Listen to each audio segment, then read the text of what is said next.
Why, hello, everyone. Who invited this sexy chat to my stream?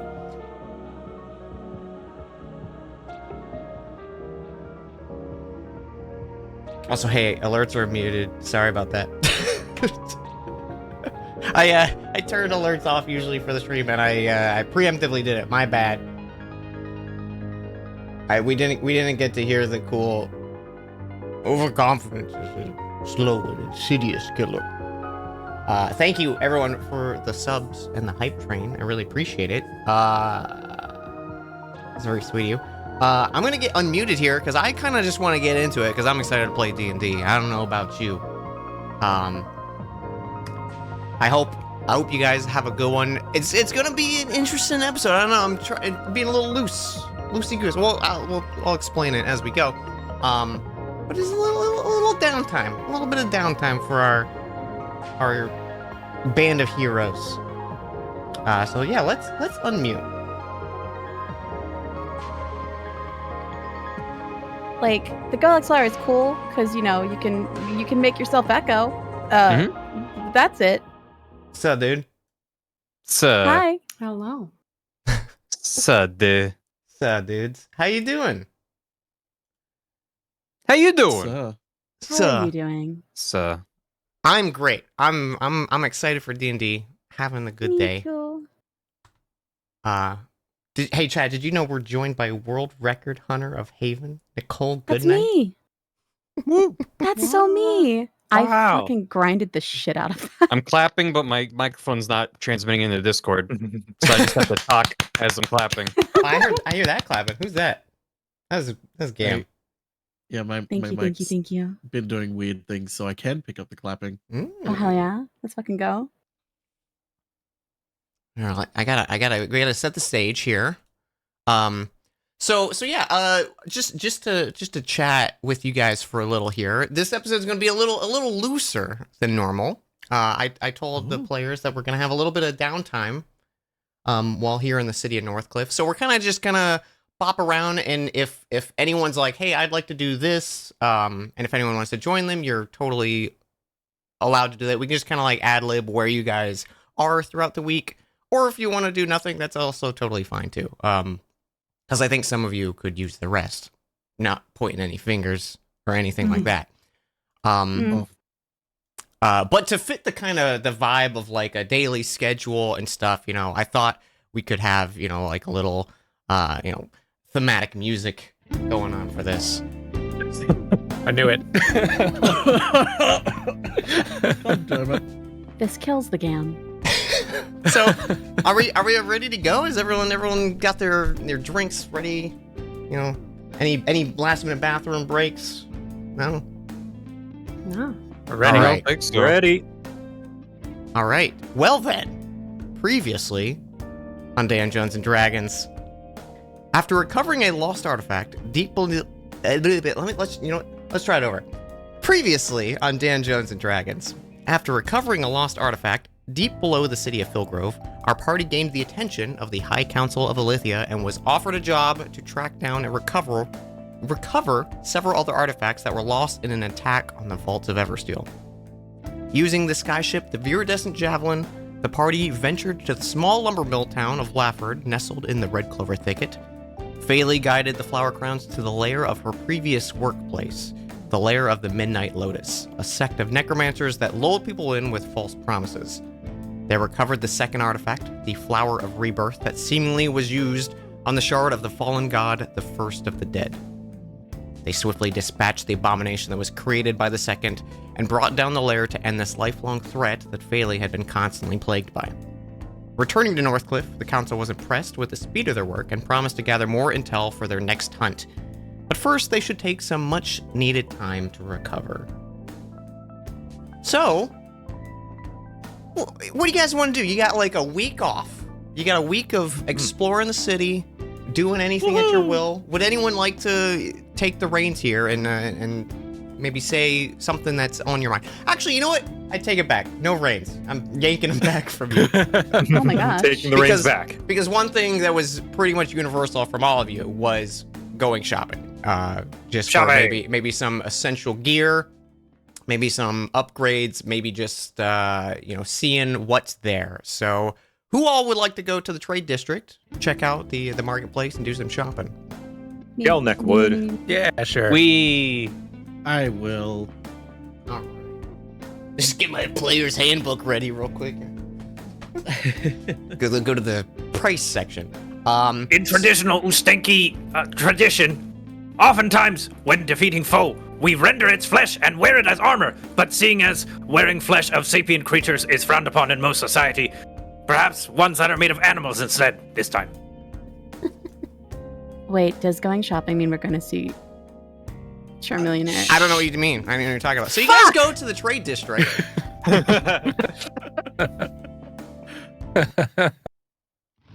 Different music. Yes. Yeah. Looking cool, Gelnick. Looking cool. And then, like, it's the same, the scene transition, like the dagger stabs into the trade district, and You've been working a lot. Gelnick believes you should rest. There's a lot of pollen in the air today. oh, we gotta go to Mementos. We can get the free kills. Oh my god. So the marketplace, it's the same that you visited before. The streets are bustling. There's many little booths and stuff. It looks like it's like the peak hour here. You're kind of just like maybe early afternoon is when you guys finally gather up and go out to the trade district. While you're there, there's a few new additions. Now that you're kind of maybe taking in the sights a little bit more, not as in much of a rush for getting back on the airship. You can see there's like a farmer's market section where you can see there's a little booth set up with unique produce and trinkets and baubles and stuff. And you see over to the side this large Vardo that has strips of colorful cloth all across it, like a bunch of flags kind of tied across it, but they're each like individual colors and makes and models. And you hear this like whistling and annoying kind of music coming from these this small little like almost like gramophone kind of speakers on the sides of it. And behind its counter, you see a familiar individual as the music fills your ears. Uh-oh. Show him to us. Oh no. Fucking God. No, I take it back. I don't want to come back. Welcome to my shop. How you doing?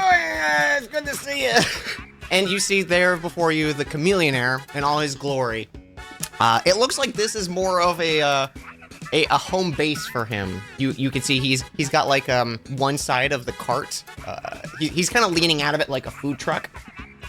And one side has like a glass display of a bunch of unique artifacts and baubles, and there's little signs too of like extra little features and products he has available for sale. Sorry. So are you guys? Would anyone like to approach the Chameleonaire and see what he's got for sale? No. Gelnick would. Yeah.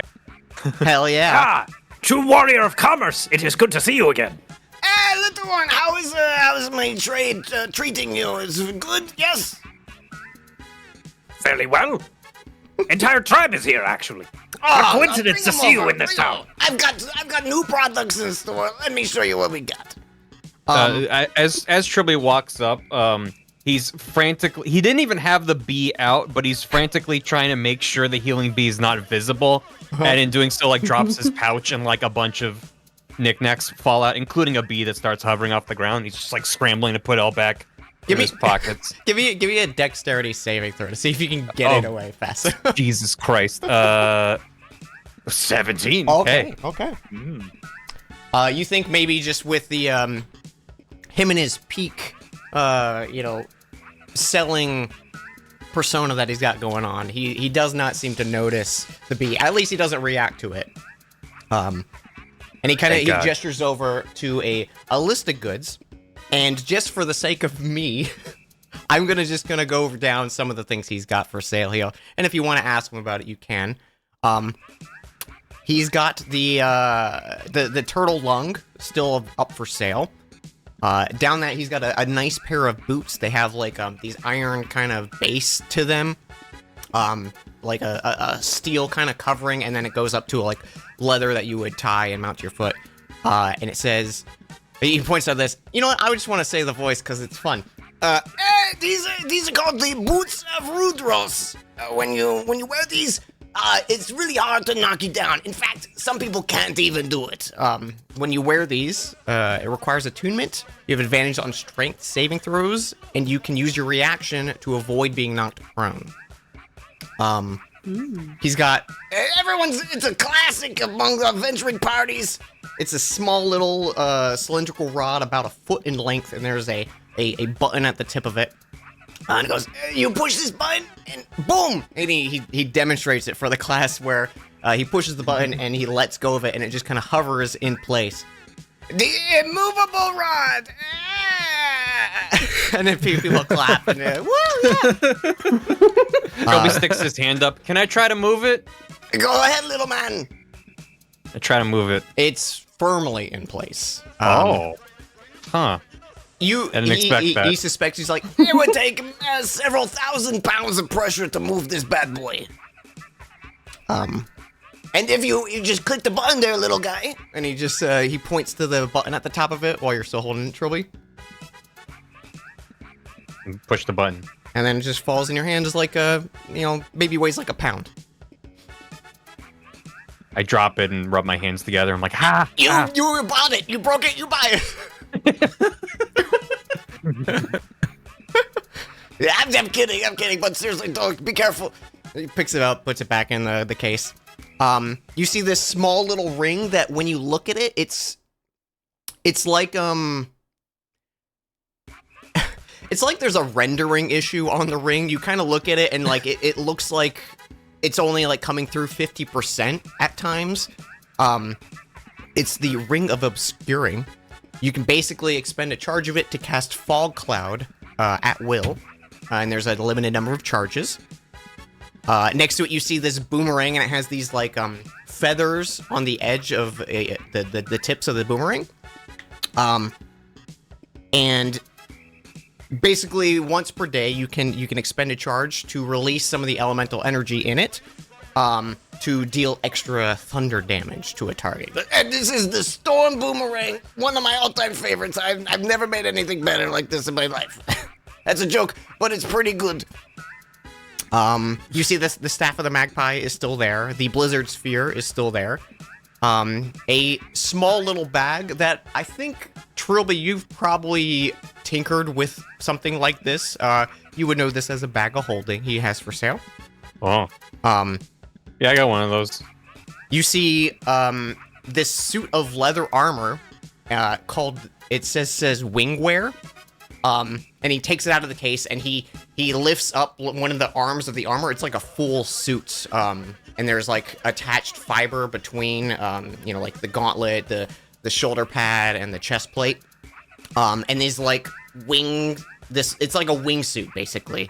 And he goes, and when you're falling with this, as long as you're, conscious, you can slowly descend at a safe pace and, not fear. You can jump off the side of Norcliffe if you wanted. I don't recommend it, but you could. He's got 3 little potions for sale. It looks like there's a few of each of them. One is labeled as a potion of water breathing. One is labeled as a potion of flight. And one is labeled as a potion of speed. And then alongside the case, you see these 2 little like hand-painted wooden signs, and it says Ring Gachapon for 200 gold, and then the other one says Play my game for 100 gold. Oh Does it have a Twitch smiley face after it? There's a Twitch smiley face, yeah. Okay. He says, anything catch your eyes? Also, if anyone wants a price for any of the objects that you saw there too, I can drop that real quick. What kind of game is it? Oh, it's a test of knowledge. But if you win, you get this. And he does like one of those like magician wrist movements where he's suddenly holding this like his hand is empty, he spins it, and then he has this like glass little marble and it's got a golden band around it, and he lifts it off in the air and it just kind of hovers around his head. He says, you get one of these and you have a guaranteed success on anything you do, but it's very fragile. One-time use. For in-game sake of what this ability does is if you win this orb, you can shatter it whenever you make a roll to choose your outcome. Oh shit. Oh. But you have to win my game to win this bad boy. I don't give these out for free. A trifling challenge. Gelnek accepts. And he'll slam 100 gold pieces down in a pouch. Oh, excellent. Okay. You know, just because I'm feeling lucky and I like your friends, maybe you could do it as a joint effort, but if the reward goes, it goes to you, my friend. And his head dips below the counter for a second. You hear him pull this lever, and these two little, like, bar stools extend out from the base of the Vardo, and he scuttles behind and sits in one of them and offers the other chair to you. And he has these little cards in his hand that he, like, taps against his knee. Oh. Gelnek will take a seat. All right, little man, are you ready to begin my game? I'm tentatively calling it Who Wants to Be a Chameleonaire?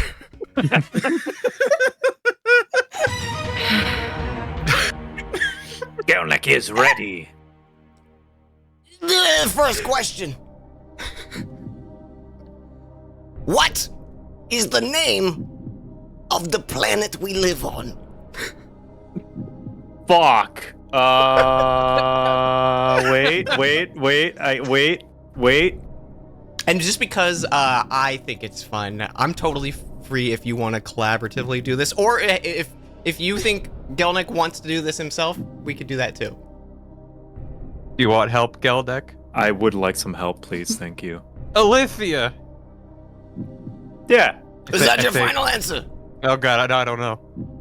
I also thought it was Alithia, so I think that's right. Yes. That is correct. A round of applause. I don't have the you did a correct answer because I was lazy. Well done, strangely dressed boy. You are well learned. Right. There are It says it on the sign on the store right there. Shit. He's just trying to cover it with his hands. All right, that was an easy one. This one may be a freebie too. But what is the continent that we live on?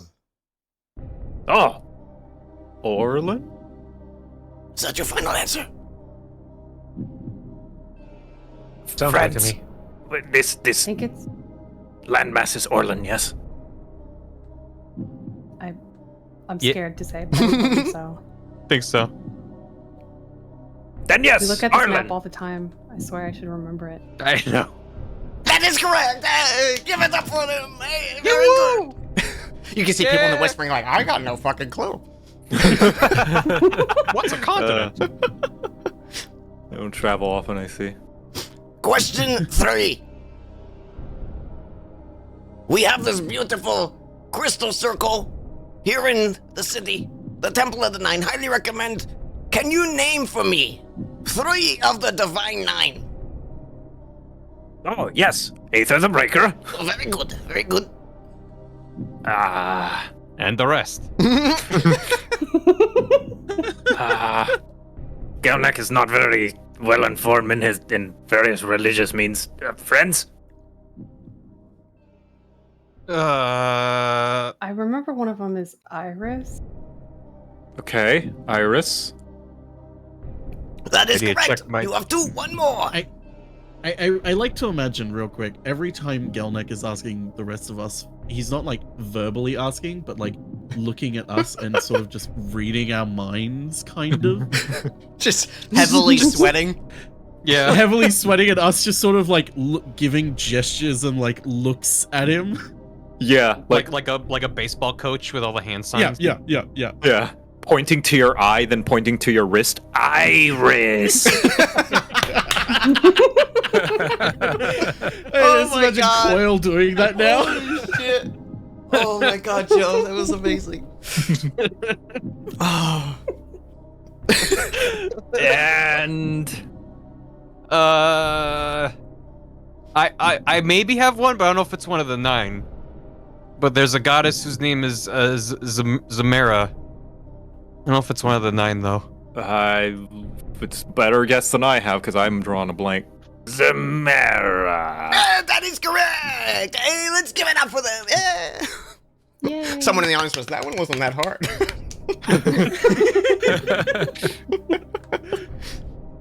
Question number 4. I'm familiar with you in our previous travels in Philgrove. What was the name of that inn in Philgrove? Shit. Oh, We've been there so many times. I know. Was it a fish? And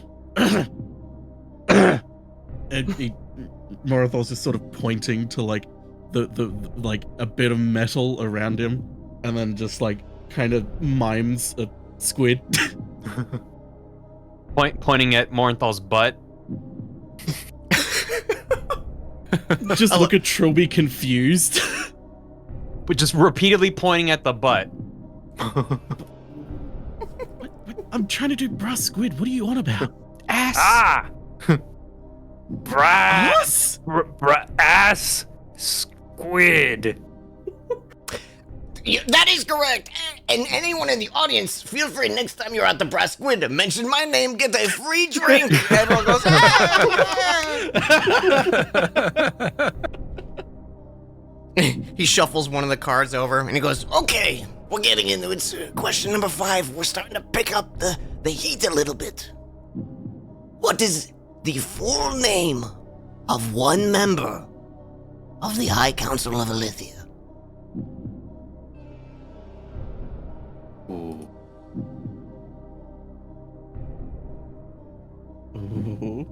I have not been taking my notes.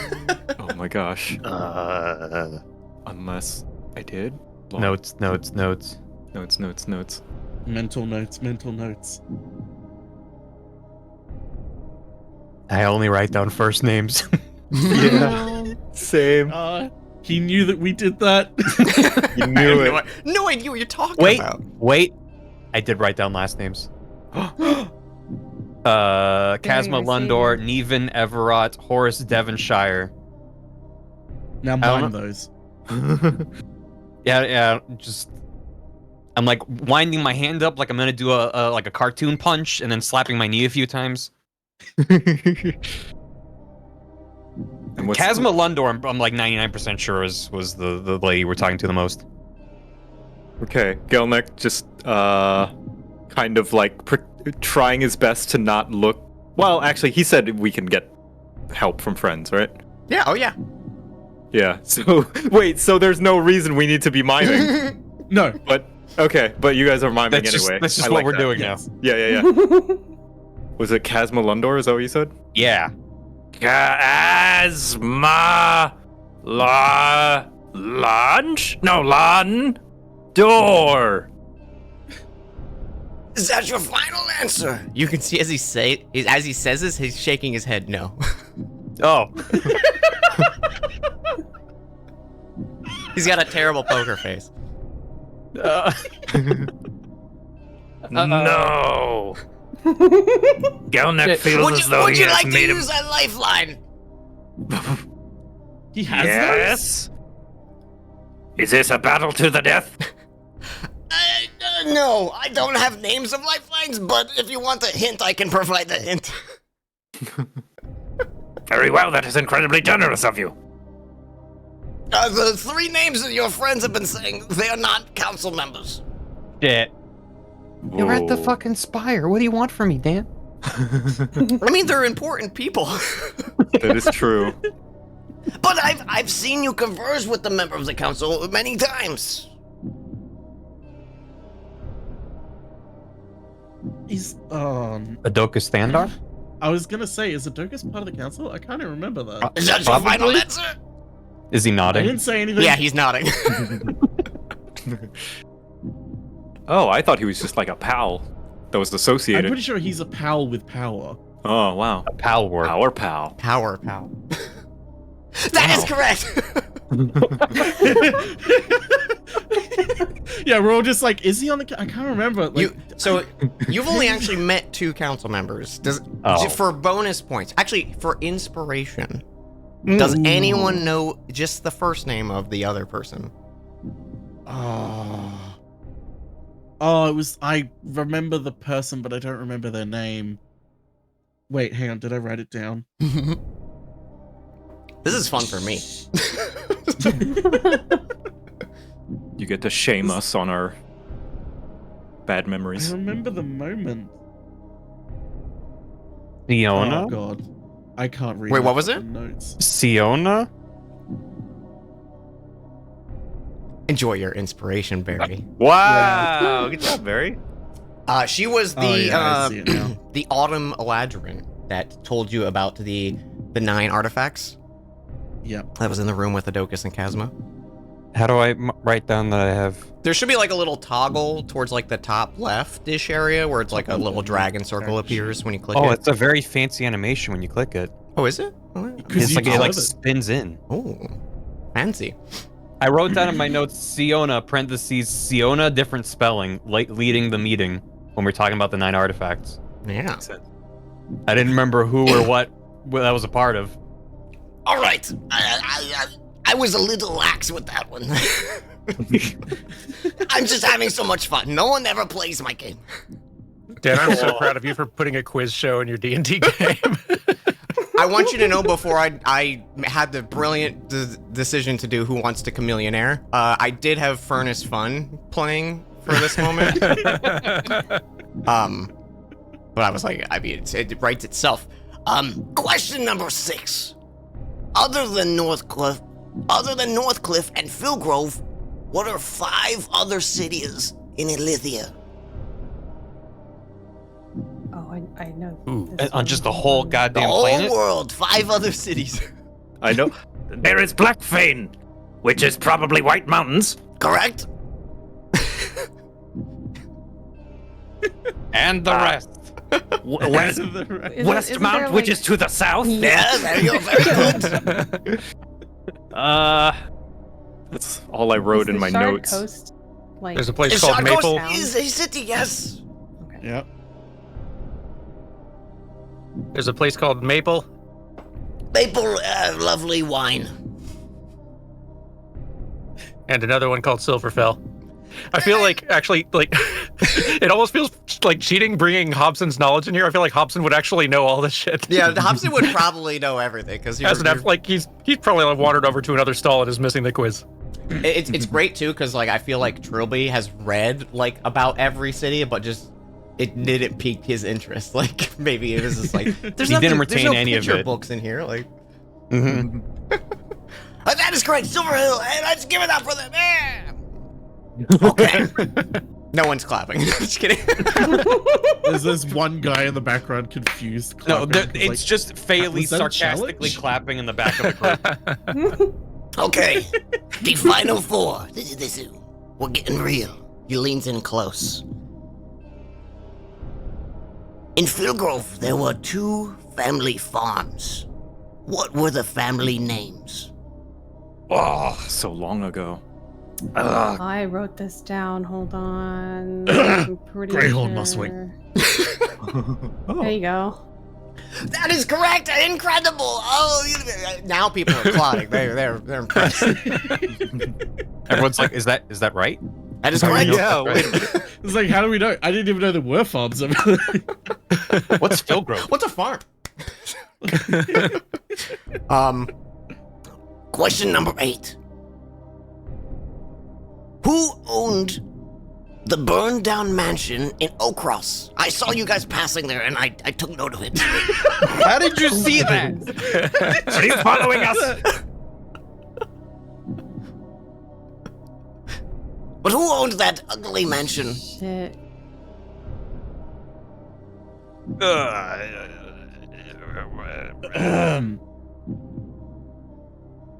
That would have been like a useful thing to write down. But I just wrote down. I did write it down. The guy who lived there was Everett. Mm-hmm. Was it his mansion? You mean Everett Darwin? Maybe I didn't write down his last name. I did. Okay. I had a feeling Dan would pull something like that. Yeah, that is correct. I'm like That's halfway through. Everett Darwin. Most of my notes from that session are me complaining about fighting a watchdog from Elden Ring. All right. The deep cut time. What is the name of the flame tyrant? The I don't flame remember this. tyrant. The burning spears worshipped this fallen god. Oh. Dang. Oh, dear God. We have a quest to learn more about that. Does that help? Good. You're gonna need it.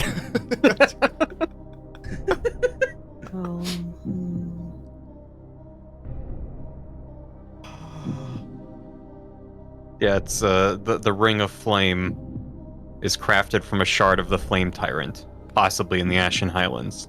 That's all I got. I have No chat, it's not Flamey, the flame tyrant. Why not? Yeah, can we do a 50-50? Poll the audience? All right, yeah, we can do a 50-50. Someone roll a D20, and if it's higher than 10, you get it right. If it's lower than 10, you fail. All right, Joe. Okay, here we go. D20. Let's go. Oh, Shit. no! No. Is it not Flamey the Flame Tyrant? Unfortunately, it's not Flamey the Flame Tyrant. So let's give it up for our wonderful participants. And everyone's soft clapping, and he goes, "Hey, Ah, blast! Ah! Gelnick starts swearing in Goblinoid. you see one person cover their ears, no one else like it reacts."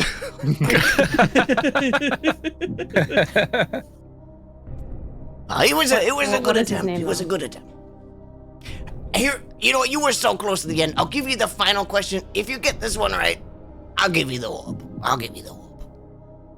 Wow, so kind. Gelneck's pride is not very kindly to pity.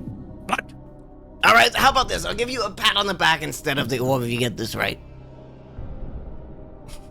We'll take the orb. You Very have well, to get we this shall one take it. right, though. This is just saying.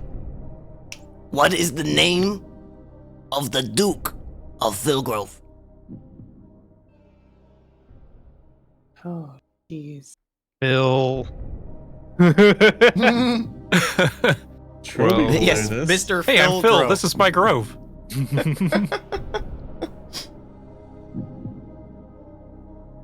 Trilby probably has heard that name 1,000 times and never listened to it. I have it. It's You have it?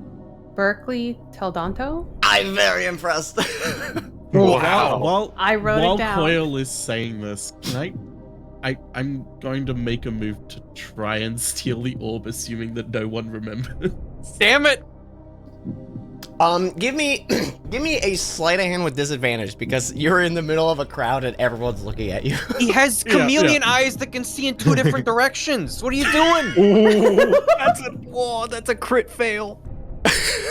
You can see he goes to hand it to Gildig. Is like, you got it right, so I'm gonna give you, even though you didn't get all 10 right, and you got to do that. And he goes, I changed my mind, and he pockets it.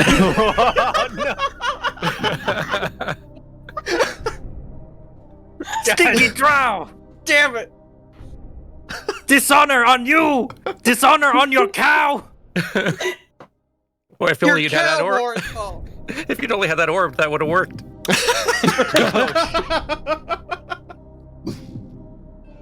I like you all so much, though. I mean, don't try that again, Mr. Drought. But if you do see me again, maybe in the future, maybe I'll have a new game for you, and we can get you that orb someday.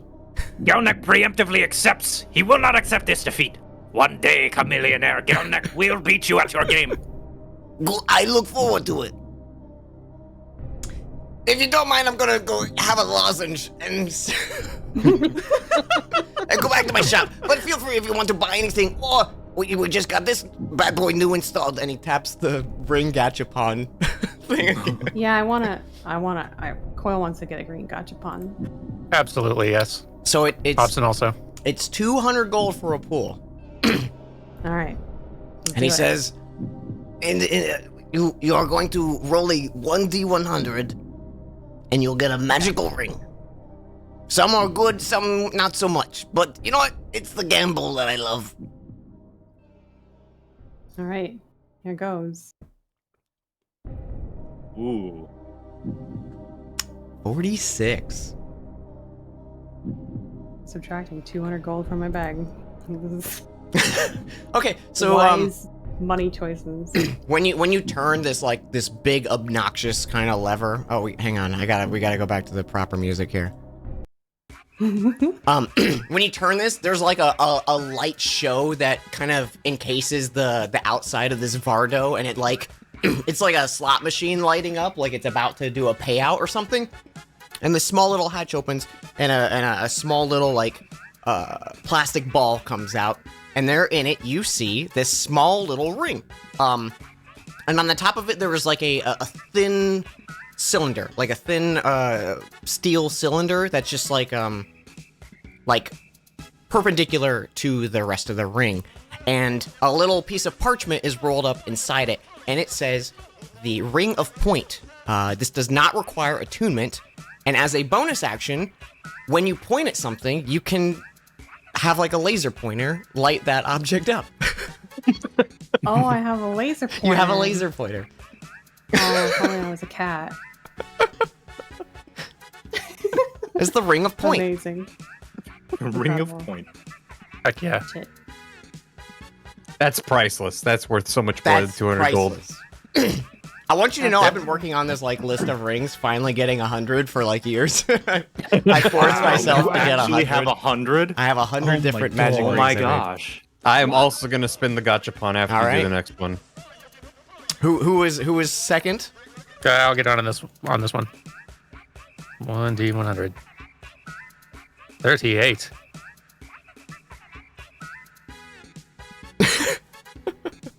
All right. You pull the lever, the lights go off. There's sparklers this time for some reason. And the plastic ball comes out. You see this simple very basic looking ring, and at the top of it, it's like a it looks like a letter sealer, like to seal like to press into wax or something. And the little piece of parchment in it says the Ring of Branding. When you make an unarmed strike wearing this ring, you can leave a branding of your choice. Oh my god. Wow. Cool. Worth it.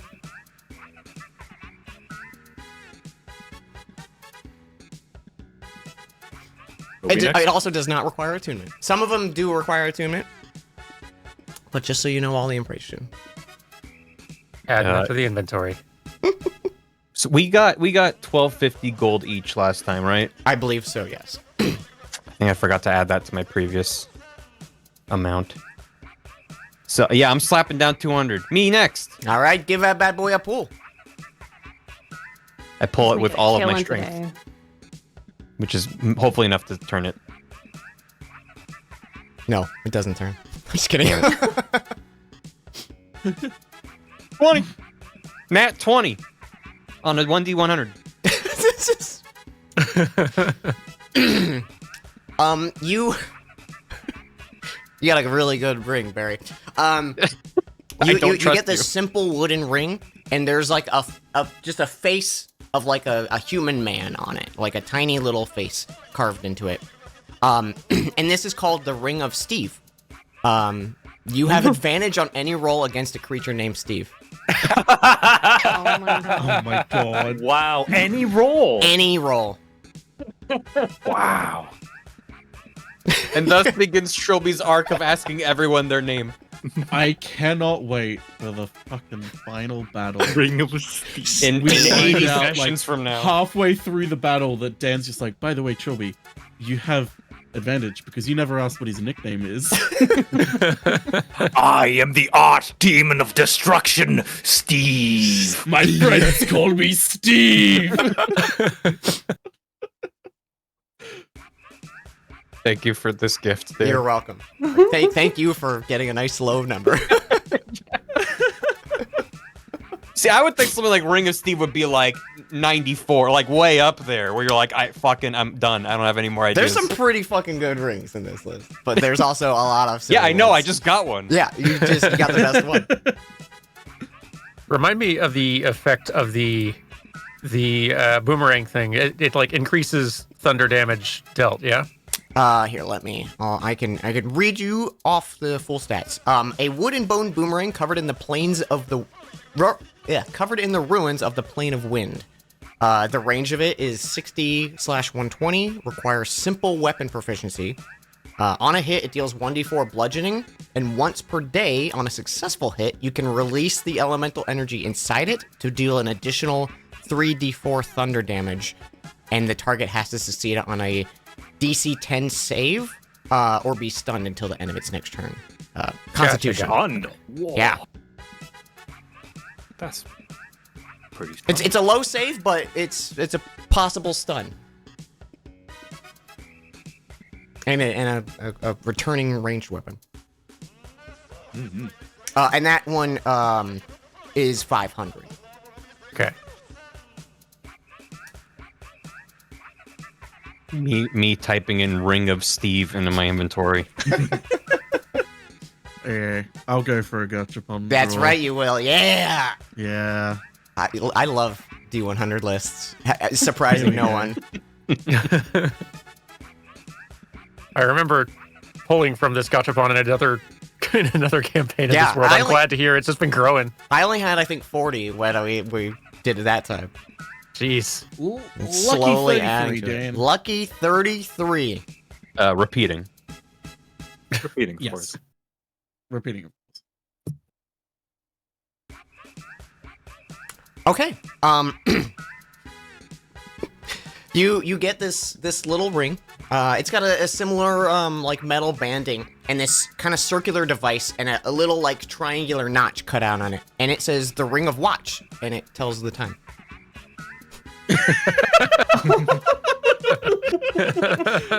The second you were describing it, I was like, is that just a watch? It just tells you the time.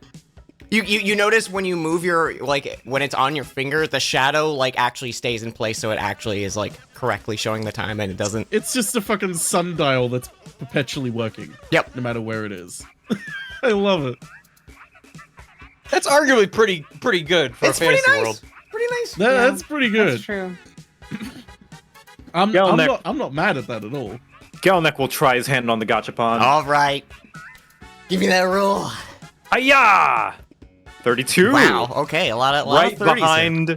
Right behind my good buddy, like I always am.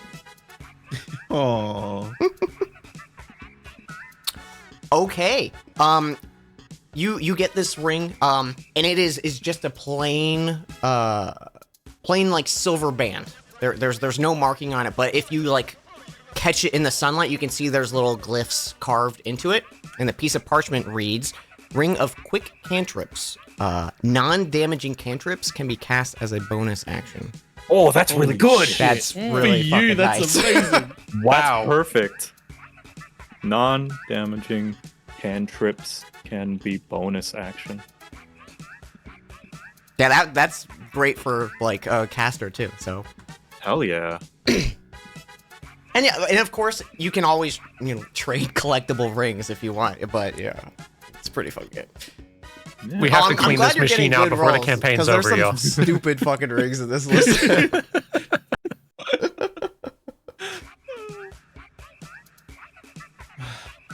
While I'm here, how much for that ring of obscuring, Dan?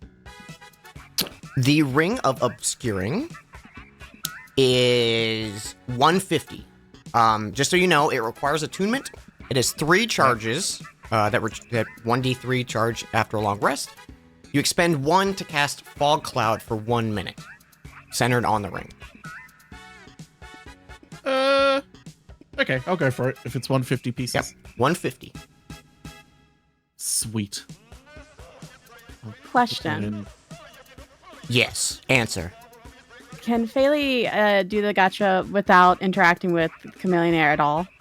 I'm gonna say there's probably like a like those you know how you have to put like quarters in, like multiple quarters in some things to like turn the knob. It's like that, but 200 gold pieces. So Pieces. I could just do it myself. You can do it yourself, but like as soon as you do it, he's got like his fingers. Feli would like to do it steepled, herself.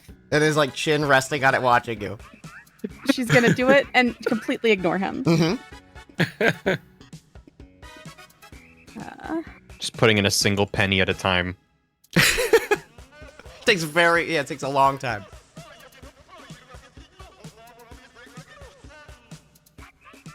Okay. You get this little simple. It's a black iron ring, and there's a key at the top of it, just like carved into the iron. This is the ring of the locksmith. It can open any lock on a DC 95 check. I'm sorry, what? So once per day, you can roll a D100, and if you roll higher than a 95, you can unlock it for free. Jesus fucking Any Christ. lock. Any lock.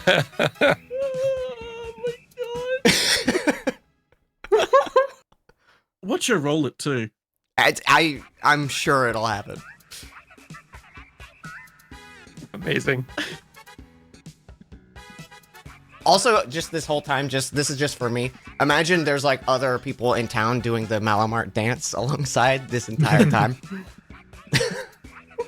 I imagine there's just a radius around the cart, and Oh, anyone yeah. that walks within the radius starts moving their hands up in the air, and as they walk out of that radius, they go back to normal walking.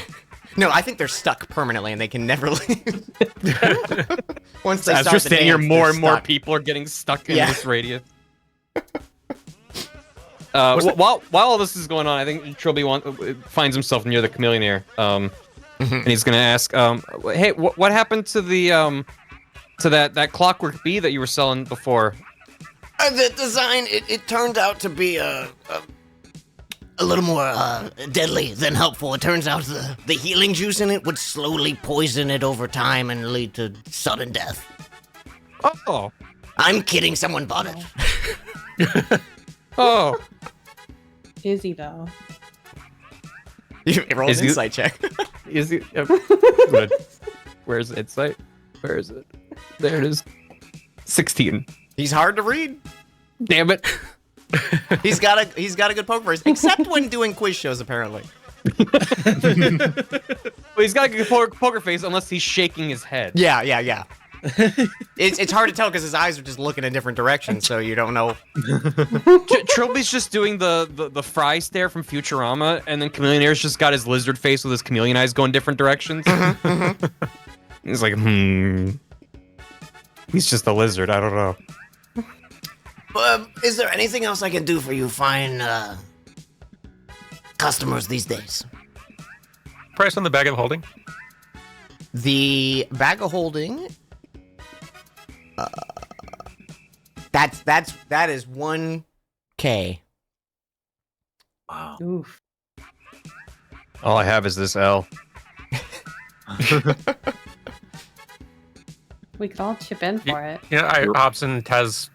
I've barely spent gold on anything so far, so Hobson's got it. He'll go ahead and we'll go ahead and pick that one up. You're all W's. It's a classic amongst you. I would highly recommend. You'll get it the money back in no time for it. And he hands you over this knight. It's got a shoulder strap too for it. And it's got these arcane like runes, but they're like stitched into it. And when you open the bag, you can see like there's a faint glow from the stitching. Wheat. You sure you don't want us to help you chip in on that? That's okay. Thank You you, were though. all literally just handed over 1,000 gold each, except for Gelnick, because remember that statue? I know, Yeah. but you know. How's that coming along? I don't Well, know. it's still like basically We have just to the check same on day or the next day, right? Yeah. Yeah. So You they basically probably got just back and started. then like got paid and rested because I think that you needed it. We all rested and leveled up over the night. Yeah. Oh, by the way, chat. The party hit level 7 between episodes. I forgot to say that.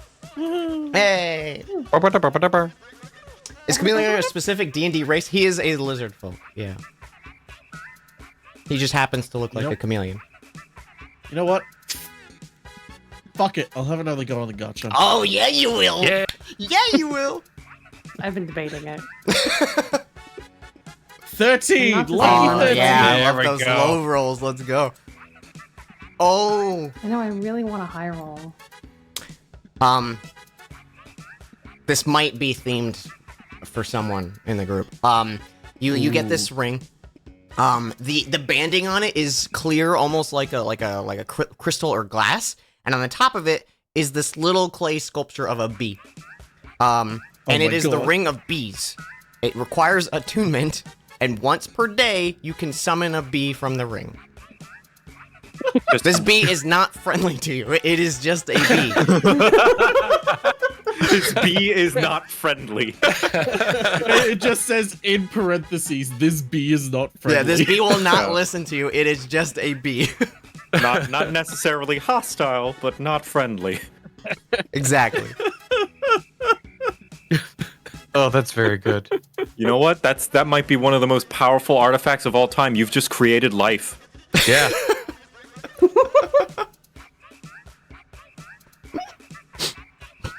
Bee. You can save the bees now. True. One at Every a day time. just create a bee Oh my and like God. release it to the Yeah. wild. You're doing your part. Sure. Listen, if there's ever a puzzle in a dungeon where the answer involves having a single bee, we got this on lock. We already have a bee! It's not a real bee. You have a bee. Wow. You say. No, You no, wanna say that he's right? lying. You're lying, right? Real jokester, this one.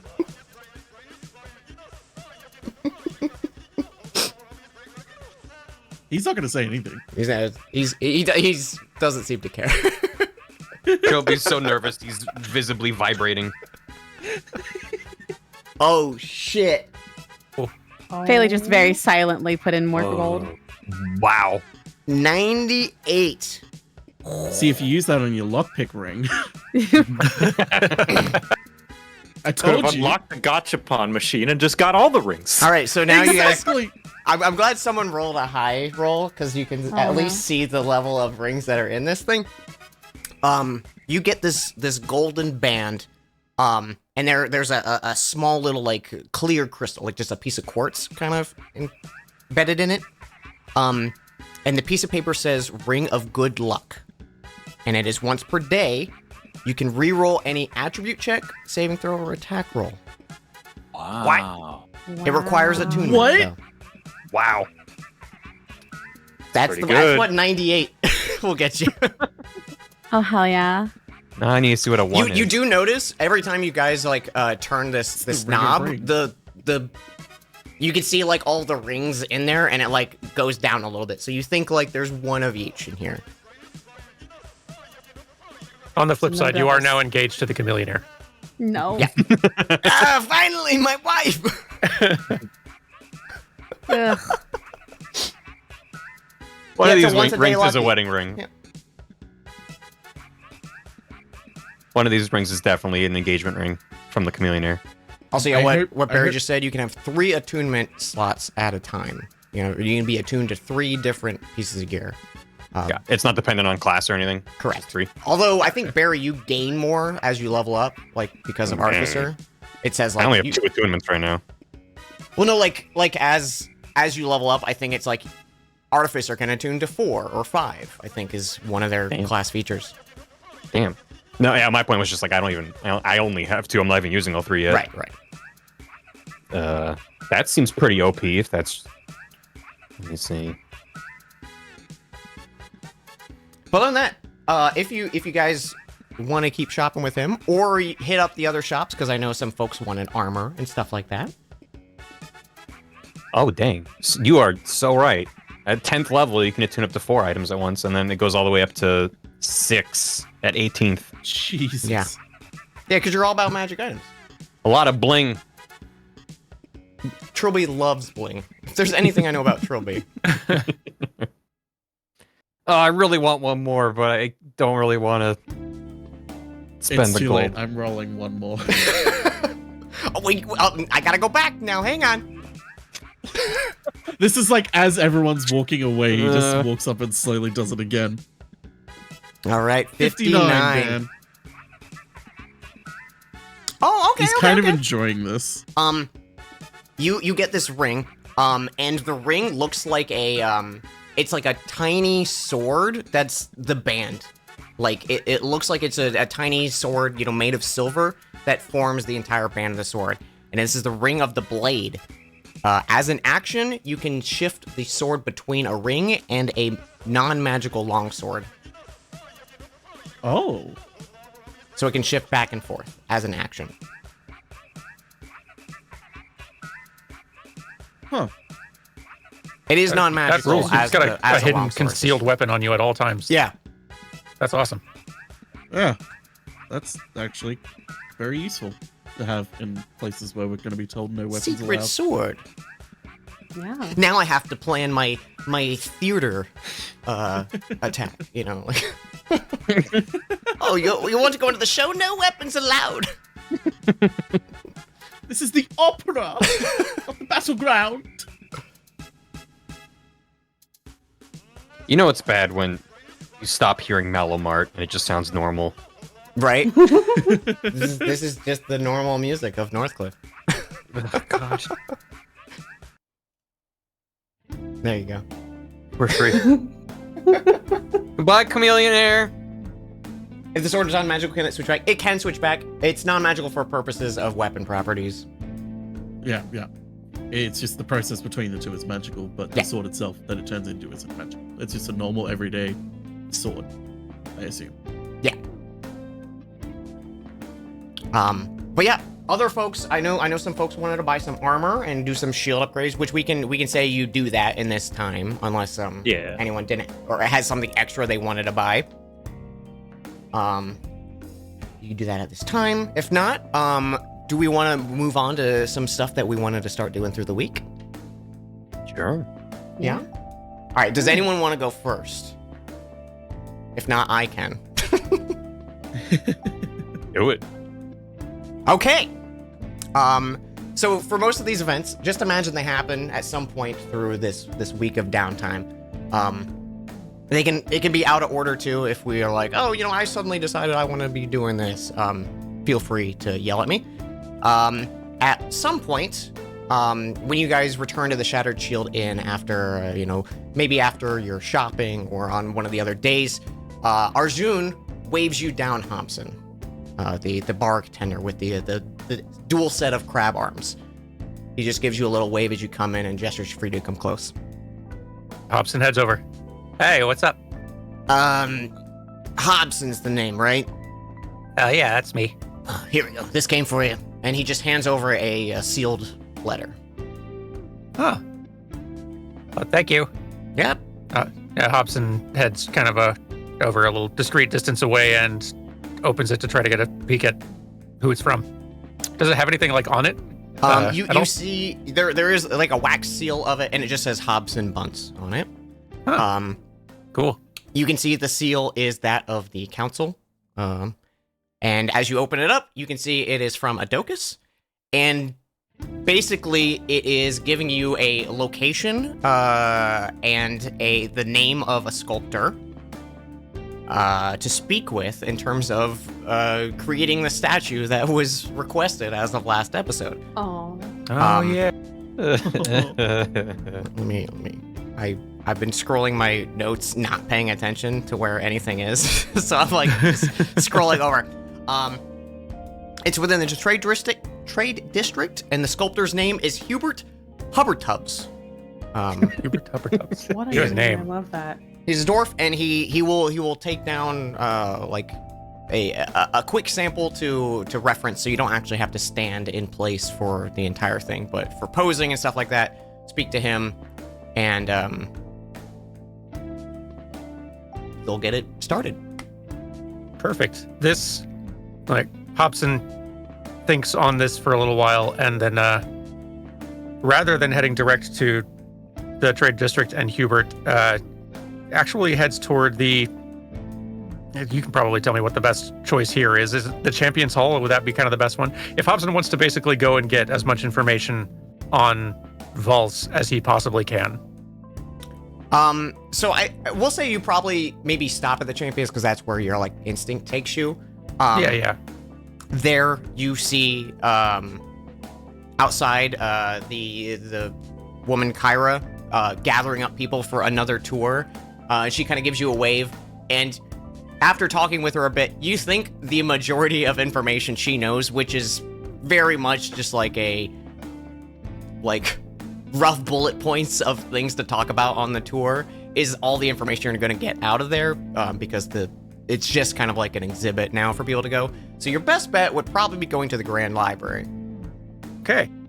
Then I think that is where Hobson goes. I think Hobson is seeing an opportunity here, like given that this entire pact with Valse from the start, what seemed to be contingent on getting a statue, he is assuming that a statue of Valse is probably going to be a lot more effective at achieving that than a statue of himself. Okay. Given the patron. So yeah, he goes and starts just deep diving into this Grand Library, trying to find anything he can, anything he could find that would involve like a depiction would be great, so he can have an idea, have something to give to Hubbertubs to say, make a statue of this guy. Gotcha. But I think he also just is at this point just deeply curious as well, both about Valse and just by extension kind of the champions that Valse ran with. So you go into the Grand Library. This is the first time anyone's been in here, so just like as a quick kind of like impression that you get from the space. It is massive in scale. You can see along it's like maybe like 4 or 5 stories tall on the interior with like no like floor plan between the two. It's just like the small rows, walkways that are like there to access the books. So it's this big open space, and there's like a lot of natural light coming in. Like this top ceiling dome has these multiple windows that are flooding the area with light, and across the entire like expanse there is this skeletal dragon that is just being suspended by wires attached to the ceiling. You can see there's beautiful artwork depictions across the entire library, and then just like columns and columns of books. Like it is filled to the brim. Asking someone at the front desk, they do point you in the direction of like some information on different aspects of the champions. There's maybe like maybe the best is like a written from like a fan perspective. Some of them are kind of like a research documentary kind of style writing, where it's just like cataloging the events that transpired that the champions served through. There's a lot about the original founding of the champions and stuff. So you gather up a big hefty chunk of books. Is there anything in specific that you're like hunting through with these books? Like anything Valse specific is definitely the big one. Curiosity about how how Valse got like initially joined, what anything specific Valse did or achieved while a member of the champions. Hobson definitely wants to know like what ended up happening to the champions, like in the end, like at what point did Valse depart it, or did they break up at once, or like what happened to the group? Like, yeah. Okay, so give me an investigation check. This is not so much for finding the information. This is more like how fast you come through the information you're wanting to look for. Okie dokie. 16. Okay. It doesn't take you that long. There's a lot to go through, and most of it you're finding is like repeating information. A few noteworthy things that you do come across is the Foundation of the Champions of Virtue. They were founded 54 years ago and disbanded 46 years ago to this current date. They were only active for 8 years. They were created by the word of the Emperor Leofric Rosark, 4 years after the Empire was established, which, for those of you who don't know, the Empire is not that old. It's only about, just almost 60 years old at this point. Wow. There were 12 warriors that received high praise with an array of skills to fit any and all threats that were to be unable to be dealt with directly by the Crown's Guard. The idea was this task force created after a strong undead mage named Zarathax in the northern city of Ravenmire took root.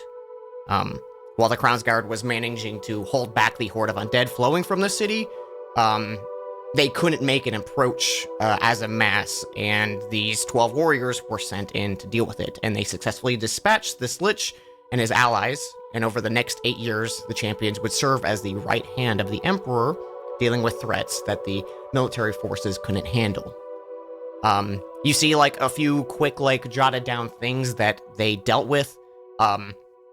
You even notice some of these artifacts that you're hunting referenced in this. You see the Throne of Want come up, where a Cyclops in the Far Reach Mountains had created this arena-styled pit and used it as an entertainment battle source, but it was fueling from anyone with the desire to fight, since the Throne of Want pulls on the innate desires of those who are enthralled by it.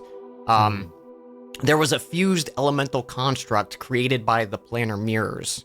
Another one of the artifacts is missing. A beholder was fought by the group in the swamps of the Ashen Highlands, a red dragon by Rella in the east, a beast of hell in the depths below Jeria, the dwarven city to the north. A cleric of the Night Mother succumbed to the influence of an undead abomination and tried to res it within the catacombs of the city. And then Zarathax. There's a lot of information about Zarathax effects and the impact it had on Ravenmire, where the city is kind of still recovering from that plight. Most of the populace was either killed and converted to undead, or just used as a working force before being enthralled. Interesting. Okay. You see a little section on each member and how they kind of came to be. Would you like to know all the information, or just kind of about V or Volst? For now, tell me the one about Volst. Send me the rest later, though, because I'm just super curious. You sure you don't want me to read about? No, I could. You can read as much as you want to. Just I also don't want to make you read your whole lore Bible here just for me. This is my favorite thing, Dan. Okay, For all of us, because I'm engrossed right now. So all the noting you see on this is Volst is always referred to as V. For whatever reason, you're not sure. He's presumed dead. They were never not much talked about. Had a close attachment to Arthur. Was in the castle when it crashed into the Cereza Isle. Those are the last known whereabouts that basically you come across for Volst. His initiation into the champions, he was recommended by Arthur Oathbringer for his unique talents. As an Eladrian of the Feywild, his efforts in helping the druidic city of Riverleaf contain and secure the rift between the planes was paramount. While others were skeptical of his presence, his skills in nature and magic were astounding. There's a more in-depth talking about the securing of the rift, and that is actually how Arthur and V first came acquaintances. As you can see, sections about Arthur he was basically a high-ranking knight in Philgrove and the northern cities, and it was basically dispatched as a someone who could get the job done before the champions were around. And he aided on the Elythian side of the gate. I'll just give a quick little thing. For Arthur, he is also presumed dead. Last known location was crashing into the Isle of Cereza. Gained a lot of his reputation from the help with the Tuskors in the north. Lost most contact with him after the champions fizzled out. The one thing you do notice about when the champions ended, it looked like there was mutual parting of ways, that either they didn't have as much of a purpose anymore, or some of the members were getting old or passing, and the Emperor no longer saw reason to continue the champions at that point. It doesn't look like there was a clear, like, moment that, you know, broke them apart or anything. It looks like kind of just fizzled out and became a thing that once the recovery and the what's the like stability that the Empire kind of placed around the realm, a lot of these supernatural threats kind of were kept in check by the local mercenaries, local adventurers, and stuff like that, and these massive scale threats kind of faded to darkness. Okay. Out of curiosity, I think he also looks into, or tries to, like, note, other than Adokis, how many of the champions are still presumed alive or around somewhere? I'll just go through real quick. Eldwin Flyleaf, the expert thief, he seems to presumably still be alive. You find that he was recruited after a successful heist from the Vault of Eversteel. He was later imprisoned, and he was recruited from jail. He was actually he was recommended by the King of Brightcoin, Rylan Lensborough, because he's the only person to date, other than the explosion that scattered these artifacts, to successfully steal from the Vault of Eversteel. And it's believed that he turned himself in, but there's no actual proof that he did that.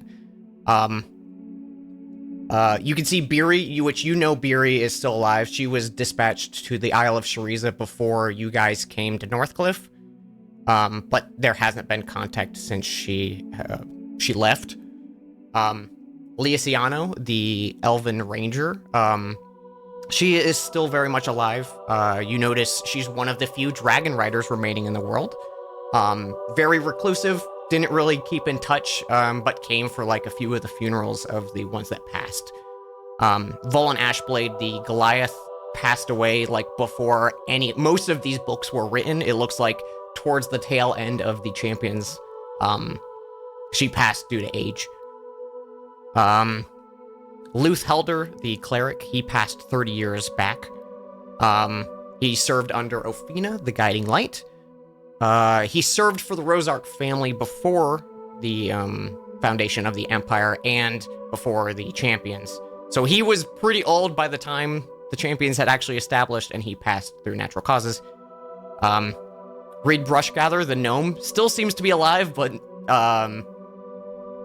believed to probably be in prison somewhere. There's no confirmed last sighting or anything like that, but he was seen 15 years ago at one of the funerals. Orsic Frostbeard, presumed dead, crashing into the Isle of Cereza, which you also notice with Arthur and V's entries. Gregor Timbers, very much alive, living in Silverhill. It's a name you're familiar with because you accidentally stole from him. Lucky me. Oh my god. Chandru Fezim, the warlock, the tiefling, she passed away 15 years back, and that was the last sighting for a lot of the members. And then, of course, V. But other than that, there's still a handful of them alive. Most of like the elven and older races, it looks like some of the humans are starting to get closer in age. And you can see now, like with Adokis, like he's in his like 80s, but he looks pretty good. Like you would say like maybe late 40s for Adokis. Okay. It's more alive than I expected. That's great news. Yeah, like Hobson, I feel like is probably going to spend a lot of this downtime just in this library, continuing just to satisfy his own curiosity, and also because I think he just he digs this library. He is in his element. This feels very comfortable and familiar and home to him. So he spends a lot of time in here. But one thing he definitely tries to find or get a hold of before heading over to Hubbard Tubbs is like, are there any visual depictions of V that are like findable anywhere. You come across some, and probably in a few of the books and tomes you're going through, you see that a replica painting of the massive one that was on the wall in the Champions Hall. Which it is a painting, but it does have like Vals's primary features, and you can see the long ears, the long like almost platinum blonde hair. His armor changes. One thing you do notice upon closer inspection, he's wearing the gauntlet you're wearing, on both arms. Other than that, there's like a few other moments of it, and there's different angles and stuff like that. So if you want, you could check out like a few books with a few reference images if you wanted to provide them. I was gonna otherwise ask where the photocopier was, but yes, let's. He checks those out and heads over and takes them over toward Hubert Hubbardtubs. Along the way, though, I think he does kind of just mutter to Vals like, "Hey, Vals, if we're, I'm gonna see about getting you a statue made. Anywhere particular you want it in town? Is there any place around, like, I don't know how much of this town you remember. Is there any place that you particularly liked?" Well, I mean, I'm still learning about myself with you, but I feel like, if we could get it front and center of the Champions Hall and the fountain, that would be a fantastic. I think that'd be, first and foremost, you walk in, see that. Oh, it would be a lovely sight. Don't you think? That'd look pretty great, I think. Yeah, I'll see what I'll see what I can do. Excellent. So yeah, and Hobson heads on over to see the statue maker and try to pass along instructions as best he can. You get to him. We don't have to play it out, but he basically is like, strike a pose, and he can give a quick sketch of it, and then like you can hand over the books, and he's like, okay, it's a pretty well-known figure. I'm sure there's probably some more records too that I could get in touch with, but these should be perfect for it. I'm not sure of locale for it, but I'll probably take like week or two with the funds you provided. You can invest more, and I could use some magical means to hasten the process, but we can get the job done. It's just a matter of time. That's great. Who do I need to talk to about potentially getting this commissioned statue displayed in or around the Champions Hall? Ooh, well, I mean, you seem to be acquaintances with Adocus. He contacted me. I think he'd be the best bet. Or if not, he's probably knows, maybe the king or something, and find out the right channels through him, I guess. That is a good idea. I will check with Adocus. I think I said it earlier, but I really need to stress, please make him look heroic. Please, or the statue heroic as possible. Yeah, oh, you got it. And then the pose you struck before was great. I think, like, when you're striking the pose, too, you feel your body shift, like, against your will to be a little more, like, chest pronounced, hands on hip, like, these subtle adjustments that you can feel Vals making to your pose as you're doing it. Amazing. Okay, awesome. Thank you so much. Of course, and you can see he has this massive, like, slab of marble that he starts, like, measuring out as you walk out the door. Then Hobson heads out to, I guess probably make his way toward, like, where's Adocus's, sort of like dojo training area again? I forget. That's this bad boy, the cross swords. Yeah, okay, then he probably starts heading over there. All right. I'm not meaning to just totally dominate, by the way. Oh, we can swap it over too. No, keep going. This is amazing. Okay. All right, so you head over. You can see as you walk up, Adocus is outside, and there is this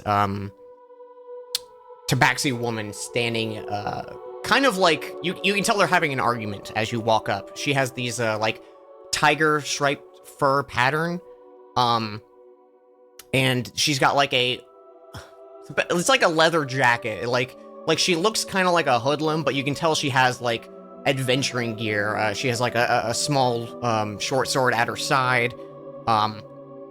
And as you approach, you just kind of catch like her turning around, just going, whatever. And she just starts to like storm off as Adokus like turns his attention to you and he goes, Hobson, how you doing? I'm doing good. Everything okay? Yeah, just a thorn in my side. Is there something I could do for you? I'm sorry. Oh yeah, no, sorry, I didn't mean to pry. Yeah, I am. I was just talking to Hubbard Tubbs, the statue maker, and I'm trying to get the statue commissioned of V actually. Oh. Yeah, it's a long story that I don't remember if I've explained to you yet, but You have explained it. fantastic. I So think that's a very kind gesture. I think they would appreciate that. I hope so. I was actually curious. I had checked in with him, and it seems like he would really love for that statue to be in the Champions Hall somewhere prominent. Is that something that you could help make possible? You can see he thinks for a minute, and he does the he does like the Phoenix Wright thinking, where he's like dragging the pointer finger across his face for a bit. He goes, I think I could make that work. Now that none of us are living in the Champions Hall, I don't think the remaining members would care if I made some alterations to the estate. I'll put in a good word. We'll make sure it happens. No one's using the building anyways, so I think it's the least we could do. I very much appreciate that. Thank you. Of course. I hope this makes him happy.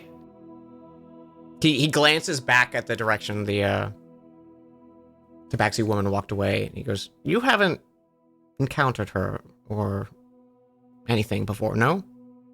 Hobson kind of like looks again, and like, there's no reason she would look familiar to us, right? No. Okay. Then yeah, shakes his head. It's like, I don't think so. You know how when we first brought you into the relic hunt, we mentioned there were some other parties that were interested, and we were working alongside. Oh yeah. There's currently a party dispatched in Vero L dealing with the tower. She was a member of one of the parties we turned away. They get the job done, but they tend to step on others to get what they want. I don't... They could probably get the artifacts, and maybe we should just accept their help, but I feel like the cost of them returning the artifacts might hurt more than the artifacts themselves sometimes, if that makes sense. I think it does. If you Are do you worried ever about them? have any issues with her or her party, let me know and we'll figure something out. But for now, they just seem like upset they're not getting their way. I gotcha. I'm impressed, one, to hear that you have such standards and that we passed them. Well, I mean, you did recover an artifact with almost no interaction with me or the council, and I guess that's kind of true. the few people I did speak with in Philgrove said to have pretty good things to say about you. That's nice to hear. I should have checked. What was the woman you just warned me about in her group? Like, what was her name? Ida Barton. Ida Barton. Idabarton. She's a member of Hobson's the definitely Crystal writing that Unite. down on his hand or in a notepad or something. Her group's name is known as the Crystal United Mercenaries. Dan? That's a real good name. What? I'm so curious. Oh, the penny will drop in a second. Okay. Say the name again. The Crystal United Mercenaries. Cool, thanks. But Yeah, let me know if there's ever an issue. Took me a sec. Oh dear. I don't know what everyone's Okay. talking about. I certainly don't. Did you want to spar, or was it just the statue thing?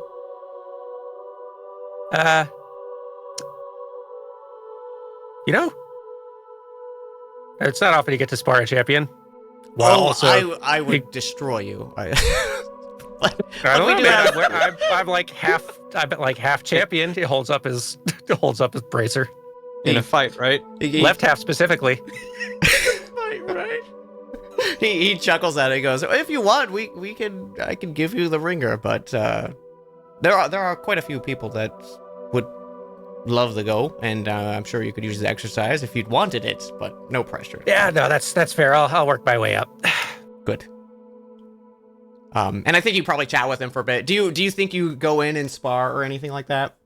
I think he does. He does still feel like he doesn't know exactly what happens when the statue's done and the pact fulfilled, but he has been feeling kind of the need to like self-improve, become stronger, learn how to be more capable in this adventuring group. So yeah, I think he actually does, for lack of anything else to do pressing with the time, I think he actually does try getting in there and trying to learn what he can. Okay.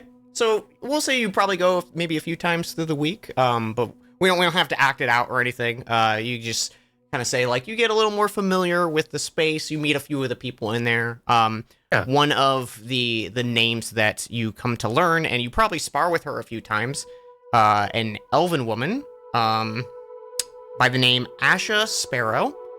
And she seems to be like Adokus' protege. Like she's been trained by him for like a very long time, probably like since the Cross Swords has been founded. And she probably spars with you. She has a very similar fighting style, using just her fists, that you see with Adokus, just not as refined. But I do have more for Hobson. But would someone else like to jump in with something they'd like to do? Or if you have more, you can go. No. Let's also just assume, because of the training, that for the rest of this time, anytime Hobson's around, he's very sore. Yeah. Doing the like can't turn his neck, like kind of thing. Like, yep.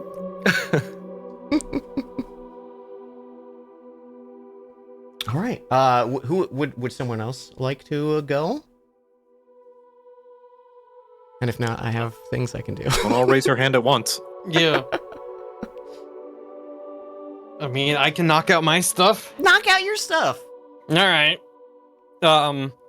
Well, one of Trilby's priorities is going to be sending some.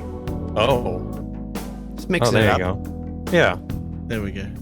He's got to send some money back home. That's why he's doing all this. Yeah.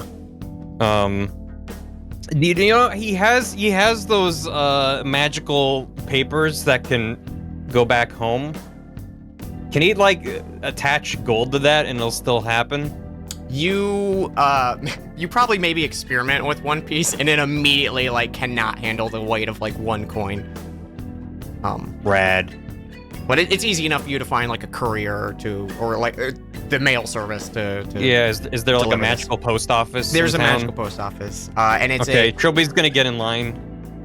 It's at the magical post office. It's these massive like tall like the height of Coil. You can see these. I legit always struggle with pronouncing this race name, the Aarakocra, the bird people.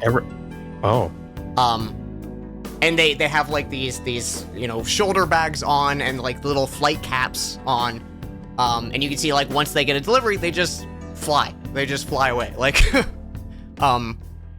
and you wait in line for a bit, like someone doesn't have their coin purse, so they have to wait, and like they hold up the line, and then someone else doesn't have their wagon license, so they have to go back and get it, and then one is expired. It's a whole ordeal. It takes like one whole day. I think while the line is going, Trilby's trying to write his note, so he's like grateful that people are taking a long time, and then when people are quick, he's like, no. He's having to move up as he's like scribbling a note. I believe it's pronounced Rudo. Yeah, it's the Rudo. Thank you. The Rito. So yeah, you scribble a few things, and before too long, like like we'll say like an hour or two of waiting, you finally get up there, and you can dispatch however much gold you'd like to send to your family, as well as like any letter or belongings or whatnot. Yeah, I'm just gonna send them 1,000 gold. Oh, okay. And a little note, getting them caught up on Trilby's misadventures. It goes, hello, mother. Hello, father. Here I am with all the flower crowns. Double leaders. Very friendly. You lose the inspiration. Yeah. Just kidding. Yeah, just being like, we fought some stuff and almost died, lol. Here's some money. And I got a ring that makes bees out of nothing. No, actually, you didn't. No, and I got a ring that makes me strong against Steve. Against Steve, yeah, there we go. Yeah, maybe you have like an uncle named Steve or something that you're like, oh, I can't wait to arm wrestle him when I get back. Oh, he's gonna gloat around Fantasy Thanksgiving this year, not this time. So I know another thing that you wanted to do was you wanted to lurk around Champions Hall. Yeah, I mean he's a Champions Hall weeb, or Champions of Virtue weeb. So do you think Trilby would go on the tour again? Yes. Yeah. Yeah.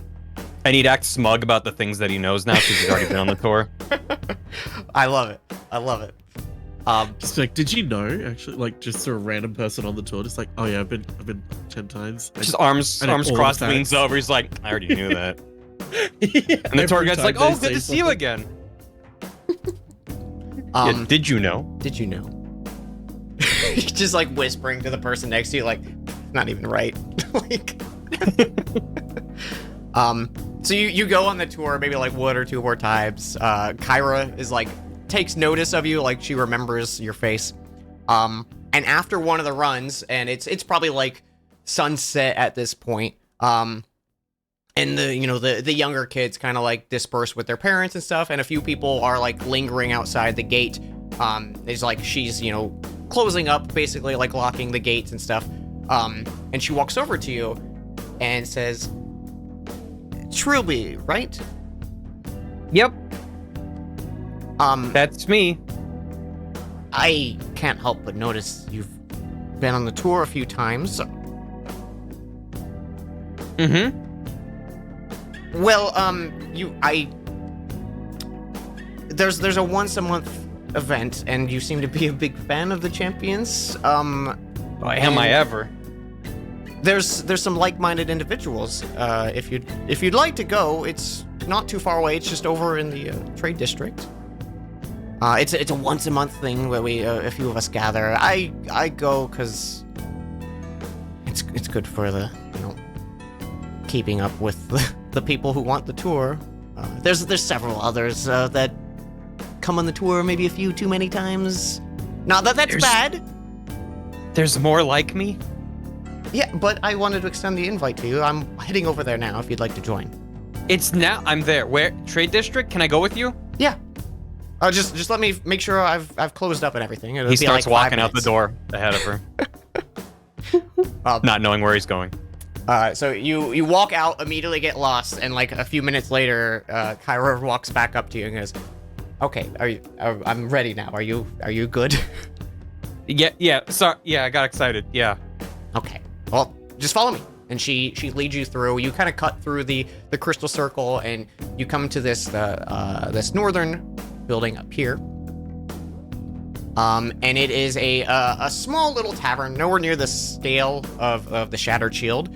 And you can see there's like a little like on the plaque, there's like a little like drawing of a man pushing up a like cup of ale, and it's called the Tipsy Golem is the name of the bar.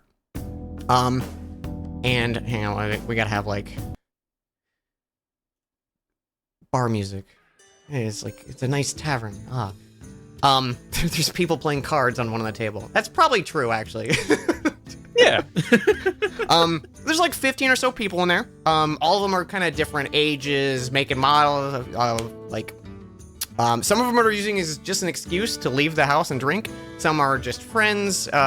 You can tell, like, maybe not everyone has the same excitement about the event as you do.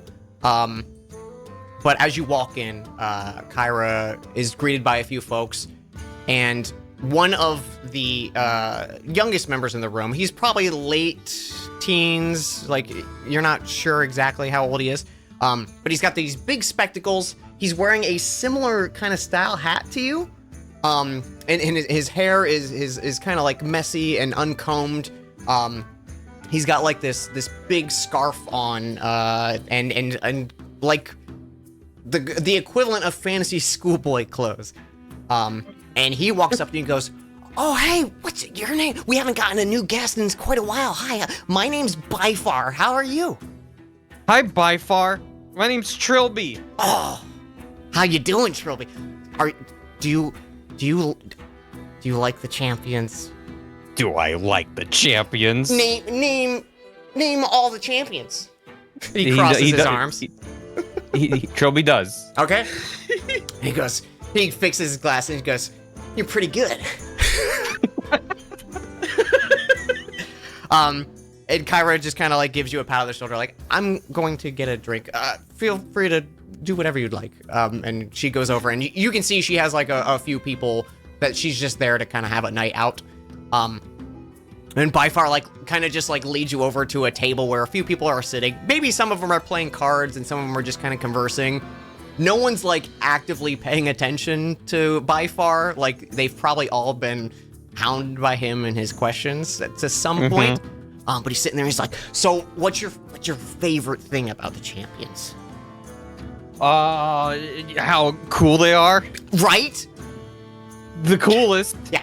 There's this one time when I was going shopping, I saw Adokus. He was out and he was getting groceries. I was too nervous to say hi to him, but he was like 15 feet away from me, maybe tops. Whoa. Yeah. That's pretty close. That's pretty good. And check this out. And he pulls out a clay figurine, and you can see it's like really crude of an Adokus-like shape. And he's like, "I modeled this after I saw him." That looks almost kind of like him. Right? I know. I'm not even really good at it, and it was my first try. I You're want to pretty make good the at rest that, too. by I know. There's, it's I haven't ever met any of the others. I know there's like that painting and stuff, but my artistic eye, I really need to see them in 3 dimensions to take in the shape. Mm-hmm. Yeah. Well, really, it's good, but you need, he's got like this little side satchel here, and you kind of turn that into like a smudge. But that's pretty good. Oh, you're right. He takes out this little like flip like tiny little notebook, and he just scribbles something down feverishly, and he like closes it and he sets it next to him, and he goes, so this is your first day at the meetup. So like, what do you think is like the toughest thing they ever fought? Oh man. Well, remember. Well, so I had a lot of the books back at home, and I would read about all their stories, and there was that one time where they all teamed up together to fight that wyvern. Yo, yeah. On the island. Wait, remember? the island? Which one's that? Chapter 6 of book 32. You see, he pulls out the book you're talking about and like flips through, and he goes, "Oh, Dreadfrost! Yeah, the island's like covered with like dragons and drakes and stuff like that. I totally forgot they went there." Oh, that's so cool. Good call. What do you think? Well, I'm kind of a sucker. It's like, I know it's an easy answer, but like the Zarathax, like when they fought, that was kind of their like premiere. That's how they got famous and stuff. Like they were practically nobodies. Well, like they all were outstanding in their own fields, but like no one knew them, on a global scale. That's talk about an entrance. Right? Exactly. I have chills right now. Look at this, and he holds out his arm. Oh, and he touches your goosebumps and goes, "Oh my god, me too." And you guys kind of talk like this for a bit, and you're swapping stories, and it's a nice like someone's on the same wavelength as Trilby for a bit, you know? Mm-hmm. And then like you notice the door kind of open. It's like a swinging saloon door for this tavern because I want it to be. Yes. And the kind of conversation stops and everyone glances over and there's these three figures. They're all human, 2 male, one is female. They have the woman has like black hair in a short braid that goes to her shoulders, and she has this long like smoking pipe. And she just like a big cloud of smoke is like billowing as she walks in. There's another one who's like, he's maybe like 6'7" feet tall and just like beefy, like he's a brick. And he's got short buzzed black hair. And then another one who kind of comes in, he's got like a popped collar, leather jacket. And he's got like this pompadour style black greased hair that's pulled back. And they walk in and like the conversation dies for a bit. And they kind of just walk through the room like they own the place. They push someone out of the way as they walk in and they like kind of stumble and drop something. And then they like the two of them laugh. And they walk up to the bar. Guys? And Byfire like leans in close. He goes, "Oh, they're no good. They're the trench serpents. Yeah." God. I gotta go.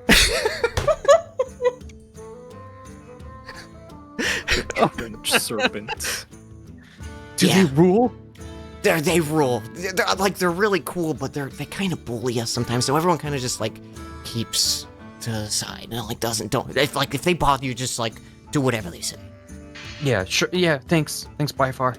Yeah, just like if they look at you, like don't even look. Like don't make eye contact. I'm not looking. And you see as you're whispering, the one with the pompadour is like eyeing you two whispering, and he walks up to the table and he like flips. He like lifts up the table and like the little figurine topples over and you're kind of like jostled for a bit as the table lurches. And he goes, "What are you two nerds talking about?" I don't like whispering. Champions of virtue. Trilby says, making eye contact with him. He looks back at the two others and he's just nerd. The champions are long gone, man. Old news. I mean, they're all gone. Like, I mean, they're still around, but like they're not doing anything cool. Come on, like, ooh, they're doing paperwork. They're all old and retired. I'm telling you, we're gonna be part of the next big thing. Oh yeah? What's that? Well, it's when I'm older, my brother, Josh, he's gonna let me join his crew. They're gonna be big. They're gonna be huge, I tell you. Oh, can I join? You think we'd like someone like you join? Look at you. You can barely even lift your drink. It's heavy. Yeah. No, we don't want to deal with little wimps like you, though. Yeah, okay. Well, nice to meet you. My name's Trilby. Yeah, don't care. Name's Keith. Don't forget it. It's not Steve. Trilby says that out loud. You can see the bigger guy comes over and he picks up like yours and Byfar's drink. It's like apple juice you probably guys got, something. You're right, yeah. And he just like downs both of them, puts them, and like the three of them laugh. My juice! Cry I was about drinking it. that. All right, nerds, we're out of here. We got what we wanted. And like you can see, they have like some snacks they bought from the bar. And If you wanted juice, you could have just asked. I would have given it to you. Yeah, whatever. And they start walking out. Well, that's quite rude. I know, they're the worst. They usually leave pretty quickly. Like they just want to be cool. Yeah. Seems like they just kind of wanted to be seen. Yeah. He had cool hair, though. It's really they're really cool. It's like How does it stand up like that? I don't know. It's shiny and stuff too. Yeah. He's always got Wish this my like, hair was like shiny. little comb and he's running through it. Maybe it just like takes a lot of upkeep or something. Yeah, probably. Yeah, his big brother though, he's part of this adventuring group, and like he's always talking about him, like they're gonna be the next champions or whatever. But I don't Wow, think it's that gonna must happen. be something. Yeah. Be part of a group and travel the world, Man, fighting monsters. He's so cool. Maybe someday. Trilby just goes quiet as he realizes what he's talking about. But he kind of like after maybe like 15 or minutes after the trench serpents leave, the kind of liveliness of the bar kind of picks up, and by far replaces your juice. Thanks, by far. And the atmosphere comes lively again, and the two of you chat, and he introduces you to a few other people who are kind of like, oh god, it's by far, like like just humor him and he'll leave you alone. But you spend the evening talking with a kindred spirit. That's nice. That is nice. Is there anything you'd like to do as like the event kind of comes to a close, and Byfar's like, well, I gotta get back. I stay out a little too late. The street lights went on, and I gotta get home. Oh, he's speaking my language. Yeah. It was real nice to meet you, Byfar. What's your last name, Byfar? It's Clemmingsworth is my last name. Okay, I thought it might be D's nuts, and I got really scared. Why would I have a last name like that? It just came to me in the vision. What's your last name, Trilby? Hornsparrow. Oh, okay. Well, he puts his hand out. It was a pleasure to meet you, Trilby Hornsparrow. Likewise. Do you want me to show your figurine to Adokus? I think he might like to see it. You talked to Adokus? Oh yeah. Why didn't you mention that before? It didn't come up.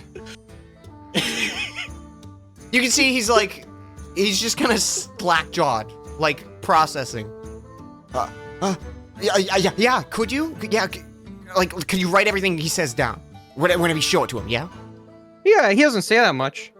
Yeah, no, that's different. I won't be too hard. Can you write his like if he nods, write that down? Sure. Yeah. Yeah. Just see you next month then? You gonna just? Oh yeah, I come every month. Yeah. Mm-hmm. But yeah, I mean, if not, I live in the West Quarter. If you ever want to come by, I don't know if you are in town a lot or if you're new here. Oh yeah, well I'm just staying at the Shattered Shield Inn with the rest of the party. Oh, awesome. But okay. Oh yeah. We're probably gonna be going out to seek out one of the other whatchamajig. What is the artifacts? From the explosion at the vault of Eversteel. You know about that, right? What do you mean? Anyway, nice to meet you, Byfar. What do you mean? You walk away. Just take the sculpture from him, walk away. I think at some point he probably gave you his address too in the West Quarter, if you ever did want to meet him, but he's just kind of left standing there, motionless. What was his last name again? I didn't write it down. Clemmingsworth. Thank you. What a name.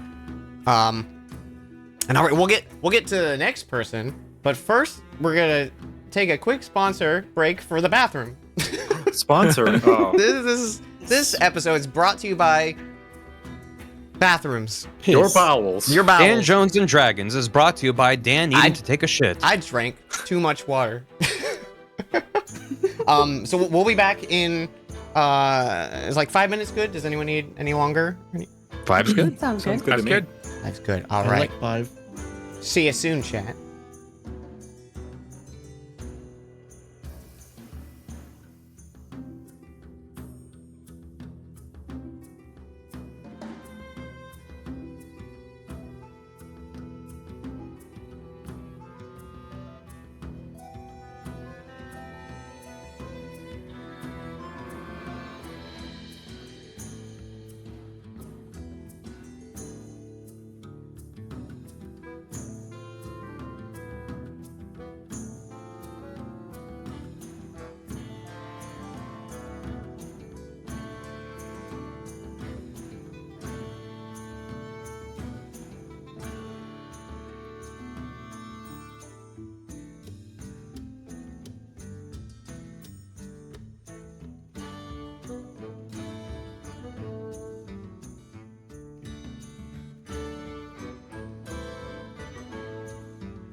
I'm back, chat.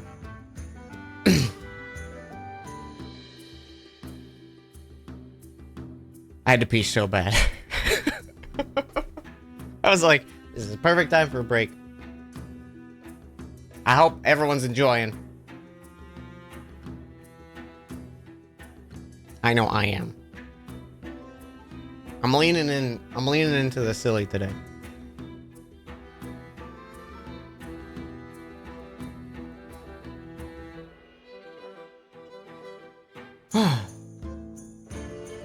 I'm catching my breath.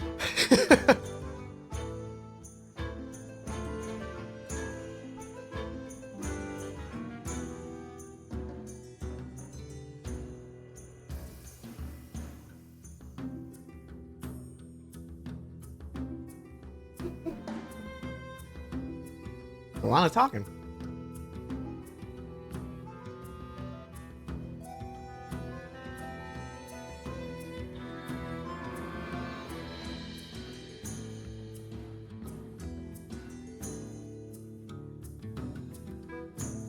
Oh my god.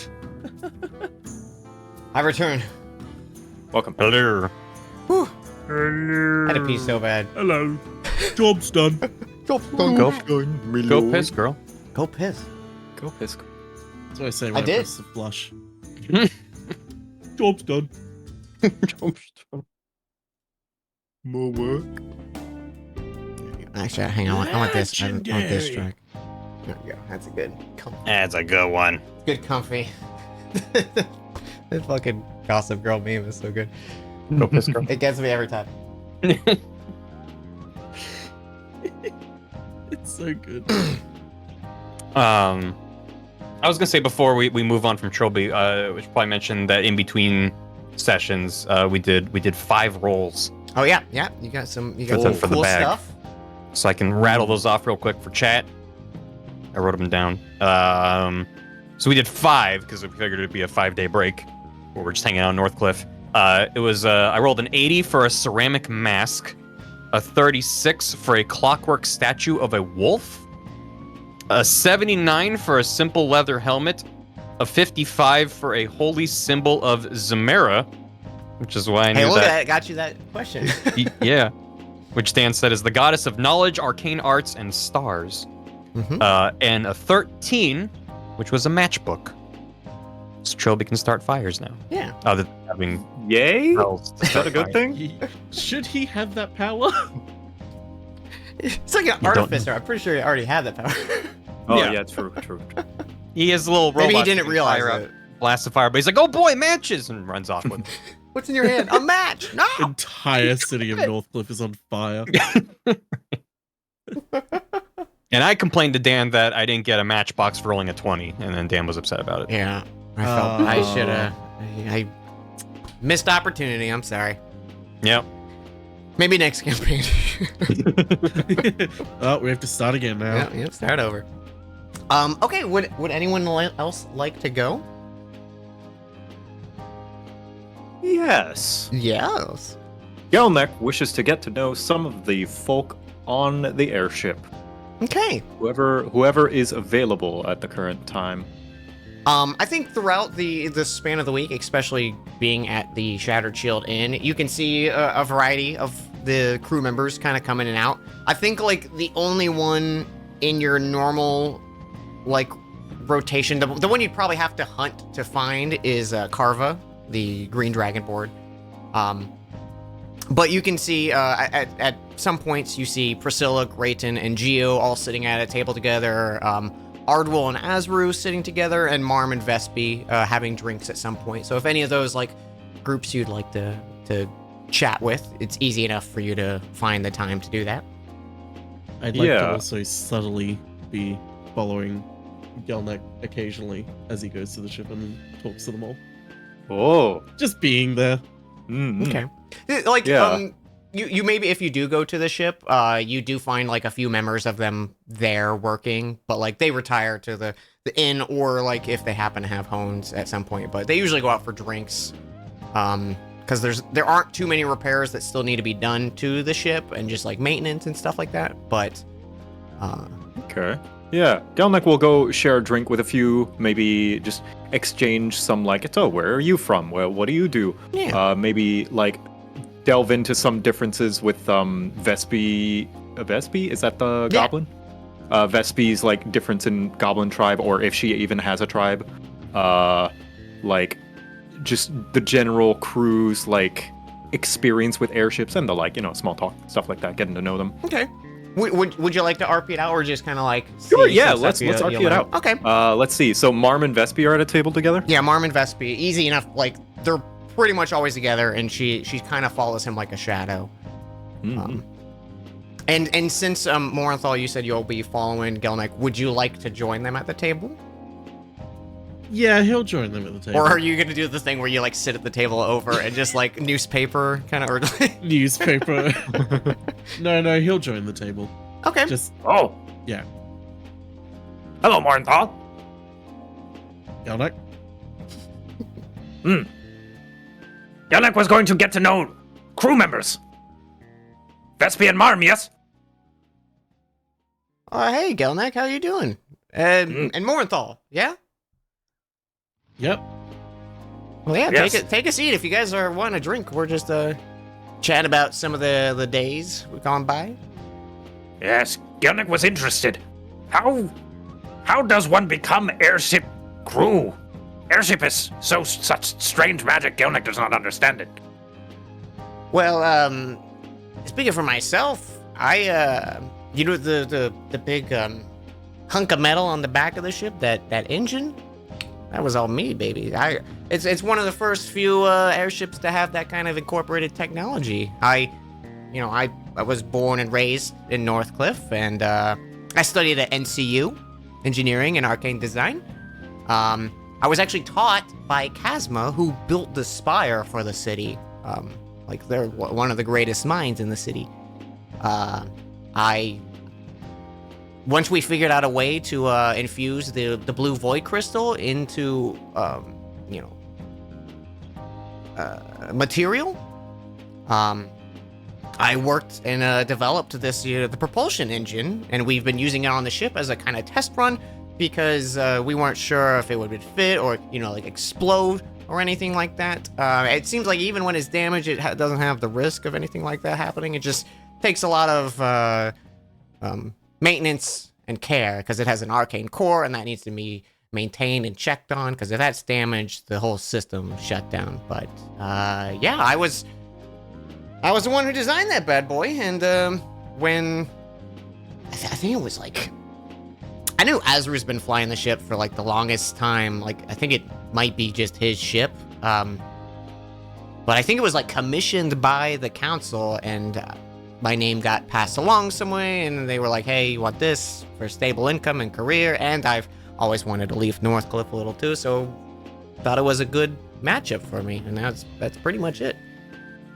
Whenever he says, this is Marm saying this? Yeah, that's Marm talking. Yeah. Whenever he mentions malfunctioning and exploding and failing, Gelnek taking a drink, just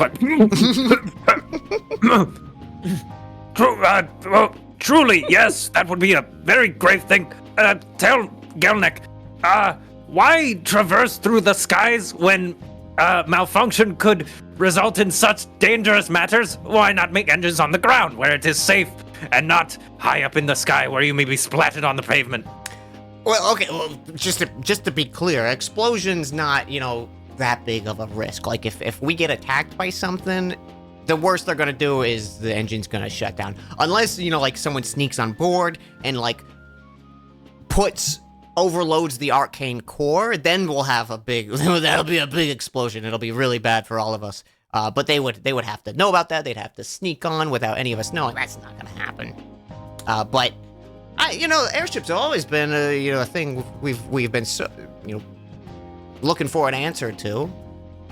Not just for the ease of travel. You don't have to deal with any of the mountain ranges, especially anything north. The Firereach Mountains are gonna add at least a week of travel just getting through them. You don't have to deal with a lot of the natural wildlife, though we do get the wyverns and drakes from time to time. But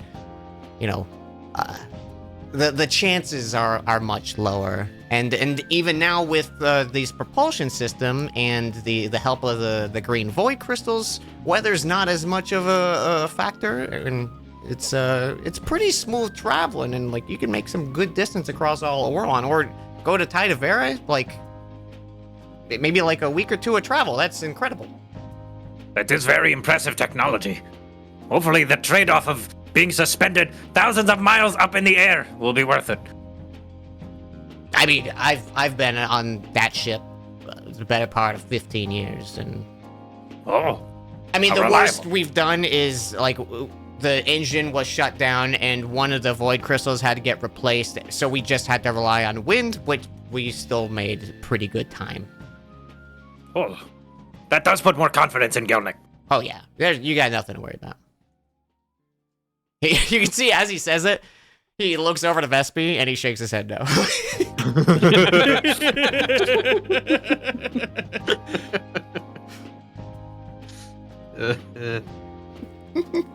And Vespi leans forward a little and goes, "Well, how did you two become, adventurers working for the High Council? We just work on a ship." Gelnick is currently on pilgrimage, tradition of Ustenki tribe. Go out, pilgrimage, take pilgrimage of the land, become stronger, become smarter, come back, challenge the previous pilgrim, and make the tribe stronger. Very specific tradition, usually exclusive to Ustenki tribe. Not very familiar with other goblinoid tribes, but a very proud people. I've heard of that. I was a member of the Fioquin tribe over in Taizavera, but I don't know if you know like a lot of the political climate happening over there. I don't really know myself, but a lot of the like the beast folk got together and they formed a collective called the Endavi.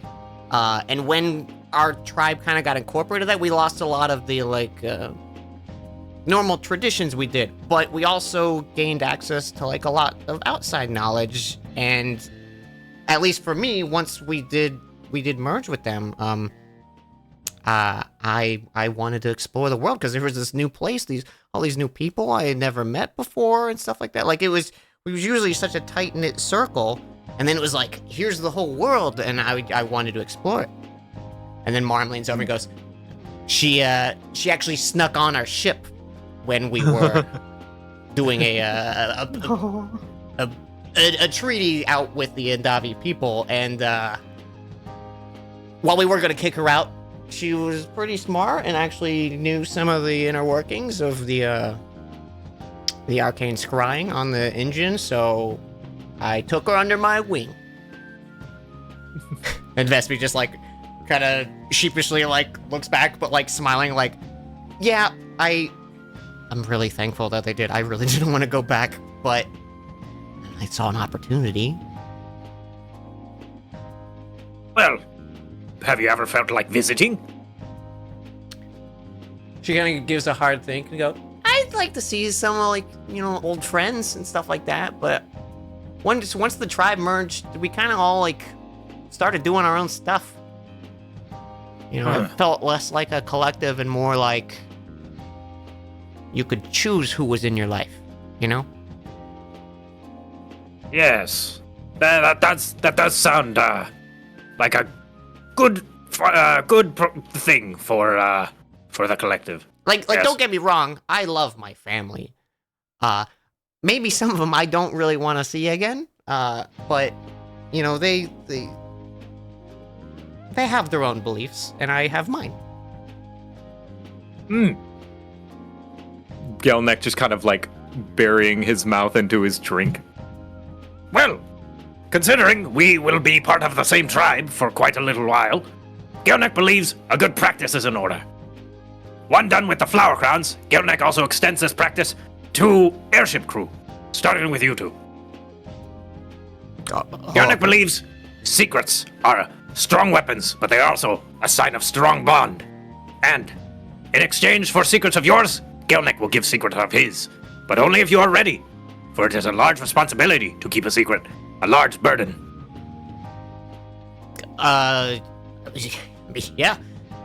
I don't have many secrets, but I'm fine with swapping stories over drinks. Very well. Gelnick will begin first, so as to ease you in and give a first-hand extension for trust. So, He leans in, just like looking around. Gelnick has never worn shoes. As he says that, I'm just going to subtly look under the table and just realize that he's telling the truth. But shoes are Gelnick's favorite piece of clothing. This is because Gelnick's feet and shoes are very important to him, that he is awaiting one day to find the perfect pair. You can see Marms just kind of looking at you, like waiting for like the actual information, and Vespi's like nodding, like, yeah. I get it. I get it.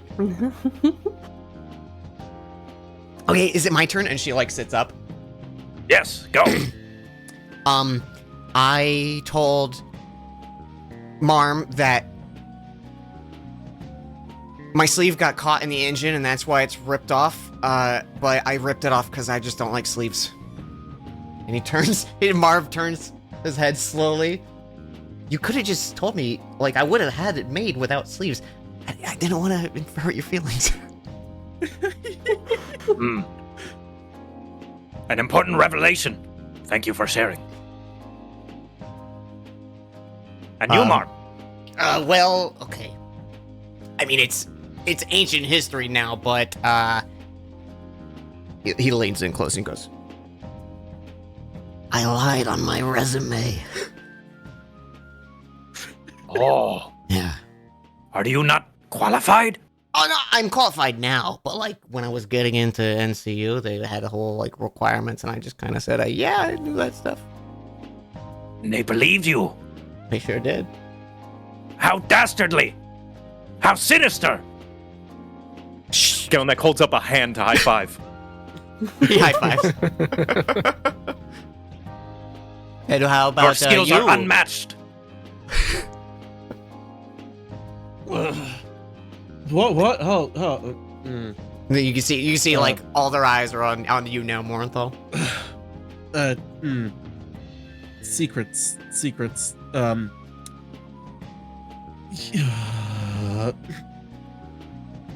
I don't know how to swim. All of them gasp. Gelnick slowly turns his head. What? Yeah. Just sort of wincing as I realize I've just said that. Yeah.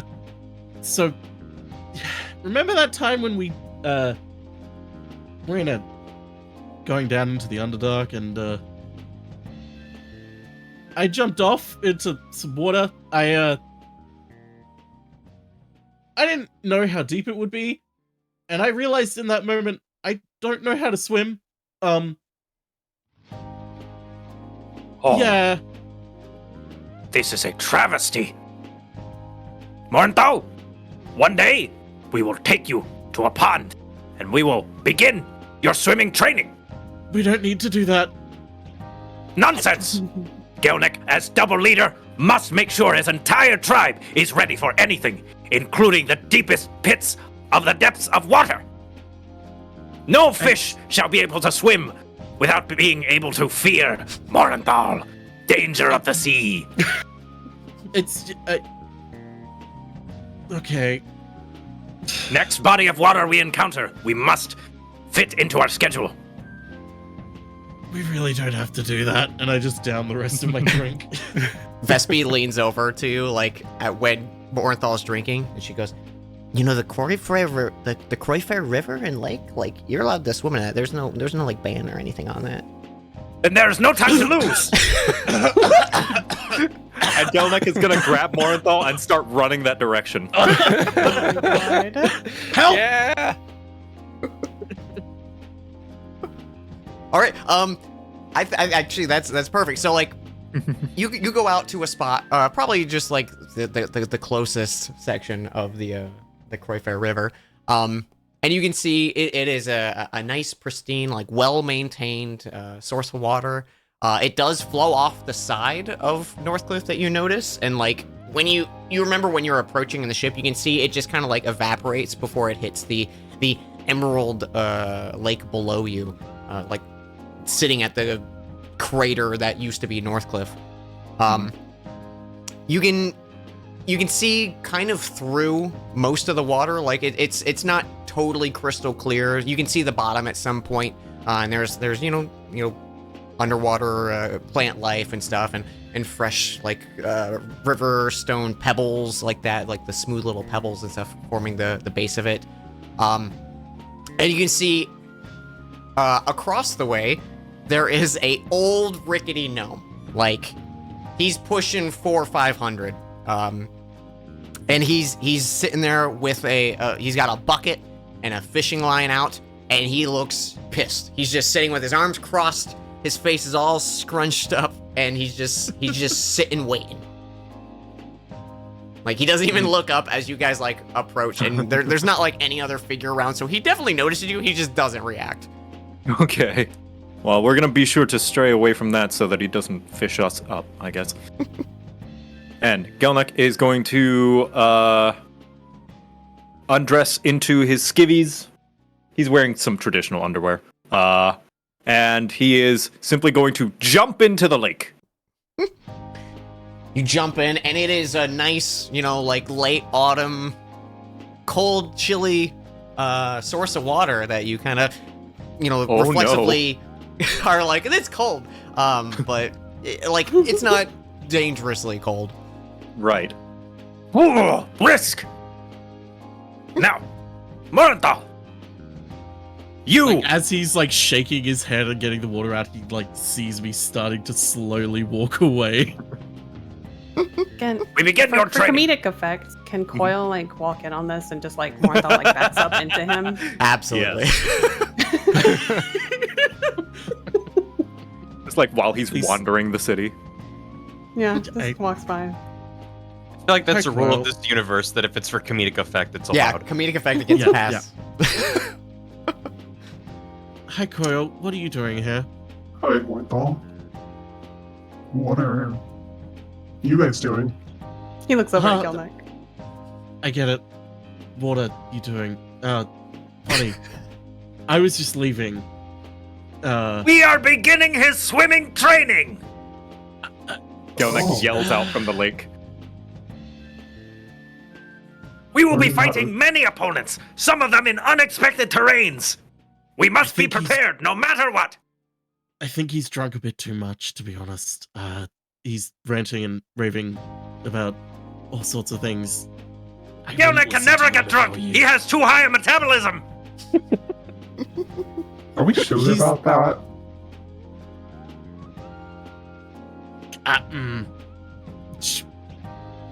I think he's lying. What, you don't feel like swimming? Why would I swim?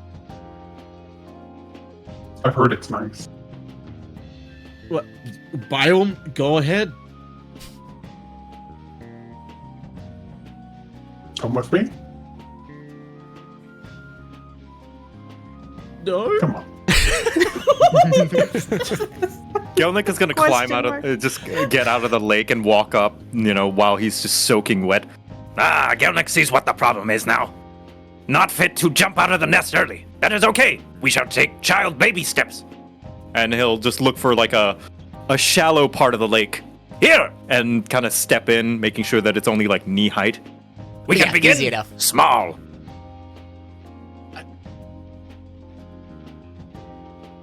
We really don't have to do. I like to imagine as I'm just saying, like, we don't have to. Coil's kind of getting a little bit fed up and just sort of grabs me a little. He can Just scruff. Yeah. Just like scruff you by the back of the collar. I start dragging you over to the water. There's so many other things we could be doing right now. That is true, but what if we inevitably run into a deep sea serpent and fighting for some sort of underwater temple, you will be thanking Gelnek. I'm You not never thanking you know. now. I'll be there. It'll be fine. And you know what? Gelnek is going to do a little traditional Ustenki clappy rain dance and give him Morinthal bardic inspiration, even though he probably won't need it, Oh, just as an encouragement. He'll be fine. You're inspired. he'll be. Coil does the thing. The voice of God. Mm-hmm. Coil does the thing where he just like walks into the water because I imagine he doesn't float or anything. So he's Yeah. just walking He's made of metal. straight in. Yeah. I am now imagining a shirtless Gelnek in slow motion dancing in the water, and Morinthal just staring transfixed, his eyes sparkling. He's inspired. Okay, fine. I take off. I'll take off my armor and to get into my. Have my undergarments and just walk into the water slowly after Coil. There, see? Not much different as on land. Simply Question. wetter. Question for Morinthal. Answer. Do Yep. you take off everything besides your skivvies? No. I keep. Now that you ask that, Well, I didn't think about it because I assumed it would be. I keep the jewelry on, Okay. but I do take off the leather garments. So yeah, the necklace is Just for fun. Can I have a perception from Gelnek and Coil? Sure. Perception. 7. Not very You- perceptive today. Yeah, you notice, Morinthal takes off his stuff and he's ready to go swimming. How nice. Coil probably takes off the cloak and stuff like that, so it just doesn't. Right. it stink doesn't later, it doesn't get probably. wet. It stink. And now that you are attuned to shallow waters, we should go slightly deeper. And Gelnek is going to find a spot where it's like chest deep for Gelnek, which is probably waist deep for Morinthal. Mm-hmm. This is cold. Yes! Better to strengthen you and attune you to the elements. Is it? I kind of just feel cold. That is okay. You shall warm yourself up with some exercise. Now, at this depth, Gelnek likes to wade through the water, using it to propel himself rather than trying to fight against it. You cannot run in water like you can on land, for water is thick and pushes against you. You must flow with it. Let it propel you. And Gelnek is going to just kind of like do a simple little like butterfly motion with his arms, just pushing himself, showing Morinthal that he can do the same. He Now doesn't you do a try. doggy paddle. Yeah, yeah. Yeah. Kneel down. Submerge your chest. I try to kneel down, but like it doesn't get to my chest, so I just sort of flop over on my side. Not really knowing what else to Gelnek do. is gonna go and assist. So does Morinthal actually try? Unwittingly, like as I flop over and sort of just like puff up a bit of water, it's just like he's just like flailing about, and like his arms just sort of unconsciously do what Gelnek was wanting him to do. There. You Give must me- see the water. Oh, sorry, go on. Just as a fun, you give me an athletics check, and you are inspired if you want to use it too, from Ooh. Gelnek. No, I feel like this would be a chance where he'd use the. Is it D6 with you? It is a Was it D8. I figured it was a D8 now. Yeah. He's gonna use it Ooh. anyway. Oh. All right. Fucking hell, 29, Dan. 29. You're a quick learner, as you've always been through your life, and maybe it's just the initial fear of water that you've had through your life. Like it was this unknown thing and you didn't have anyone to teach you and you just never needed to learn that skill. But the basic teachings that Gelnek and Coil is assisting with are quick to pick up for you.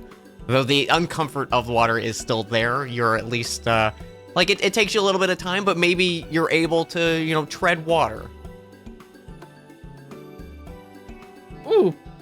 Like maybe not swim efficiently yet, but like you can keep yourself afloat. Okay. Yay! Whew. Am I doing it? Morthal, you're doing it! Looks like. Good, we can leave now. Yes. A wonderful first step.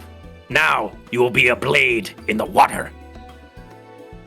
A wet blade?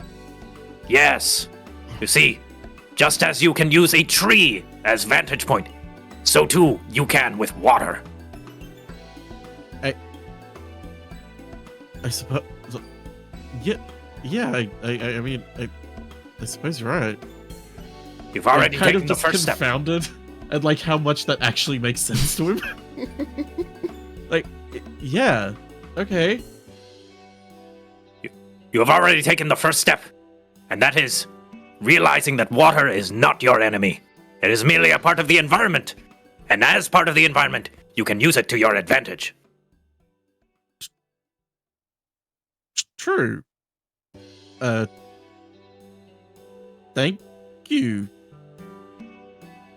Of course. Gelnek. And thank you, Coil. You are a wonderful assistant. Coil just sitting in the water next to them. Can Coil just have kind of walked off? Like, is any part of this lake or river deep enough that he can just submerge entirely? Yeah. The more you get out, like it probably gets to like 15, 20 feet deep at some point too. Okay. Wow. Yeah, I think he's just gonna wander off actually, and he's gonna look for cool stuff. Okay. Give me perception as you're wading through this water, this waterscape. I love This is more Coil. important, I guess. Yeah. 14. You see, there is like a piping system that is under here, and while there are there are bars on it, you can see there is a section of it where the bars have been damaged and breached a little bit, where someone even your size could probably fit through. And you can see water is rushing in from that point. You imagine there's some degree of the plumbing system, or just getting the water actually up to Northcliff is maybe related to this. But you see a lot of plant life. One thing you do notice is very, very few, if any, fish are catching your eye. It seems weirdly empty of fish. Okay.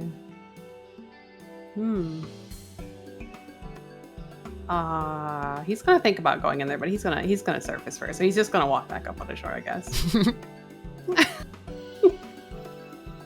Yeah, it's a pretty steady incline and stuff. There's maybe a few areas you actually have to step up on a rock under it, but super easy for you to get back to the surface. Was there maybe before he goes back, in the was it a tunnel? Yeah, there's a tunnel, and it was bars? maybe 6 feet tall tunnel. Was there any air pockets down there? Not from where you could see. It looked like it went straight. But you could see it turned enough just with the sunlight hitting the water, and it's pretty clear water for you to see. You can see it turns eventually, so you kind of lose sight of anything. Okay. Alright. Yeah, he's gonna return to the surface, and I imagine as he does, the water that is inside his armor is just spilling out. Oh yeah, you are making a huge wet trail as you exit. How's that 400-year-old gnome doing? I think he's like, he's still got his hands crossed, but like watching the display of Gelnick and Morinthal, like his brow is slightly less furrowed. But you see he like, he pulls up the fish, or he pulls up his line at some point, and you can still see like a worm, and he just casts it again, and now he's back to being just as grumpy. Coil might like turn around to that guy and how far away is he actually? If you're at the riverside, it's maybe like 15-20 feet from you. Oh, okay. So the Coil could shout. Yeah. So he'll probably turn and say, I unfortunately don't think I saw any fish down there. No shit! He raises his hand. He goes, Poor guy. I've been fishing out here for hundreds of years. All of a sudden, no fish. That's unfortunate. It is. You see, you sense the sadness in his voice. Have you considered fishing somewhere else? I've tried different spots in the lake and the rivers. It's all the same. You get a few bites, but they're all little weak, little tiny things. I even tried to go to the castle and put in a report, and they were like, it's not important. Oh. My apologies. Don't worry about it.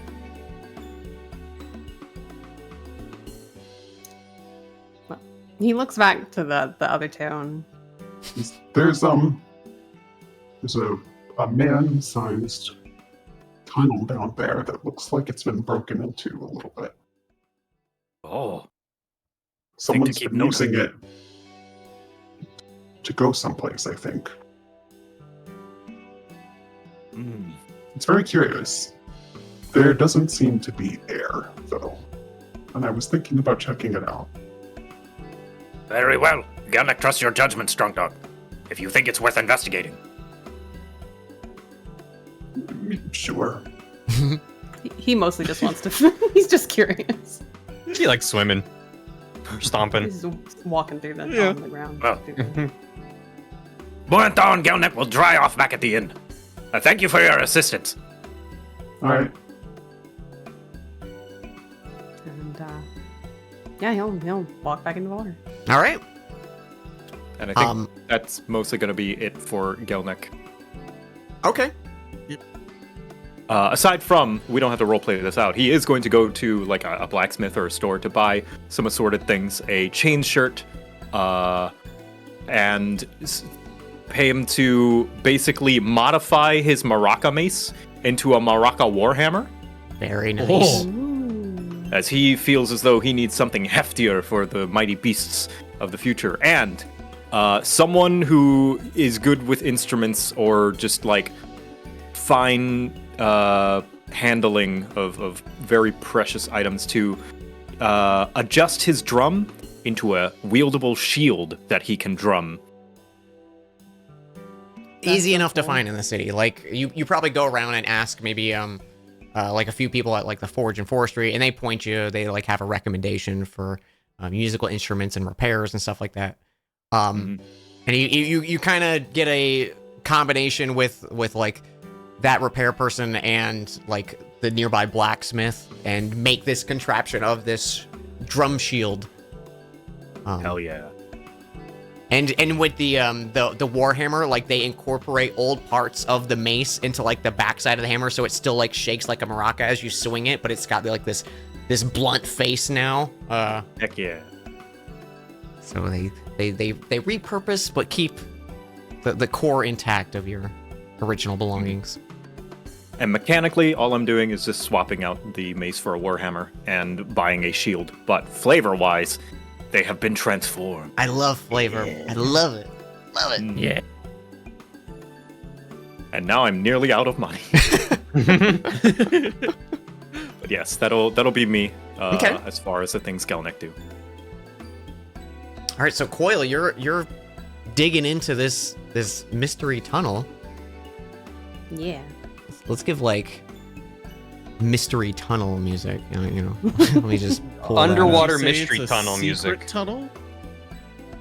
Secret, perhaps? It's kind of like, curious. Through the water. That's good. Okay. So you get through. You look at the entranceway, and you can see it's like the metal looks like it's been like pinched. Like it kind of comes to like a curved point at the center, and like at different areas, and you can see like these markings of like other areas that have that like indentation, like you know when you use like bolt cutter on something and it kind of like bends the metal to like a fine edge. It's like that where it's severed. But like a little careful maneuvering and you can easily slip past it. Yeah, he's gonna wiggle in there and see where this tunnel goes. Okay. How are you just dead set on like keep going until you find something neat, kinda? Kinda, yeah. Or like find out that it's just basically nothing. Like, it's just... You follow it for like what feels like a few hundred feet, and it's kind of like turning into natural spots. It kind of splits at some points, and you just kind of like go with your gut. Yeah.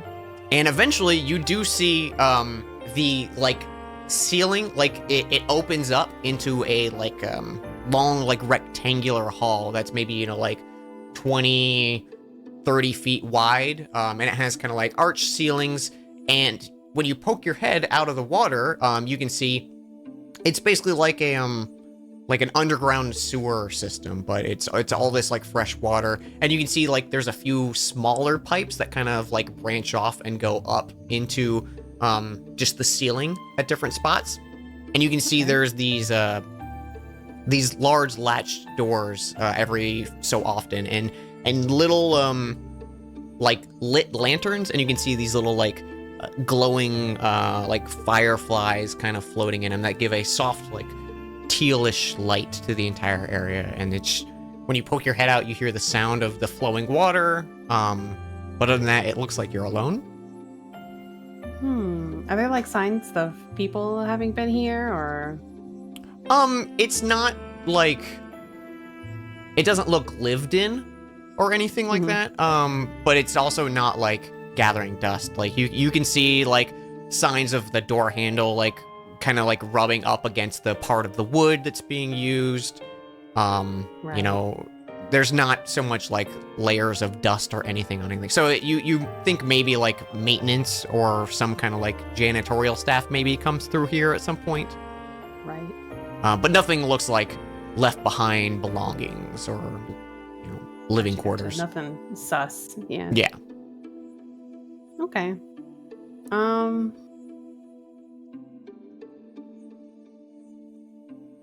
You do see like this like kind of like rectangular structure stretches out for a long distance, and you can see like these teal lights kind of continue just like into the distance. Like it looks like this is probably the central like channel that the water feeds out of and into. And you can see even a few of these other large pipes that you came through connecting to different, like you go like 2 channels over and then there's like another pipe that kind of connects, but you can easily just walk through the water to pass through these channels, even though there's like gates and doors on each side. There's nothing in the gotcha. water. You do actually, you would notice in the distance where it looks like the end of this hallway is, it kind of like turns into like a Y shape and splits into like 3 different directions. And we'll say like you probably walk to that intersection, and one looks very similar to where you just came from. The water is fully flowing. You can see several of those pipes. To your left, though, you see a faint shimmering circle way in the distance. It's totally underwater, and you can see like there's some like it may be like plant life or something obscuring it every now and then. That just kind of looks like it's flowing with the water. And you can see the doors that kind of like seal off these channels on the walkways that are alongside this. One of them has like this like mildew or moss kind of like buildup on it that looks like it's maybe like sealing that door. Interesting. Is there any more of the the bolt cutter like damage to anything? Give me a perception check. Okay.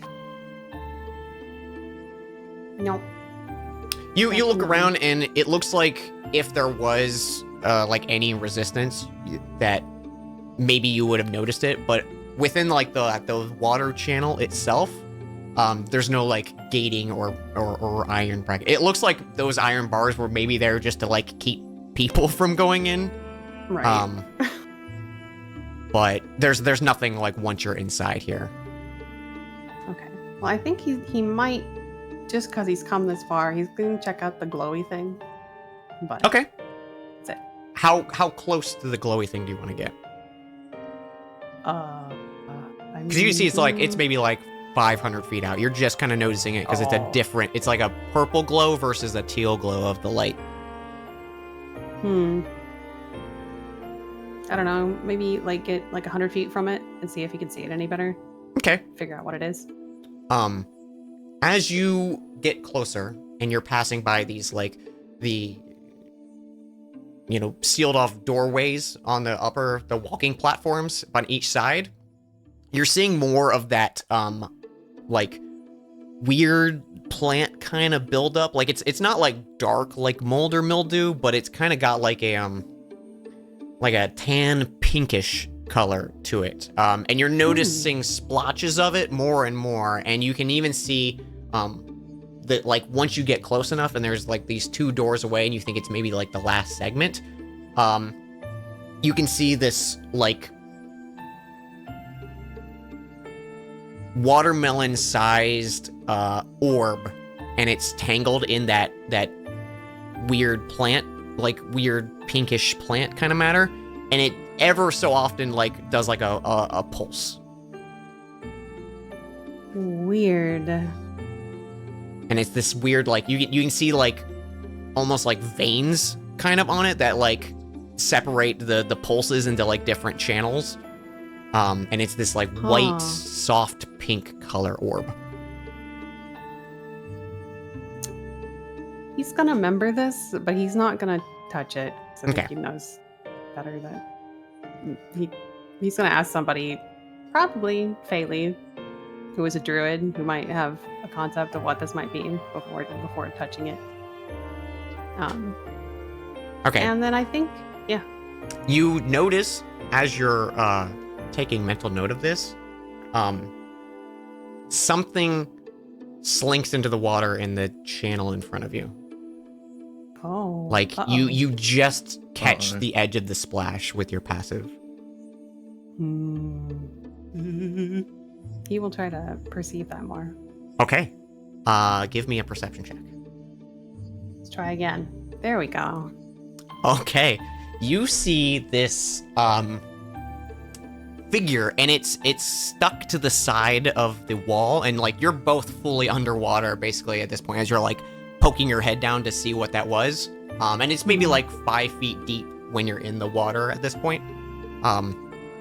It's hard to gauge its size because of like the effect of looking underwater, but it's large, and you can see these multiple like insectoid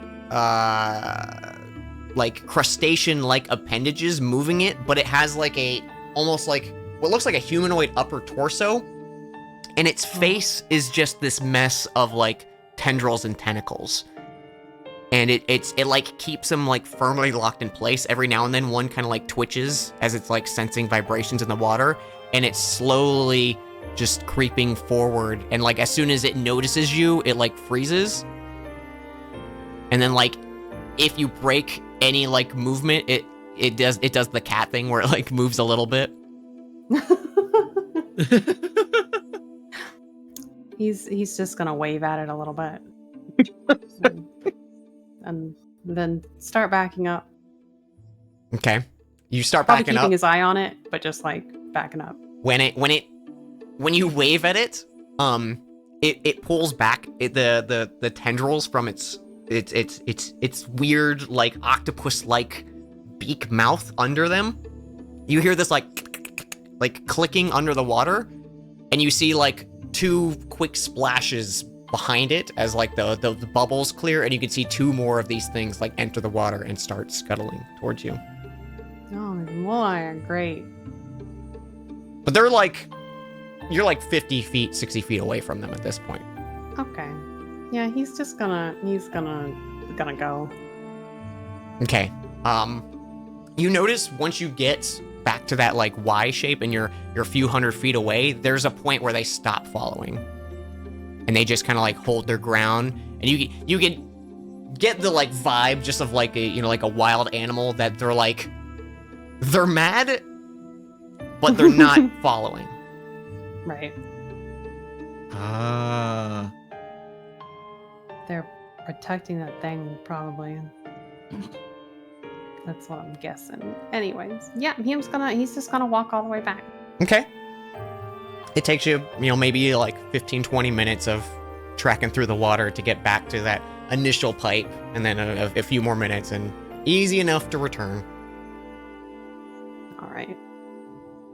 He's gonna grab his cloak and stuff and probably look over at the fishing man. He's still there and he's still pissed. Like, Well, then, I hope you find some luck today. Yeah, me too. and then he heads back to the inn. All right.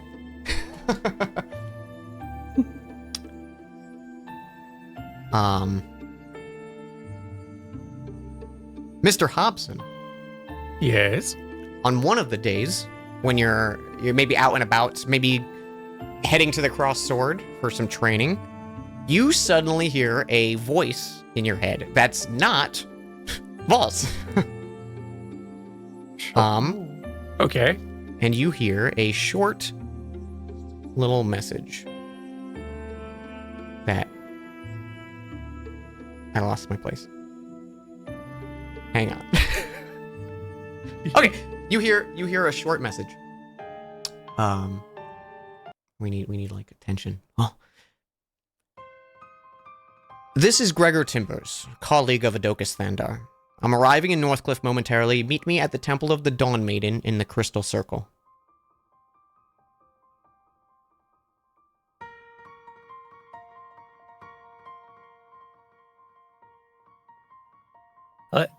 Hello? Boss, did you hear that? Hear what? Nothing. Okay. Hobson, in a like tiny little idiot moment, checks his other arm to see, he's like, is he wearing something else now? No, fine. Okay.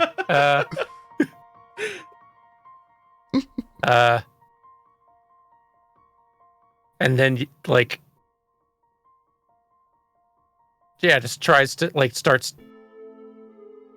heading in that direction, trying to find it. The Temple of the what now? Dawn Maiden was what Temple he of the said. Dawn Maiden. Huh. Which you're not learned seeing that on enough. this You would map, know Dan. that's Ophina, like one Okay. of the Divine Nine. That in town? I mean, there's no voice back. Like, but you would know there's probably a temple for each of the Divine Nine within Northcliff. He starts looking for the equivalent of a Stormwind guard who can point him to Easy enough. There's probably someone wearing a Crown's Guard garb, and they can point you like, oh, the Crystal Circle. You'll go there, and there should be a large circular room, and has the 9 churches there. Dawn Maiden is you. the one with the bright sun at the stained glass center. Bright Sun Stained Glass. Okay. Thank you. And yeah, he Fairly well, citizen. scurrying in that direction. I hope so. And then he says the exact same thing again. Welcome to Corneria. So when you go to the Crystal Circle, I think this is the first time anyone's been through here. It's the entire like circular district that the temples are housed in is it's like a circular like a cul-de-sac kind of thing, and in the center of it is this massive chunk of void green crystal rising out of the ground, maybe like reaching 30 or so feet.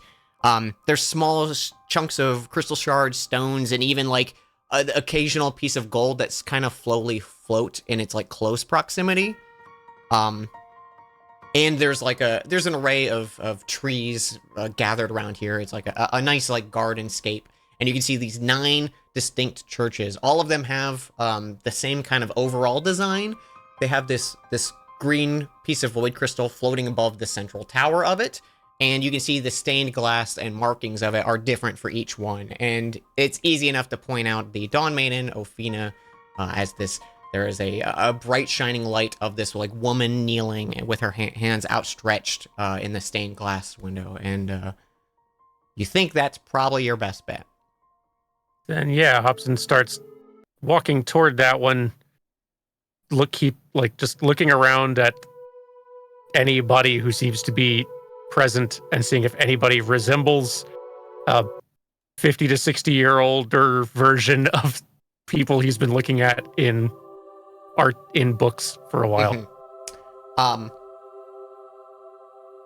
When you enter, actually, I guess he'd know Gregor, or he'd know of Gregor at least, wouldn't he? You would he'd know what of Gregor looks Gregor, like. Yeah. Okay. There's a lot of people gathered. Many of them are just there for worship. Some are dressed as members of the cloth. And standing towards the side of it, it's kind of like a small like hallway, and you can see there's offshoot rooms and stuff to it, for like prayer or study of the church and stuff like that. But the central room looks like it's an open space where anyone can come in and pray. There's a large statue of this kneeling woman in that same pose, like her hands open, and like her face is shrouded in cloth, and there's this like brilliant sun that's in the back in this stained glass that's shining down on it, and it's like it creates a nice like warm light that cascades across the floor and the pews of the church.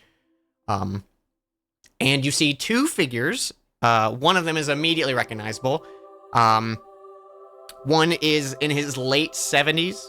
He has salt and pepper hair, a very close-shaved beard that also like is matching in that like prominent grays and blacks. He's wearing long red robes with ornate designs and markings all throughout it. And you would know this as hang on, I can do a thing.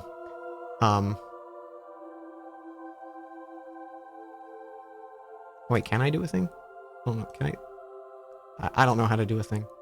Here, I'll just do this. There we go. You can put it as a handout. Oh, okay. Oh. There you go. That's cool. Gregor Timbers, one of the previous champions. And he is standing beside another human, who looks maybe in his 40s. He has dirty blonde hair tied back into a braid towards like the base of his neck. He's wearing clothes that are distinguishing him as a member of the church. But most notably, his right arm is opalized. You can see this like gold medallion chain wrapping up across his forearm, where it like abruptly ends and it's fused into like the solidified stone arm. But he seems to be just as dexterous with it as his other arm, as they're kind of like talking to each other. And as you approach, Gregor turns his head down and he goes, "I believe you're the male thief, Mr. Hobson, yes?"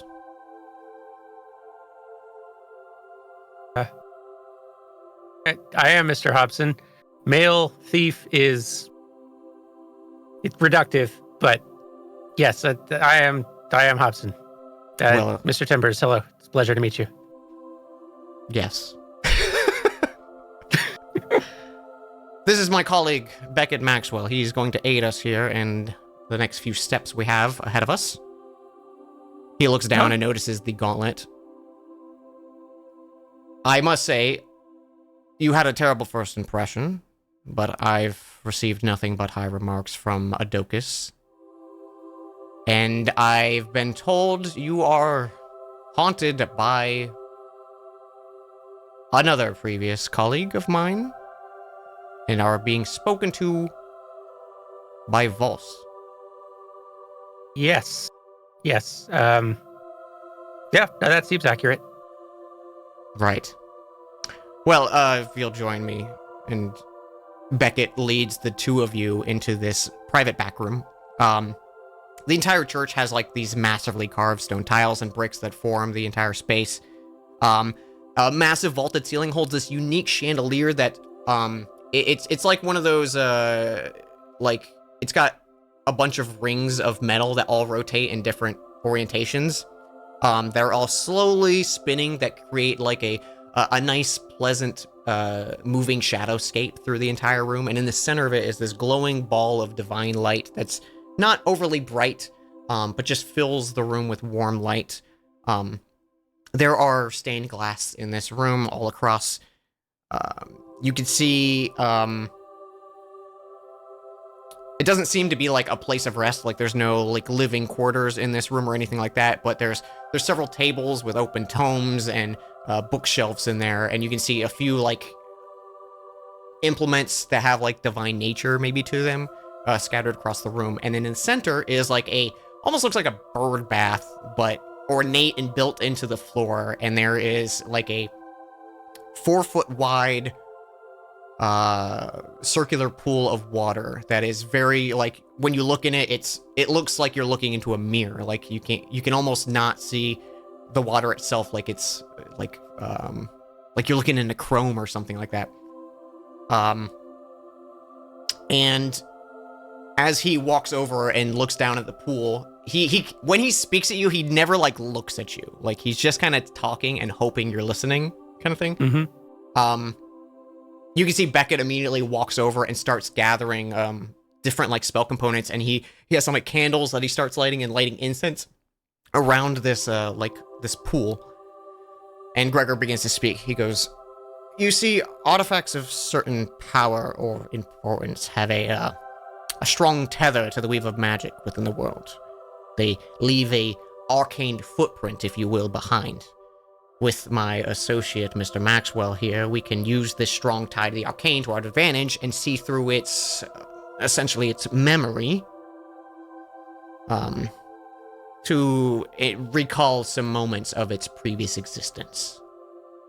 While I totally believe that you're being spoken to by a previous colleague of mine presumed dead, I thought this would be a good way to ensure what you're saying is true." Sounds reasonable. If what I'm saying isn't true, I too would like to know. Yes, likewise. As Beckett continues moving and stuff, he walks over to you and he begins to like place an arm on like your arm and the gauntlet, but before he does, he like hesitates and he goes, "May I?" I suppose so. What's involved in this process here? And Hobson kind of cautiously sort of like holds his wrist arm up. Nothing major of the sort. I just need to have direct contact with the gauntlet, and I wanted to ask. Seemed polite. Oh, I appreciate it. Thank you. But sure, go ahead. He kind of just like rubs his hand across it and like leaving like one finger kind of trailing behind, pulls back, and this like thread of like white light is connecting to his fingertips to the gauntlet before it like snaps. And he releases this into the pool, and as it does, the white kind of spreads until that reflective surface turns white. Gregor lifts his hand. One arm's like constantly behind his back, like he's just like of importance and kind of carrying that demeanor. Like he what's the word where he's using a lot of hand movements as he speaks to be like overly dramatic. Sure. And he reaches his hand out and almost like twist it where you can see like these circular arcane runes light up around his hand, like he's turning a dial. and you see a few scenes kind of played out in the reflection of this water. A lot of it he immediately scrolls through. You can see just brief glimpses of combat and travel and faces that are familiar to him and Valse, and you now as well. You see like glimpses of a young Adocus and a young Arthur and the champion estate. You see some fighting of this like massive dragon and the fire like burning through the vision, and he just kind of quickly scrubs through this like he's just going through a video file, and gets to a point where he starts to slow down. You can see from Valse's perspective, you can see like looking over a skyship. It's much smaller than the Viridescent Javelin, but it's looking down at a ocean below. The head turns to your left, and you can see a disgruntled dwarven man. Has this short, stubby, horned helmet on that you recognize as Orsic. He just looks over, gives a nod, and like readies his weapon as the figure, like as your point of view looks up, and you can see this floating castle in the sky. It's like built into a cliff, and the entire cliff was just lifted off, almost like Northcliff, but there's no traces of green void crystal. It just looks like it was suddenly ripped from the earth. And this vision that you see like lasts like a second or two before Gregor continues to scrub. You see Valse looking up to Arthur. You can tell that there's been a fight. There's fire and remnants of battle around, figures laying on the ground. And Arthur slowly turns, looking sad and broken, before like in a jolt of like electricity goes through him, and it's like he's seizing up, and it looks like a puppet going from relaxed to being in control. Before a white explosion fills your vision. The next is Orsic slowly crawling over towards your perspective. He is bloodied and beaten, and you can see like from the small gaps in his armor where you can see flesh, it's like hands pushing through the flesh, trying to like you see a face poke through his cheek and then like recede back in. Give me an intelligence check really quick. Okay. Okay. Intelligence. Okay. You notice in this scene, when Orsic approaches your perspective and like starts to move, you're no longer seeing from Valse's eyes. You're looking from the gauntlet. Oh. And he lifts your body up. You can see these weird kind of like arcane burns on him that are unnatural and like changing color as they go.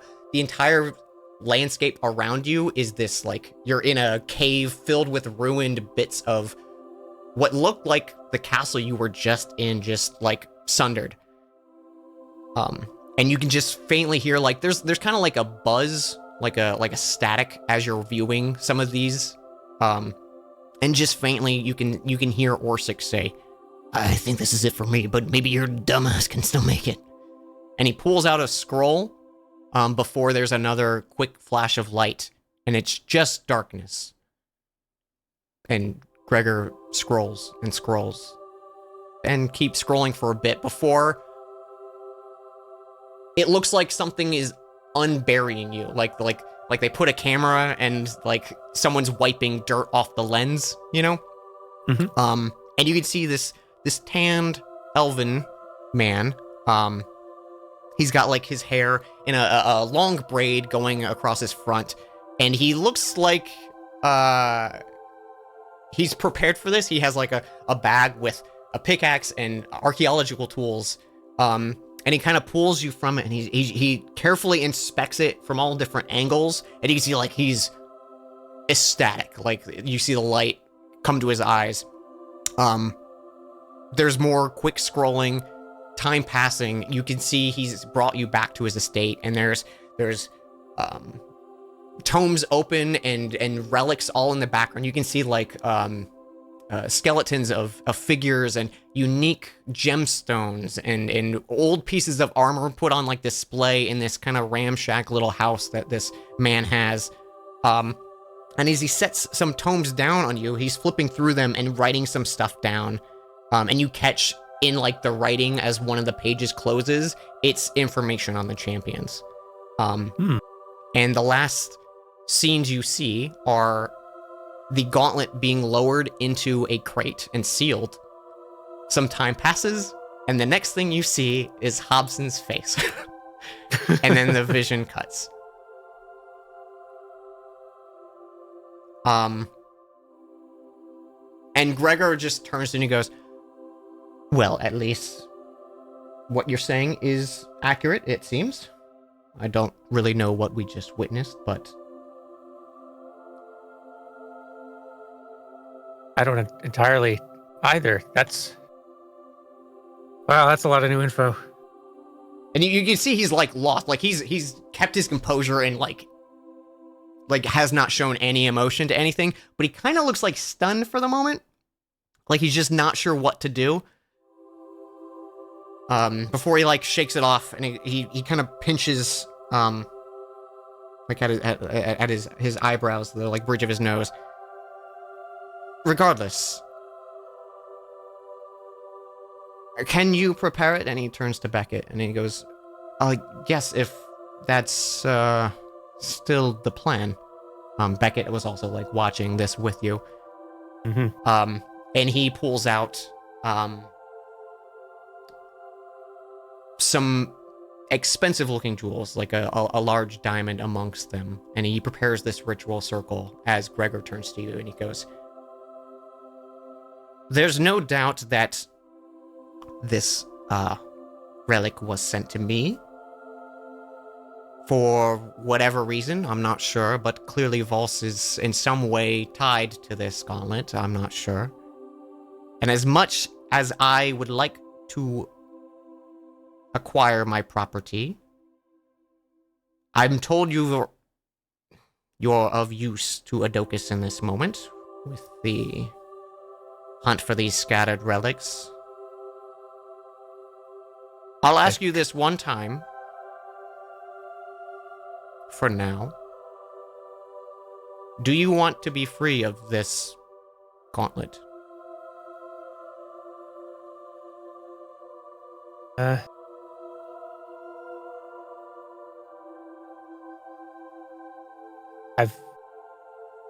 For most of the time I've had it, yes.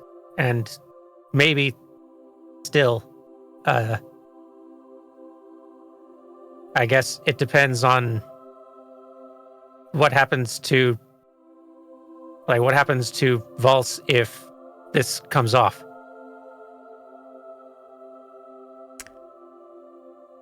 That I don't know. But what I can suspect, you were working as an assistant in Silver Hill.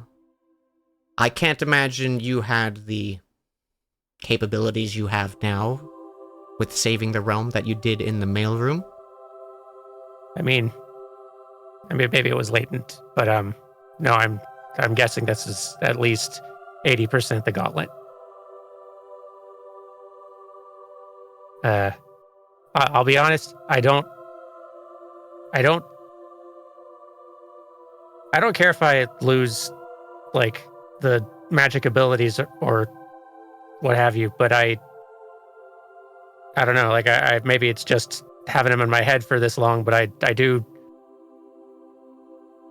like I want to make sure that that Volse is all right or happy, or that I want to make sure that I'm not doing any damage by taking this off. So I actually on that note, I have a question.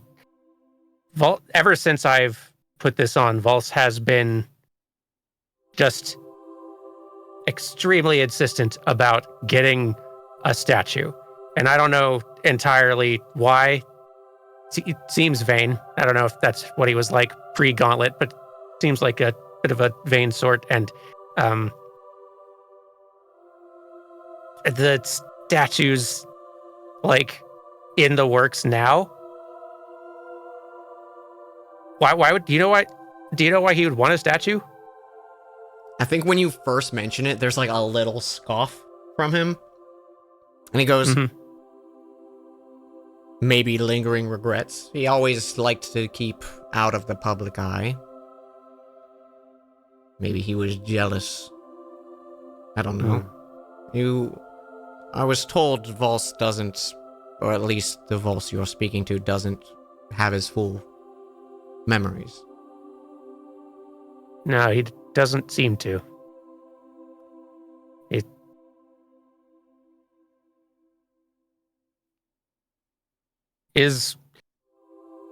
How much is Hobson able to communicate with Volse without speaking like verbally aloud, like internally? I think if you think it and called to Volse through thought, you can communicate. Like, I feel like you've probably done that throughout the journey at some point.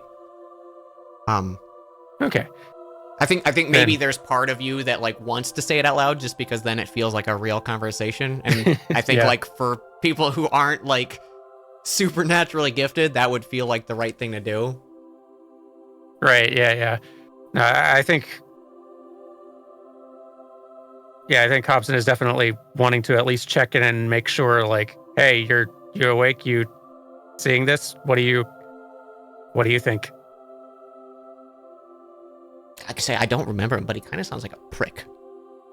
Right? But I'm a little touched, to be honest. I thought he wanted to be rid of me ASAP, and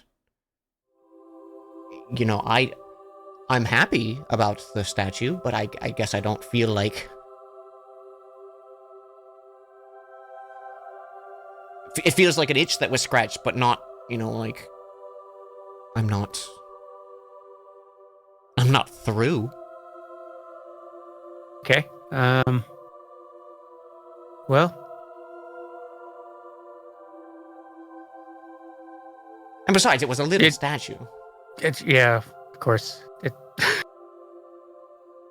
My bad. And I don't suppose you have any idea what happens if this gauntlet actually comes off. I don't know how they'd get this thing off. I don't even know how I'm talking hard, to you right now, but I'm gonna suspect something will happen.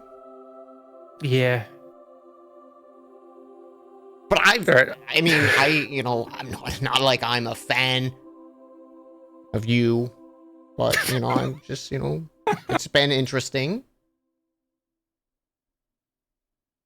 Love you too, buddy. Yeah, Arcade Hobson's kind of like, all right, back out to conversing. So I'd feel real bad. And I don't think it would help my future prospects if I was even indirectly responsible for killing a champion of virtue. That undoes literally any, like, good thing you can put on a resume. So I do want this thing off, but is it possible we could try to figure out what's going on with it and see if we can, like, if there is a part of us that's still alive in here, can we try to see about doing something that gets him out, revives him? Like, I'd rather not just flip a coin on just eradicating whatever's left of him. Gregor's been like silent as you've been kind of speaking. And I think as soon as you mention like the first time of not like being okay with losing the power and stuff, you catch just subtly from him like look to Beckett and like put his hand like stop preparing. And you see Beckett like begins to return the jewels and stuff and erases the circle that he's been working on. since trying to commit to memory the components and the like. I guess I could just try to do an Arcana check or something, right? To see like what Absolutely. was that they were doing. Go for it. 25. Oh, yeah. Oh, I don't know. 25. Yeah.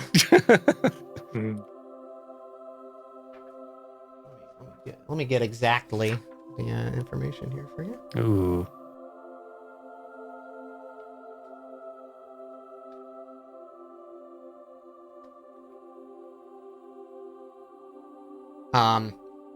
You're not 100% of like what is being prepared, but you immediately know it's divine in nature. Just like you catch some of the runes and glyphs that are being prepared by Beckett, and set it like at the center of the circle, kind of like propped on this little stand, is a like a circular tray of dust that like catches your light, or that catches the light in such a way that you would know this is probably like diamond dust, just for its clear nature, and it being a typical spell component of like crushed jewels and stuff like that. It would be about 100 gold worth of diamond powder that is at the center of this circle you're seeing prepared. What the actual ritual is, you imagine it's something to do with removing the gauntlet, but you're not sure of like a spell name or anything. You just immediately Sort of like a curse removal kind of thing, maybe. Sort something of like, along those lines. Yeah. Okay. Yeah. Um. I guess like you, out of courtesy, I should probably ask you as well, though. I mean, if this was addressed to you, are you okay with me keeping this on until we can understand it a little more? I'll tell you what. I will look into ensuring whatever remains of Voss stays intact, or finding out maybe what happened. That was clearly the crash site of the Isle of Shariza. We have Beery currently investigating the case, as I think one of the artifacts you're looking for is also believed to be there. If we don't hear back from her, I would not be surprised if in the future your own party is sent there, and I would highly recommend maybe investigating and looking for any remains of what just transpired that we witnessed. But in the meantime, maybe I'm okay with letting you borrow the gauntlet for now, and when this is all said and done and we have some more information, maybe then we can move forward. I appreciate that. This feels like a much less important question by comparison now, but do you know who sent this to you? The only reason I opened it was that it was really badly labeled. No, but I recognized where they dug it up. It looked to be outside of Brightcoin, but the figure is not familiar to me. Yeah. Oh well.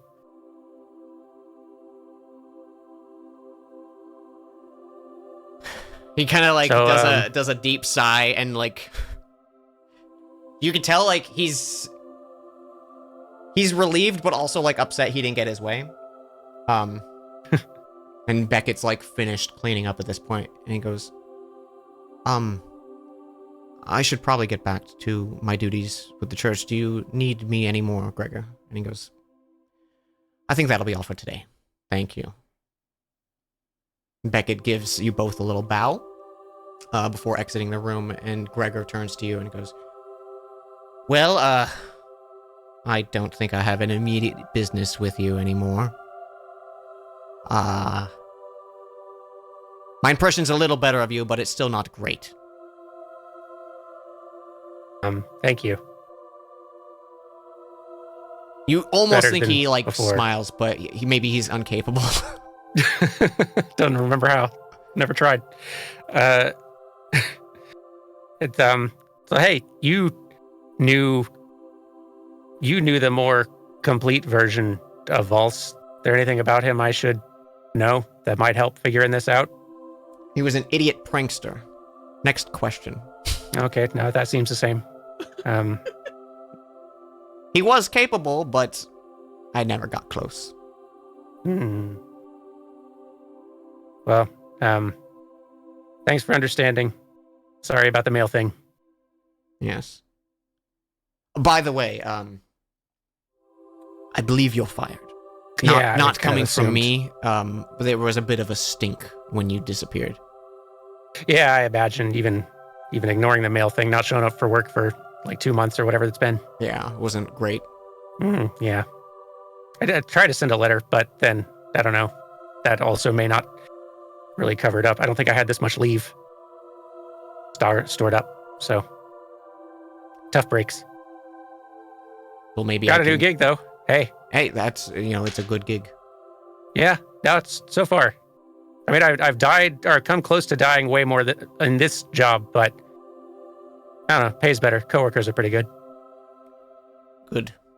It happens. It's part of the adventuring life. As long as you keep yourself surrounded by good people, I think that's what's important. You see, like he almost looks like he's looking back. Like his eyes are kind of just looking at the floor. Well, I'm off. It was a pleasure. Yeah, a pleasure to meet you. And he steps away from you, and as he steps, it's almost like in a central point, he like folds in on himself, like into nothingness, just like a wisp of like a cloth of him is being yanked in a direction and then it vanishes. Cool. And you're just kind of standing alone now in the church. Did Hobson say that out loud? Yeah, probably. Didn't mean to, but yeah, he probably did. Now, I think Hobson feels awkward standing alone in a side room in a church he doesn't attend or know anybody at, so he just tries to casually just walk out and not bother anybody. Yeah. I don't think anyone like pays you mind as you leave. Because I think if they did see you going with Beckett, they were like, okay, this checks out. Yeah. But yeah, I think he heads out and God, I have no idea where he goes from here. Okay. But yeah, you can resume your normal like things that you would like to do of like, oh, I was going to the Cross Swords or going for drinks and stuff like that. Probably unless just go to the Cross Sword, and if he bumps into Adoka, says, like, hey, I met your old coworker. He was in town. Did he stop by? Did he say hello? No. He Nah. does that quite often. That He's checks I'm surprised you're intact. So it probably was a good meeting. I felt very stressed the whole time. So I guess I too am relieved. He's not the most pleasant of people to deal with, especially in his later years.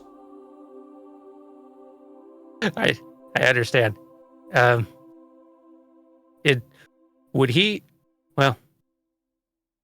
was going to ask if he would, I needed to, worry about him doing something that would, bring harm to Vols, but the fact that he's let me, that he's not forcibly taking the gauntlet back, I guess, sort of suggests that he,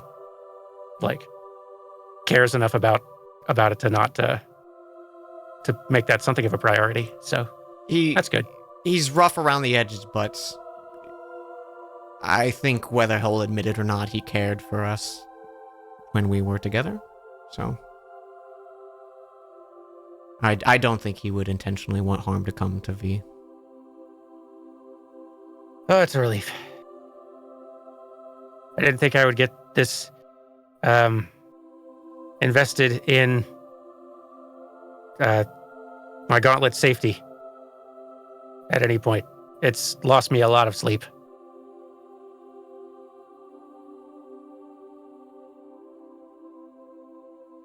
Well, I mean, I'm curious to see where this goes. To be honest, I'm not sure exactly what he all said to you or what was discussed, but it's interesting, I'll say that. It's interesting. Do you know why, like, it was hard finding, like primary sources, I guess, but why, what made, like, Arthur and the rest of the champions recruit V in the first place? He looks a little nervous. Has V spoken much about Arthur? No, I mean, like, his memory of past stuff seems to be real patchy. It seems like he knows about as much about the past as I do, but it seems like he, like, vague familiarity anytime we see it, like a statue or something. They were very close. Oh. More so than I think the rest of us. I see. That's really sweet. He did have quite the unique set of skills, and while we weren't sure if our work was going to take us to other planes of existence, he was the only one with any background knowledge of previous planes. Not only extensively knowing the Feywild, but apparently he had frequented the other elemental planes as well in his travels, and he was highly recommended. That makes sense. Thanks for sharing some more knowledge about it. I've been hitting the books real hard. It's nice being able to just get some information from someone direct, and then someone who's nice. Well, I'm always here, and happy to share any stories that I think are worth sharing. Take you up on that. But I'll get out of your hair. Your sparring partner's looking real impatient. Yeah, they've been staring me hard this whole time, so I'm gonna get back to that. Okay, cool. All right, like, go get him. Oh, he's going to be destroyed. And he walks off. Anything else for Hobson for this night? Hobson's had a big night. Big night. Yeah. Like, Hobson's going to, like, crash, get a food and a drink, and just try to think and mull things over and try and fail to get any more useful information out of Vols. I think, like, maybe when you try to talk to Voss, he's just like, he's moved on to his next, like, obsession. Or, like, he's hunting for something else to be interested in. Yeah. Yep. But yeah, he doesn't, he's not much help. And anything he does tell you, you're like, I don't believe that. Like, Yep. But yeah, that's it for Hobson's stuff. all right. Does anyone have anything else they'd like to do throughout this week? I know with the shopping and stuff, because I just wanted to make sure it was touched base. Did Faylee actually buy a new set of armor? I really need to. Okay, what are you looking for? Literally the best armor money can buy. Best money? Okay, well, you can enchant it to give a +1 to AC. That'll be 1,000 gold. That's addition? fine. Okay. Remember that time I pulled a card and got double my money? Let's fucking go. You sure did. Okay, let's see what the best armor you can wear as a druid. Equipment. I believe you can wear hide. Which will give you 12 plus your dexterity modifier. So that would be my next mod is 0. It's 0. Okay. Well, that's 12. Oh, your dex is 0. That's why. My armor class right now is 10, and that's been a problem. Okay. Well, if you do buy a set of hide armor +1, Mhm. that will bring you up to 13. I think that's better than 10. That will run you, we'll say just 1,000 because the hide's 10, and you know what? They'll give you a discount. They give you 10 gold for free. All right. So And I don't think you will can do wear that. any higher than that as a druid because I think it can't be metal. Wait, hold on. I Mm-hmm. have hide armor in my bag. Oh, Nicole. Nicole. You get a new kicker ass set of hide armor.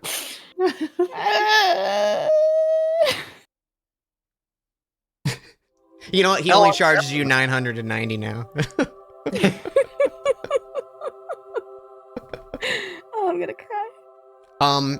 If you do have enough gold, you could also look into jewelers for rings of protection, which would be like a base +1 to your armor class as well. It would be an attunement slot, and those rings are also a grand by themselves. Okay, so the hide armor I have, was that the whole time 12? Yeah. I really hate myself right now. I guess Hey, I don't listen, need there's to a lot buy of numbers armor, in D&D. Why did I write 10? When did I get hide armor? It's, you know what? It's fine. Yeah, I guess, You know what you could also do? You could also do another gotcha roll and maybe get like a good... Holy shit. Oh. You know what? He's just Fuck been it. sitting there Fuck the it, we whole ball. I'm doing time, another gotcha roll. all week. As soon as you like start putting the coins in, he goes, "They always come back." I completely ignore him and pretend he doesn't exist. Listen, I'm just happy. More people want to do my dumb rolls. They're really good. Give me more money, Dan. Where on my sheet is attunement slots? Oh, okay. I like this one. You get this ring. I gotta hang on. I cannot. It's not really a dedicated spot for it, Nicole. Okay. I 'Cause I put don't mine think I have in. anything attuned. I just put mine under bonds, under characteristics. Oh my god. Jesus Christ. Yeah, I had to go back to the music. I can't reveal what the ring is. You gotta roleplay this out. You get this ring that it looks like it's got like a lot of like layers, almost like a croissant, but like in ring form.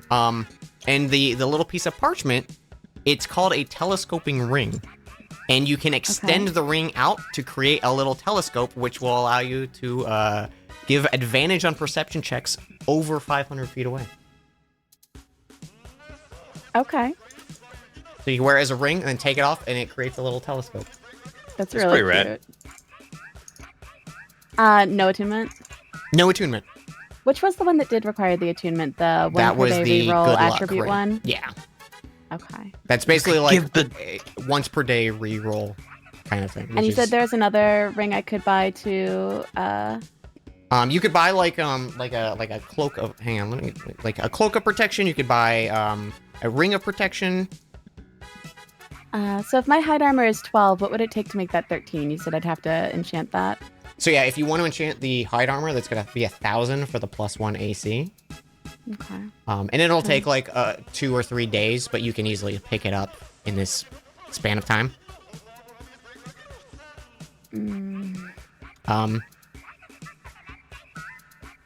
If you want a cloak of protection, which is 1,500,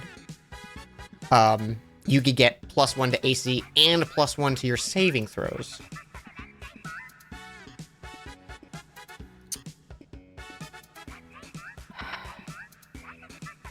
But this cloak would also require attunement. Well, right now the only thing I have attuned is the Ring of Good Luck. Okay, so you have 2 more attunement slots. Yeah, I should have 2 more attunement slots. One more time. Fuck it, one more time. I'm sorry. Oh no, I was just saying that for the music. But I mean, if you No, want to no, roll, if you want to roll, I do. I kind of have a problem with gacha, and thus Bailey has a problem with gacha. I made 100 rings. Do you think I don't have a problem? We're Bailey cleaning now this has machine 4 out. of them. I have spent 800 gold on this. Yeah. I got really excited because I thought about the tiny telescope ring going to Soli. And then a rat having a little itty bitty telescope. That's very cute. This is one of my favorites. The Ring of probing. You get this ring, and it has like it has a bunch of different colored metals kind of swirled together with like a meteorite kind of ore. And the piece of paper rolls out, and while wearing this, whichever finger it is on is immune to elemental damage. Whoa! Just the finger. Just the finger. Wow. Oh I was my like, god. whoa! And it's- Oh. Bailey has so many rings right now, it's kind of disgusting. Like, because in addition to all these, she has the white gold and amethyst ring. And Oh yeah, I you think did. she You took did bought one some of jewelry. Yeah. I think she took one of Eric's rings. She's just like every finger has a fucking ring on it, and love honestly, it. I'm here for it. You see the chameleonaire with like his 6 fingers, and he's got rings on each one. And goes, "I love the taste." She walks away. Daddy like. I'm just kidding. Oh! No. I, Nicole Goodnight, am hereby changing my stance on the word daddy. I now want to die. So I think, gosh, 12 is just, I want to pump that up, but I now only have 3,000 gold. I mean, that's all gold. Yeah, but if Only. I buy if I upgrade my armor and buy a cloak, that's 2,500, Mm-hmm. which will only leave me with 500. Only. I mean, you're also having a constant source of, like This is true. Fuck 1,200 it. from artifacts. Would it be better to upgrade the armor or to get a ring if they're the same price? Like, is there a benefit to one versus the other? I would say the armor because you're already wearing it and it wouldn't need to like attune to it. Okay, so let's take 1,000 for that. Mm-hmm. Okay. So that would put me at 13.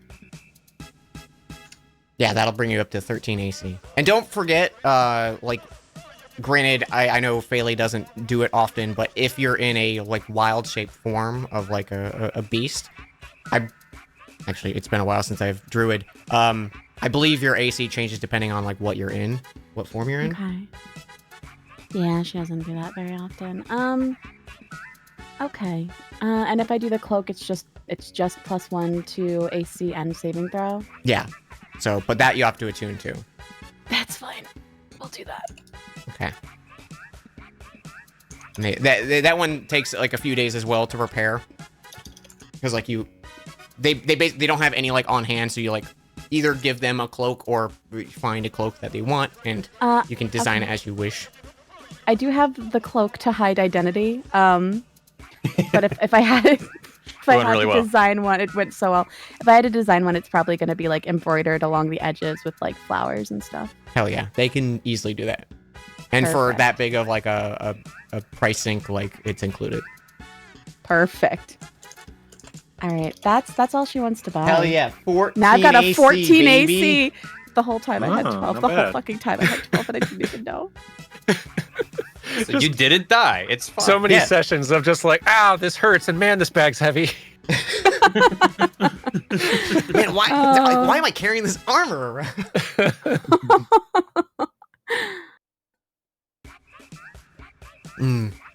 But outside of shopping for Phaley, I know she just had a rough bit of trauma.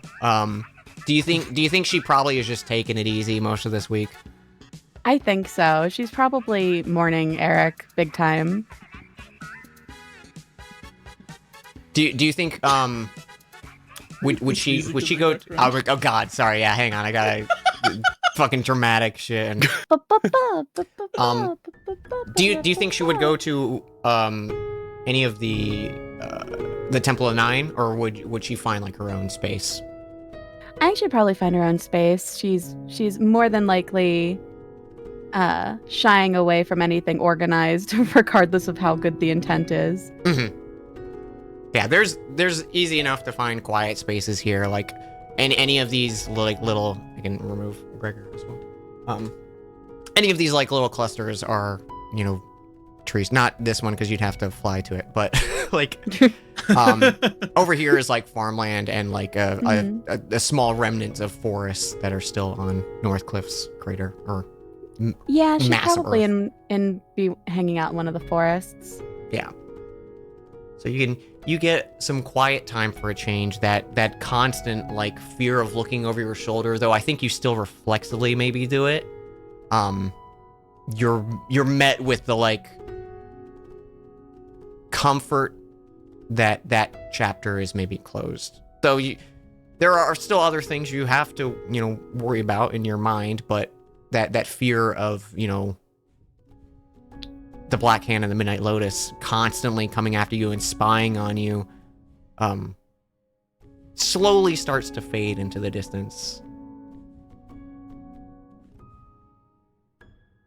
Yeah, I think she's probably for a while going to be nervous that there's still someone, and plus she doesn't know what's going on with the fact that she apparently stole a heart.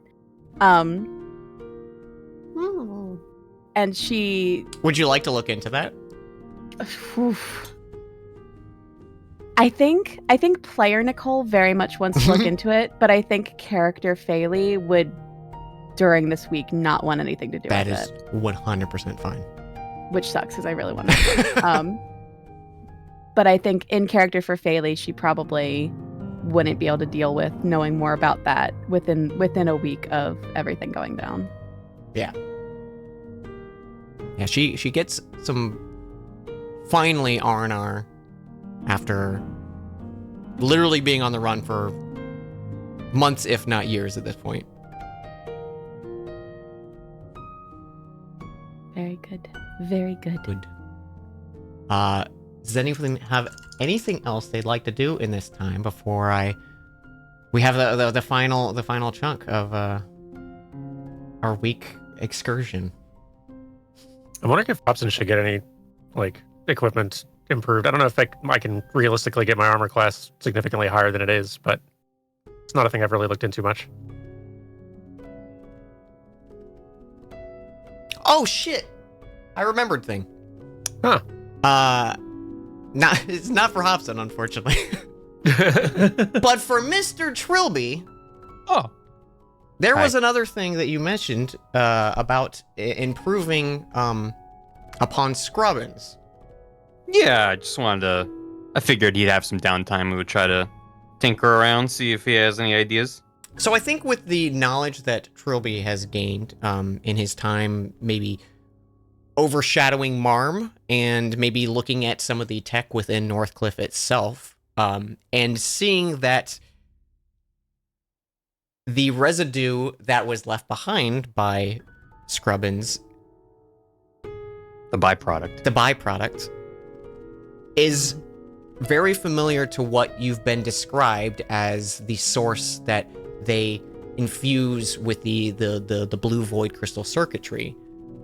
So you think with you're a tinkerer, so I think this would kind of come to Trilby over time.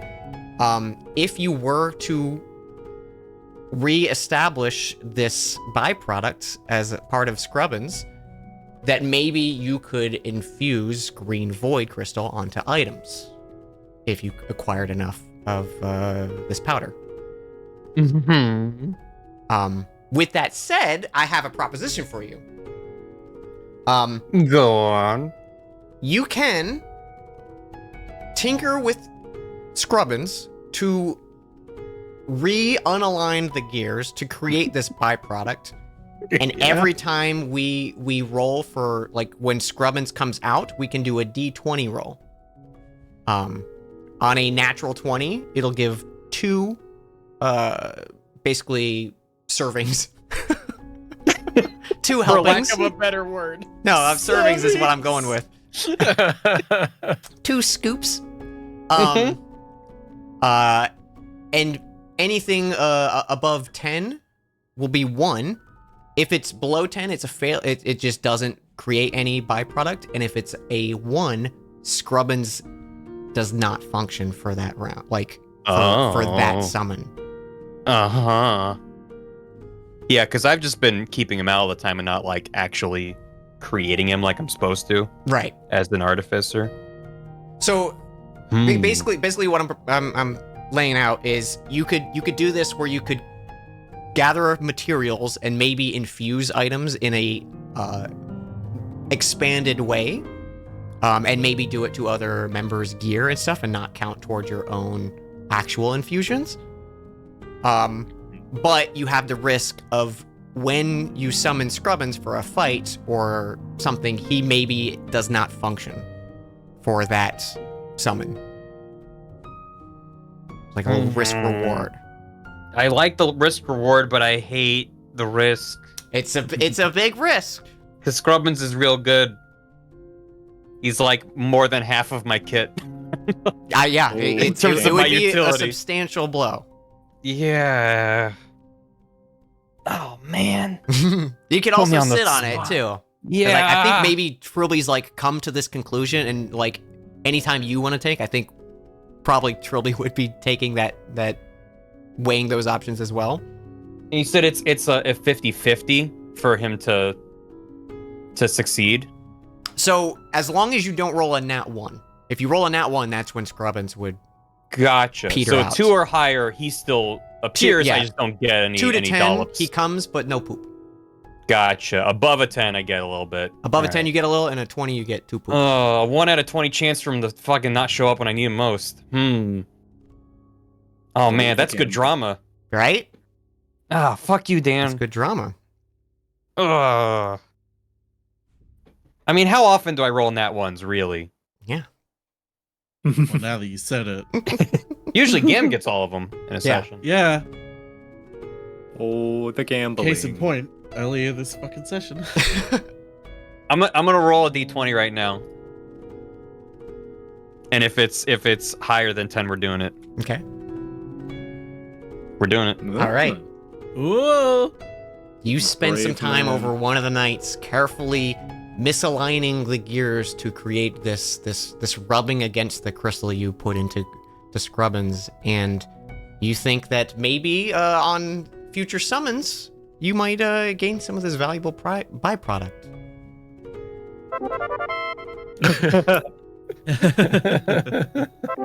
Oh God, stop! There it is. Oh no!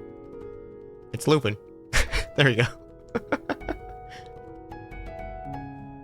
Oh god. Thank you.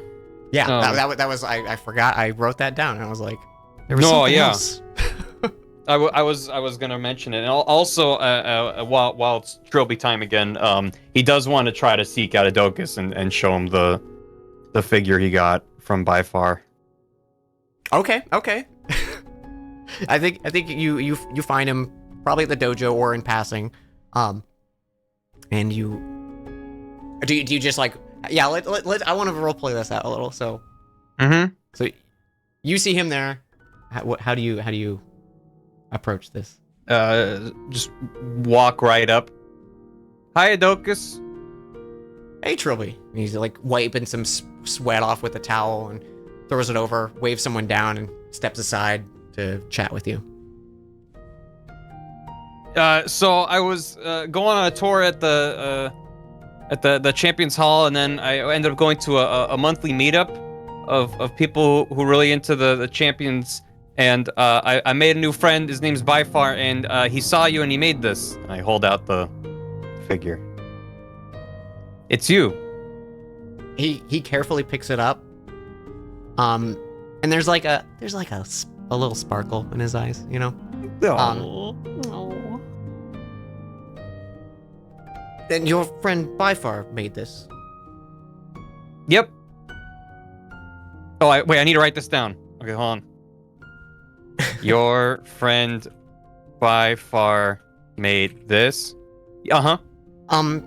I'd love to thank them in person. If I'd they love would to like to see thank me, I them don't want to. in person if they'd like to see. No, that'd be fine. I know his address. You want to go? Is that okay? Yeah, why not? He's gonna have a heart attack. gonna die of a heart attack. Asha, can you run the and she goes, yep, got it. Okay, yeah, that sounds great. Okay.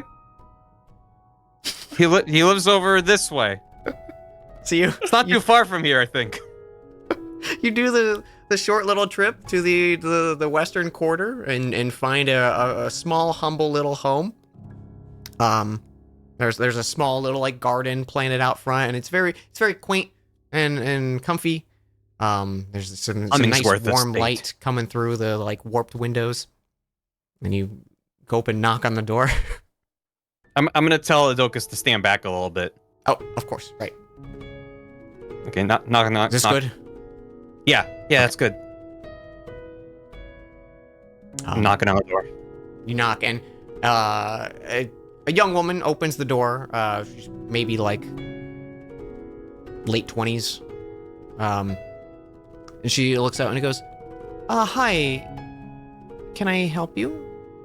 Hi there, my name's Trilby Horns Pharaoh. Is Byfar home? Oh, did he get in trouble? Not at all, ma'am. Okay. Bro! And she just like yells out over her shoulder and like walks away from the door. And you see like from down the staircase, you hear this pitter patter, and he runs to the door, and like you can see the moment he sees Adokus. And he just stops like he's like a feral animal that just got caught. Like he just freezes. Trilby holds up his pad of paper and he says, so I showed Adokus your figure. He said your friend Byfar made this. And then he said, I'd love to thank them. Are you okay, Byfar? He said, I'd love to thank them in person. If they'd like to see me, if that's all right. I think I kind of smudged some of the ink there. He's like starting to hyperventilate, and he's just looking, and then he just starts crying, and he runs over to Adokus. And he goes, I'm such a big fan. I love all the stuff you did. You're so cool, and I'm so sorry. I didn't mean. I thank you for visiting my home, and my name is Byfar. And he's just like rambling, just any information that comes to his head. And it's probably like a good 15 minutes before he calms down. And It's a long time. yeah, he's freaking out. He maybe peed his pants. Maybe, I don't know. Mm-hmm. Trilby pees his pants in solidarity. Yeah, to distract. he's like It he's could have got been like anyone. the gross crying snot covered nose, and he's like wiping Mhm. it away. He goes,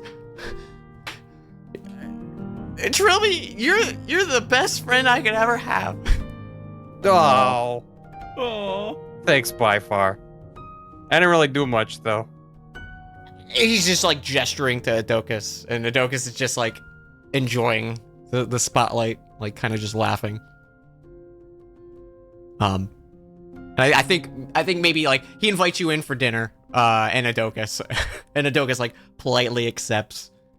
And it's kind of just an evening of this fan, this overly obsessive fan gushing in front of one of his idols. Is there anything you like to do throughout the evening with this? No, I think Trilby just sees how well Adokus is taking all this and just realizes, wow, I could have been nerding out on him this hard this whole time. like at this point, he's been around him enough that he just doesn't care anymore.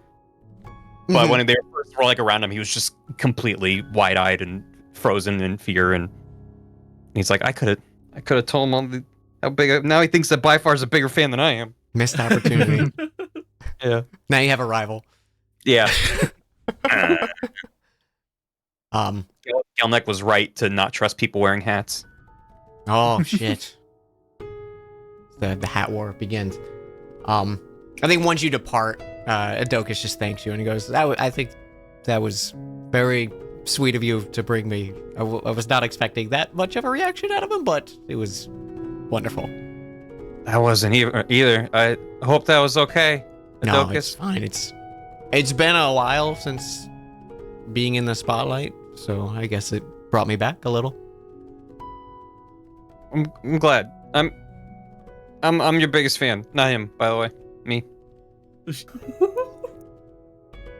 I gotta go. And he just gives you a little pat on the shoulder, and he goes, "Get back to the inn safe, and I'm sure I'll see you around." Thank you, sir. He's suddenly really nervous around him again. You both scurries off into the night. Yep. Now, does anyone have anything last minute? And it doesn't have to be last minute because you're still gonna be in Northcliff. Coil is gonna tell Feli about the weird thing he saw while swimming in the sewer for some reason, just like a dog.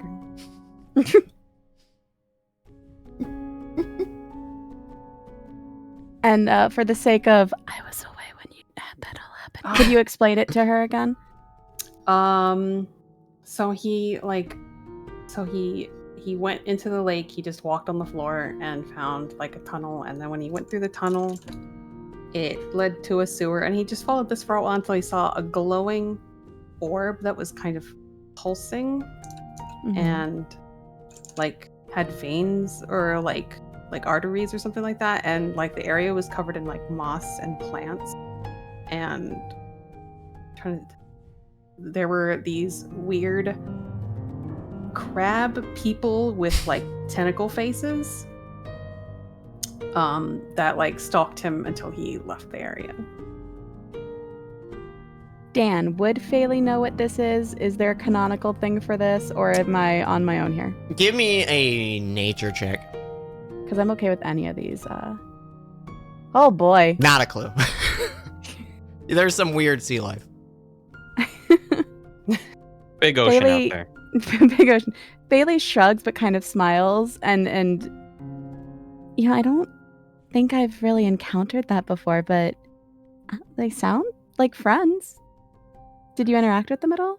They were not friendly. Hmm.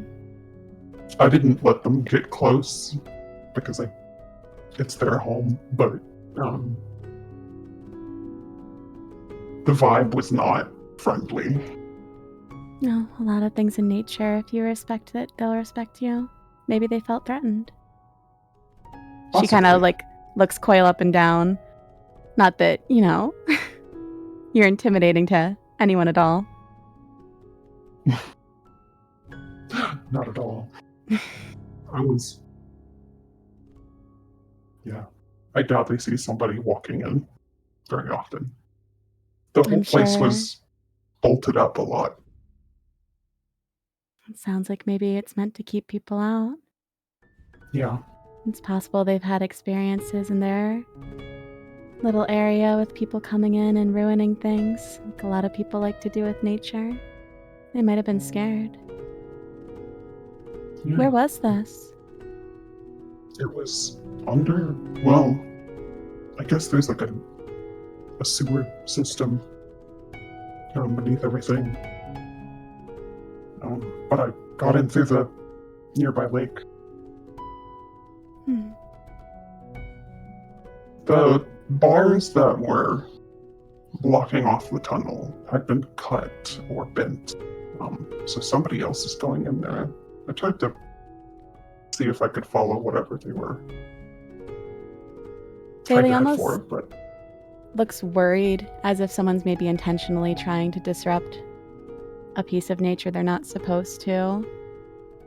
I wonder why someone's trying to go there, especially if it's so clear that they don't want anyone there. well, I didn't see in particular anyone breaking into that section. I walked for a while, Hmm. but they were just, or someone had broken into the sewer part, and there were paths that I didn't follow, so it's possible that I just When you missed wherever saw- they were going. The creatures, did you get any feelings other than them not wanting you there? Was there anything else that you could feel? Mostly just aggression, but I may not be the most observant. I kind of want to go there myself. Well, we'd have to find another way in. Oh? Oh, it was all underwater. I don't I have to can- breathe. No, I can be a fish. Oh, wow. That solves that then. She kind of like laughs a little bit. Yeah, you know, has its perks. And if there's no one else around, there's not really much of a fear of being caught. There is a fisherman out there, though. Just don't Well, go that's not near great. him. Yeah. It could also be something else. But I could maybe see what's going on. Get a closer look at that orb that you saw. I'm really curious about that. I've never really encountered that out anywhere I've been. I was very curious too, We should but go I didn't want to sometime. mess it up. Yeah, I'm sure if I got a closer look at it, I might be able to tell a little more about it. probably. At least figure out what's going on with the little not so friendly things down there. I've never seen creatures like that. I don't know what they are. Yeah, I don't know if I have either, but I'd like to learn. Anytime. We can go. Bailey actually, like, for once this entire week looks happy.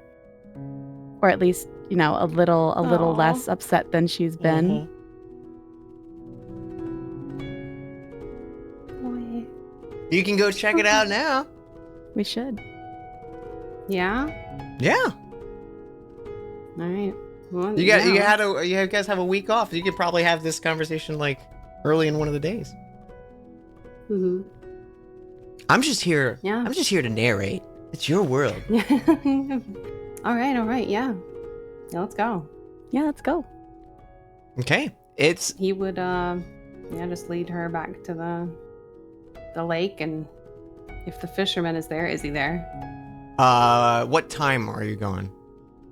That's a good question. Like what time of day? Do you think night would be better? I don't think Coil cares since he doesn't really need to sleep. So Bailey would probably suggest Whatever's night good. just for other people not being suspicious' sake of seeing what a big Yeah, you metal know, dog and a druid turn into Yeah. a fish. sounds good. Okay. He's there. Spoiler, it didn't matter what you said. He was going to be He's sitting there and he still looks pissed. He's got a little hat on now though. And he maybe looks asleep, but he is still there and his line is still inactive. Bailey will Coil not bite any hooks that she sees. Yeah, so what do you turn into? Gosh. Is there anything that's like native to the area that like is there a oh god, how do I word this? Like is the water hostile towards certain things? Is there something that would fare better in this environment than It is fresh water. okay. But in terms of like life inside of it, you are surprised to see very few fish. According to this old man who fishes here his entire life. This poor dude.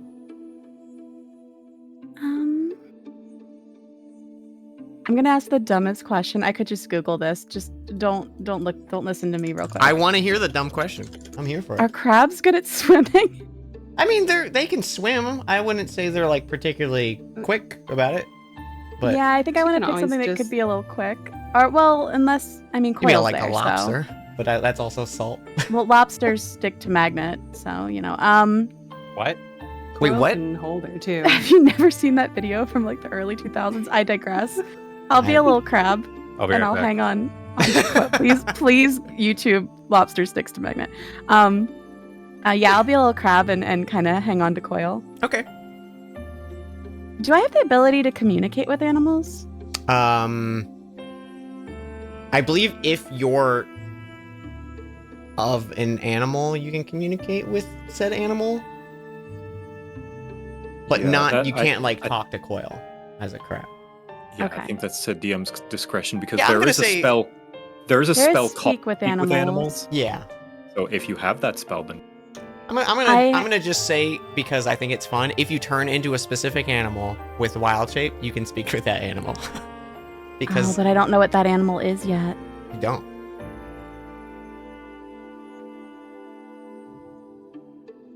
Because I like the idea of doing that.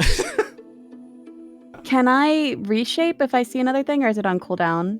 You can do it twice. You do it twice per long rest. So you could get in as a fish and then pop out when Coil tells you it's safe, and then maybe turn into it. Yeah, I think that's what I'll... Because I see speak with animals, but I don't have a little red dot next to it, so... I don't know. Oh, shit. I didn't mean to click it. I don't remember what that means.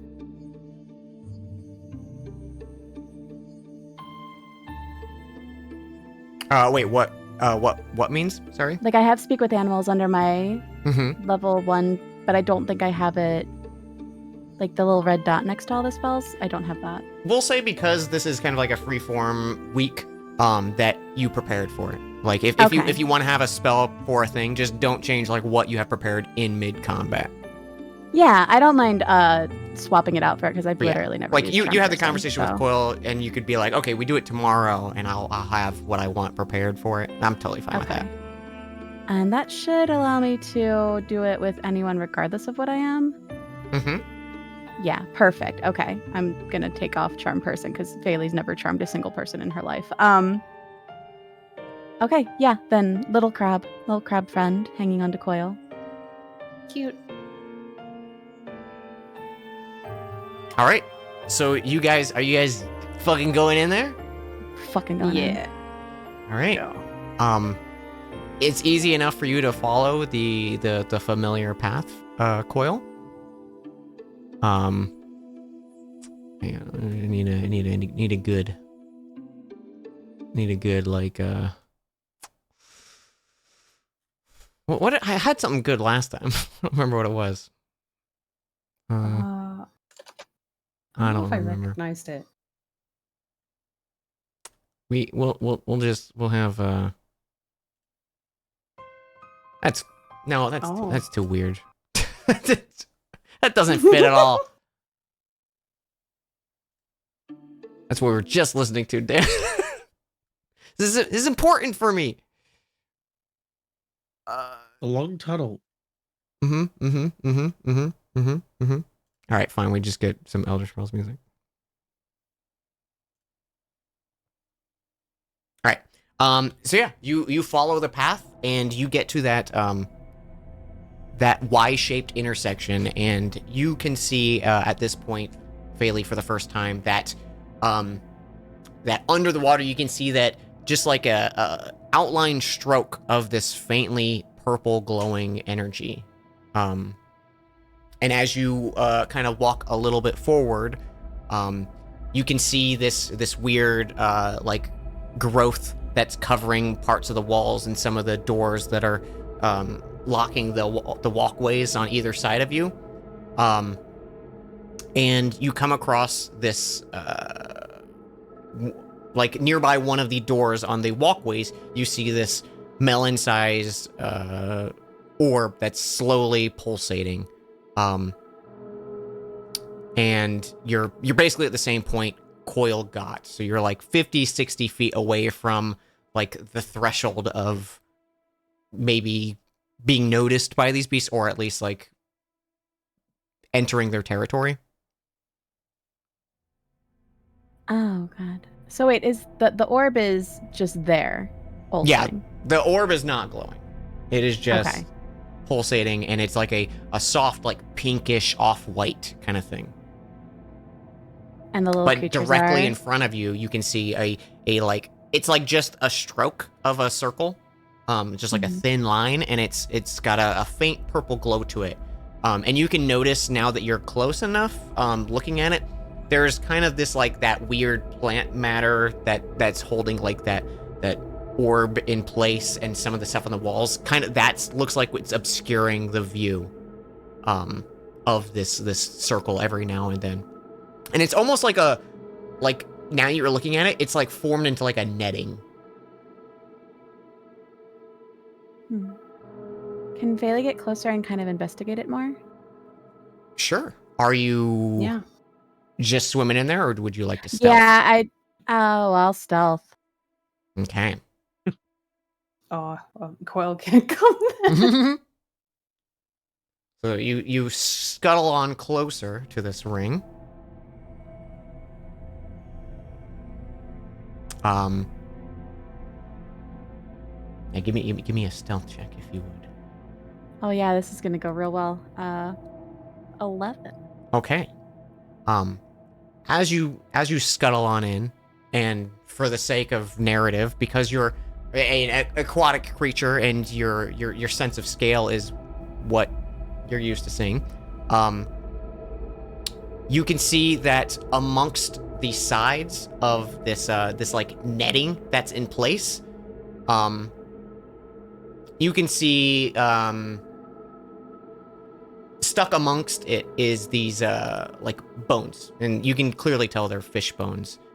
And at some point while you're sitting there looking at it, you can see the faint ring. Nothing else looks unique about it, although it looks like the tunnel like continues past the ring, but the environment is a little different. Like there's a lot more plant life all of a sudden. And you hear a splash as you see this like massive fish like hit the net coming from the purple ring. It hits the net, and then you see this massive like pincher claw reach into the water and yank the fish out. Oh god. And looking up, you can just faintly see the kind of like obscure form of 3 of these creatures that Coil described to you. And one of them just yanks the thing up and like brings it up to their tentacle mouth as the tentacles separate and like the beak starts to eat at it. Does Faylee recognize what these creatures are? She's never seen them before. Even with the roll, you've never seen these before. Okay. And I think inherently, just because of being a druid and attuned with the earth, you can tell they are not beasts. What?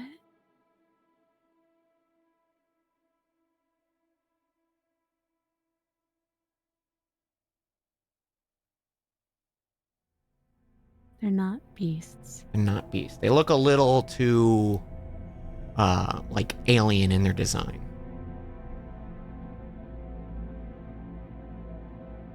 They had like human, like esque like torsos, right? Yeah. I think you said. It's like they have 4 legs that are kind of like almost insectoid or like the crustacean kind of design.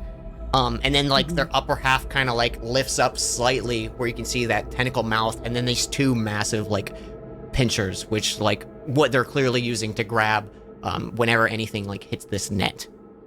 And just for like sake of scale, like the pincer from like tip to like the base of it is like 2 feet. Jesus. So if they're not beasts, they're not. Can she still talk to them, or would they not be able to understand? You don't know, but you, being you're not familiar with this and you're not sure what they are, you don't think you would have a great chance, but you don't know. Can she get close to the orb and actually like physically touch it without them getting her? Is it if she avoids the net, or is the net literally just... How big of a crab are you? I'm a pretty small crab. Little crab? Little crab, just a little guy. Okay.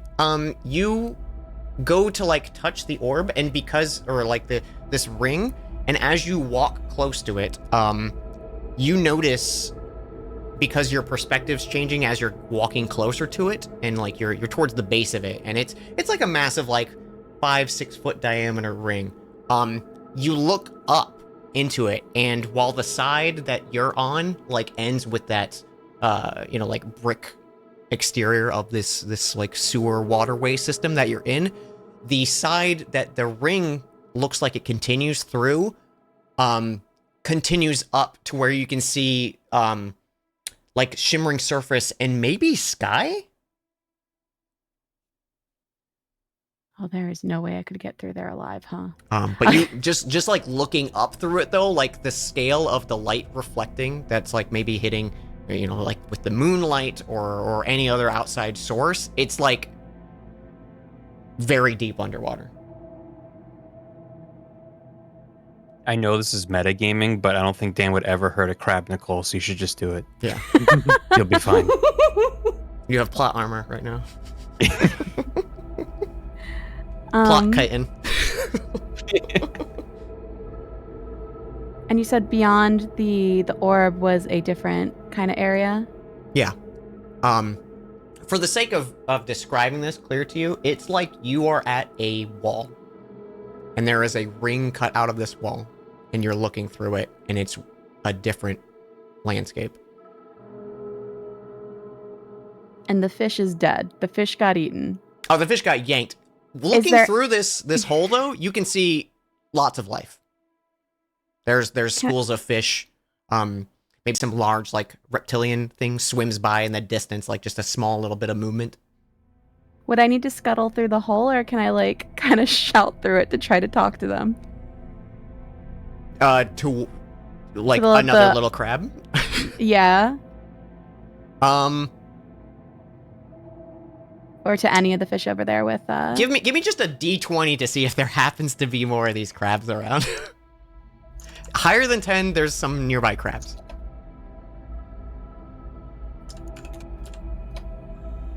Okay, you maybe find like a few feet in to this ring. There's like a bit of sand and a raised rock with some moss growing on it, and there's like 3 crabs going to town on that moss. Faylee's gonna just kind of scuttle near them. All right. As soon as And, you like, get close, one of them goes, "No, mine," and then like it starts eating faster. I don't want to take it. I don't want to take it. You're fine. He pauses as he like slowly continues to eat, but he's like his little crab body is facing you, and his eyes are moving. Faylee kind of points towards where the weird ass fucking tentacle boys were. What are those? Danger. No, come back. How long have they been here?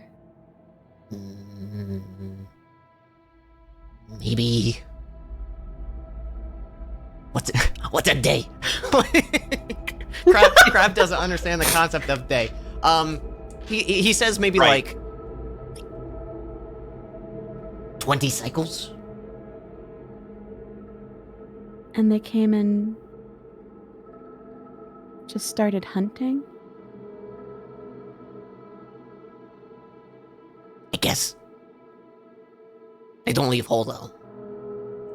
Did you leave hole before they were here? I know there's no moss in that hole. Moss is right here. Good moss.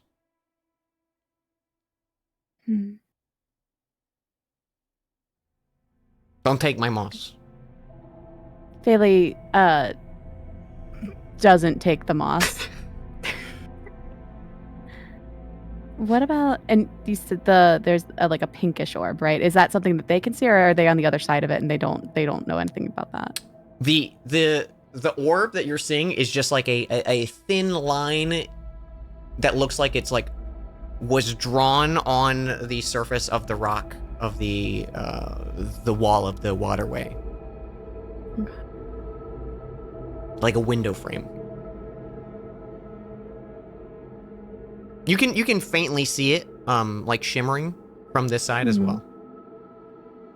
And it's just a circle that is like there is a bit of brick that's like built into the side of this like natural sphere, and it's just a clear cut circle in it. Faylee kind of points with her little crab little legs. Has this been here 20 cycles or more? Oh, long time. Do the danger... Did they come for this? Do you know? Have they tried talking? If a crab could shrug. This crab knows jack He's shit. a crab. He's just a little crab. He's just a little guy who's really dumb. He's got his moss and he's happy. All he seems to know is they're dangerous. He doesn't go in there, and they're new to the area.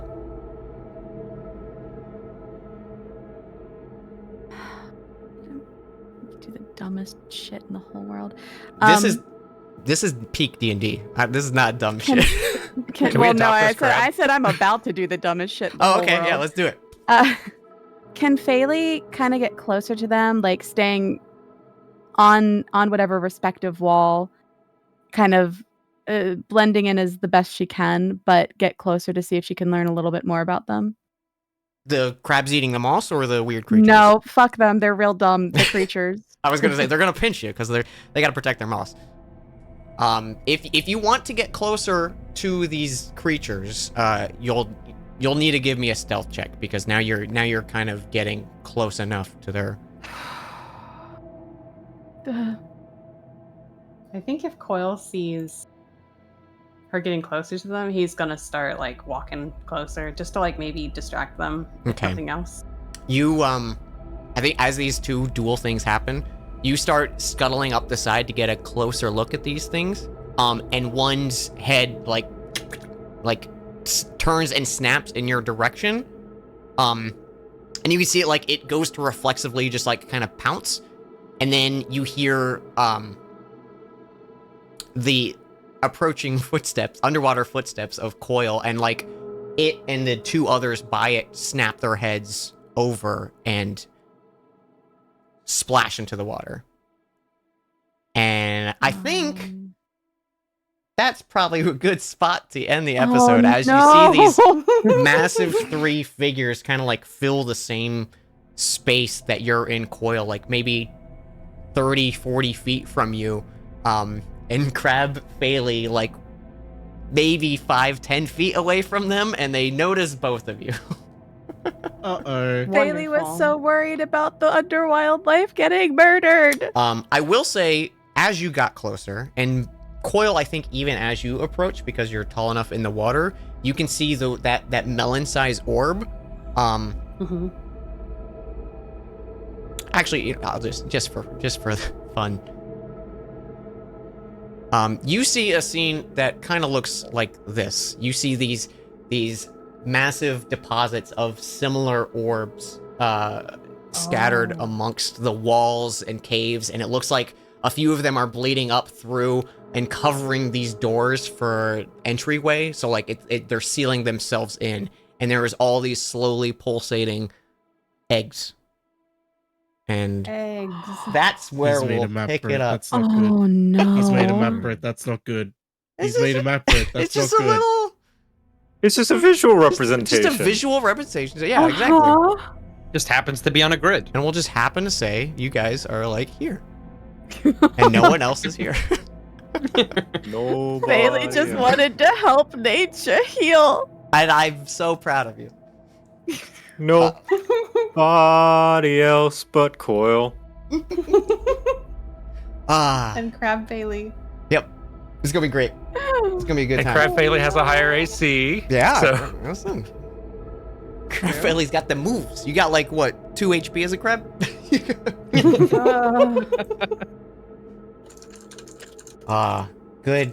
Good time. Thank you guys so much for joining me for this session. I know I didn't want to like get into combat just because we're already at 4.5. A combat, you say? Well, I mean, you're in their coming nesting over the grounds. Yeah, we sure are. But they're so new here. They sure are. It's weird. It's like they're Oh, not supposed God. to be here. Yeah, that's why I wanted to know more. I love it. You guys fell for that hook. He's like, it's great. Love it. I love D&D. Delicious. I was like, this is not coming up this session at all, but it did. So I'm glad. This was a very fun session. Thank you, Dan. Very fun session. We'll Yeah, we'll, thank we'll, you. we'll say like after we wrap up this and we have like a few closing things of our time away from Northcliffe and the council's prepared some more information for you. We can pick it up right here next session. and we'll continue moving forward on the hunt for these relics. Anyone have any closing remarks for chat before I thank everyone for being so generous? Dan, this was Looks awesome. like those swimming lessons might finally pay off. Hey! No wonder there is an underwater breathing potion. Weird. So fucking strange, odd. Didn't even ask the price of it. Funny. Funny, it was free. Funny, he was giving them away. Had some for the whole party. Had a surplus. He was like, I gotta get these off my hands. They're hot Enjoy items. the rings. Oh god. Everything must go, eh? Thank you so much for indulging me buying so many rings. We're going Oh yeah, back. they're fun. I like them. I literally want Yeah. more. We are cleaning that machine out before Hell this yeah. campaign's done, man. I love stupid D100 things because it's just like it's a very fun, silly thing that I like. So yeah, that'll be a thing moving forward with the Chameleonaire. But thank you everyone so much for playing. I love playing with you guys, and I hope y'all are having a great night. I'm hugging So you all. cool. This is an awesome session, man. Yeah. Yeah. I was like, we need some time off so people can get some, research and stuff done and do a little RPN. Yeah.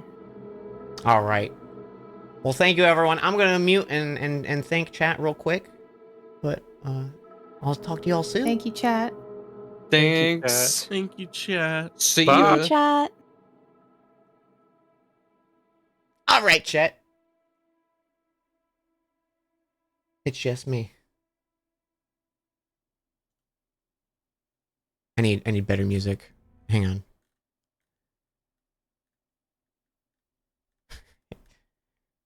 Guess what it's gonna be?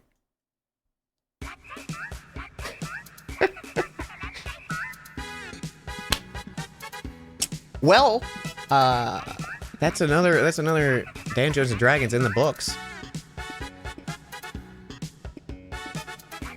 Thank you everyone so much for joining me. I don't even have my alerts open.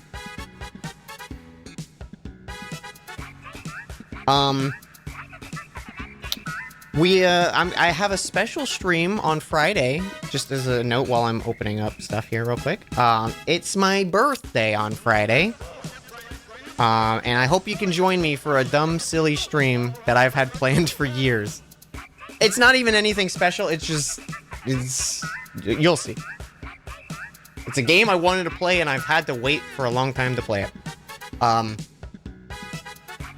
that's coming up. I hope everyone's having a good start to your month. I'm really excited for the end of summer. I'll let you guys know as soon as I have information for the next episode of Dan Jones and Dragons. I usually post it in the Discord, if you don't know. Also, hey, we have a Discord. Can you tell I'm killing time while my fucking Chromebook loads up my Twitch? Because that's what I'm doing. It's really slow.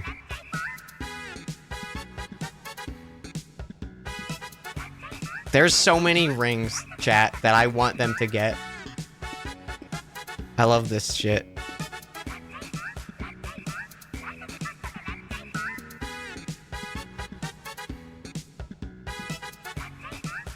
Okay, I have to tell you one of my favorites, okay? I'm gonna spoil one ring for you, chat.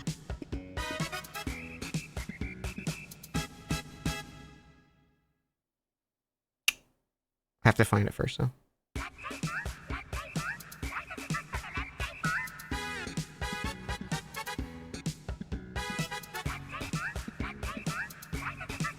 Time to spoil them all. No, just one. I'm only spoiling one. It's called Ring of the Peephole. If you place the ring on a wall, if the wall is less than 3 feet thick, you can look through the wall as a peephole.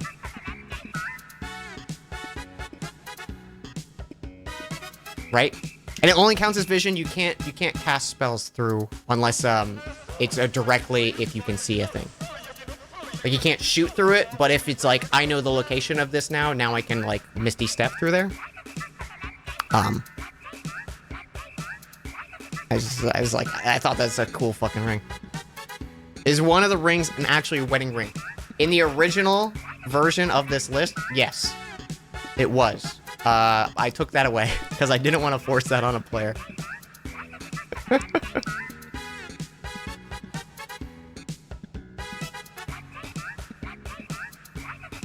But yeah, basically, the higher the number, the chance of a more powerful ring is better.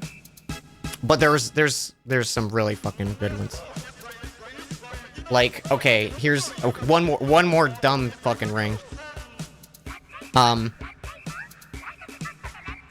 Ring of melted butter. This is if you roll a 1, chat. This is ring of melted butter. Once per day, you can create a tablespoon of butter. That's the ring. That's it. It sucks. It's a terrible ring.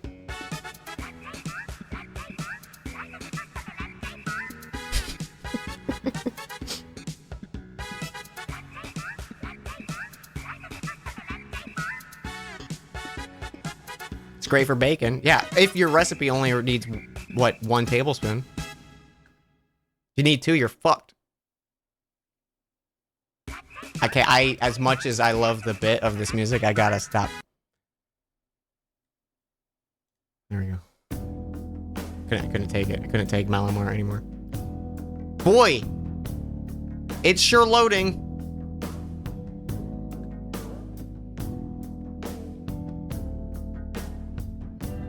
I promise I'm actually trying to load this site and not just sitting here talking like a dingus.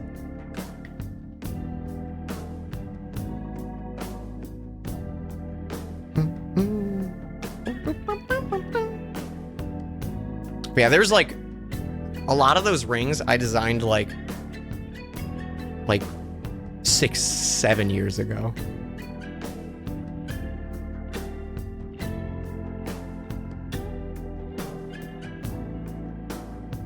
But yeah. If you like random D100s, chat, you're gonna love one of the artifacts.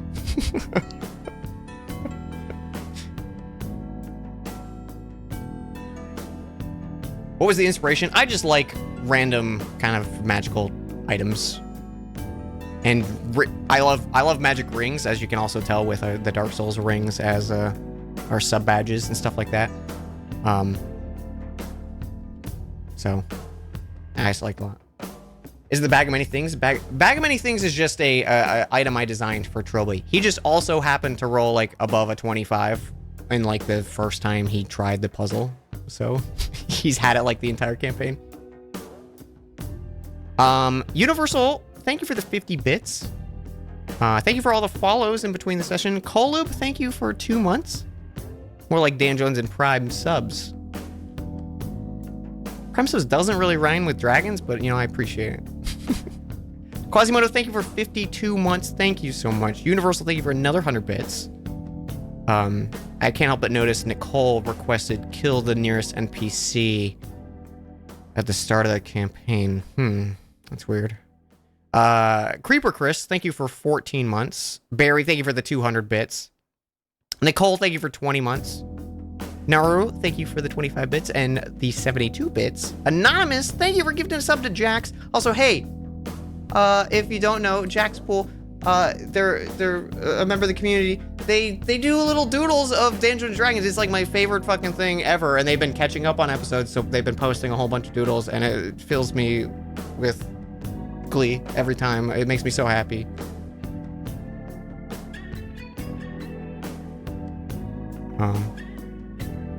Love it. Like, my favorite thing about doing these sessions is seeing people enjoy them. Iskar, thank you for 35 months. That's almost 3 years old. It is. Smooshy, thank you for 57. Almost a year. Close. Chroma Capybara, thank you for 6 months. Ankimana, thank you for 68 bits. You were close. Kevlar, thank you for the 64 bits.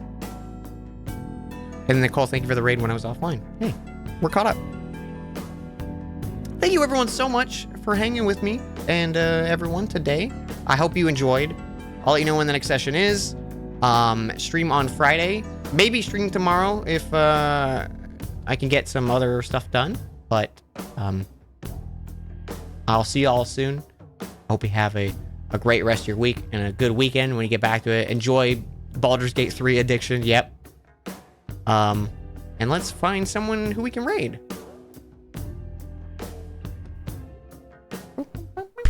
Oh no, the music stopped.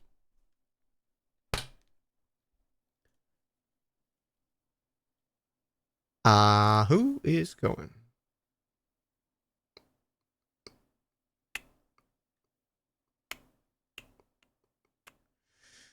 Who have we rated in a hot minute?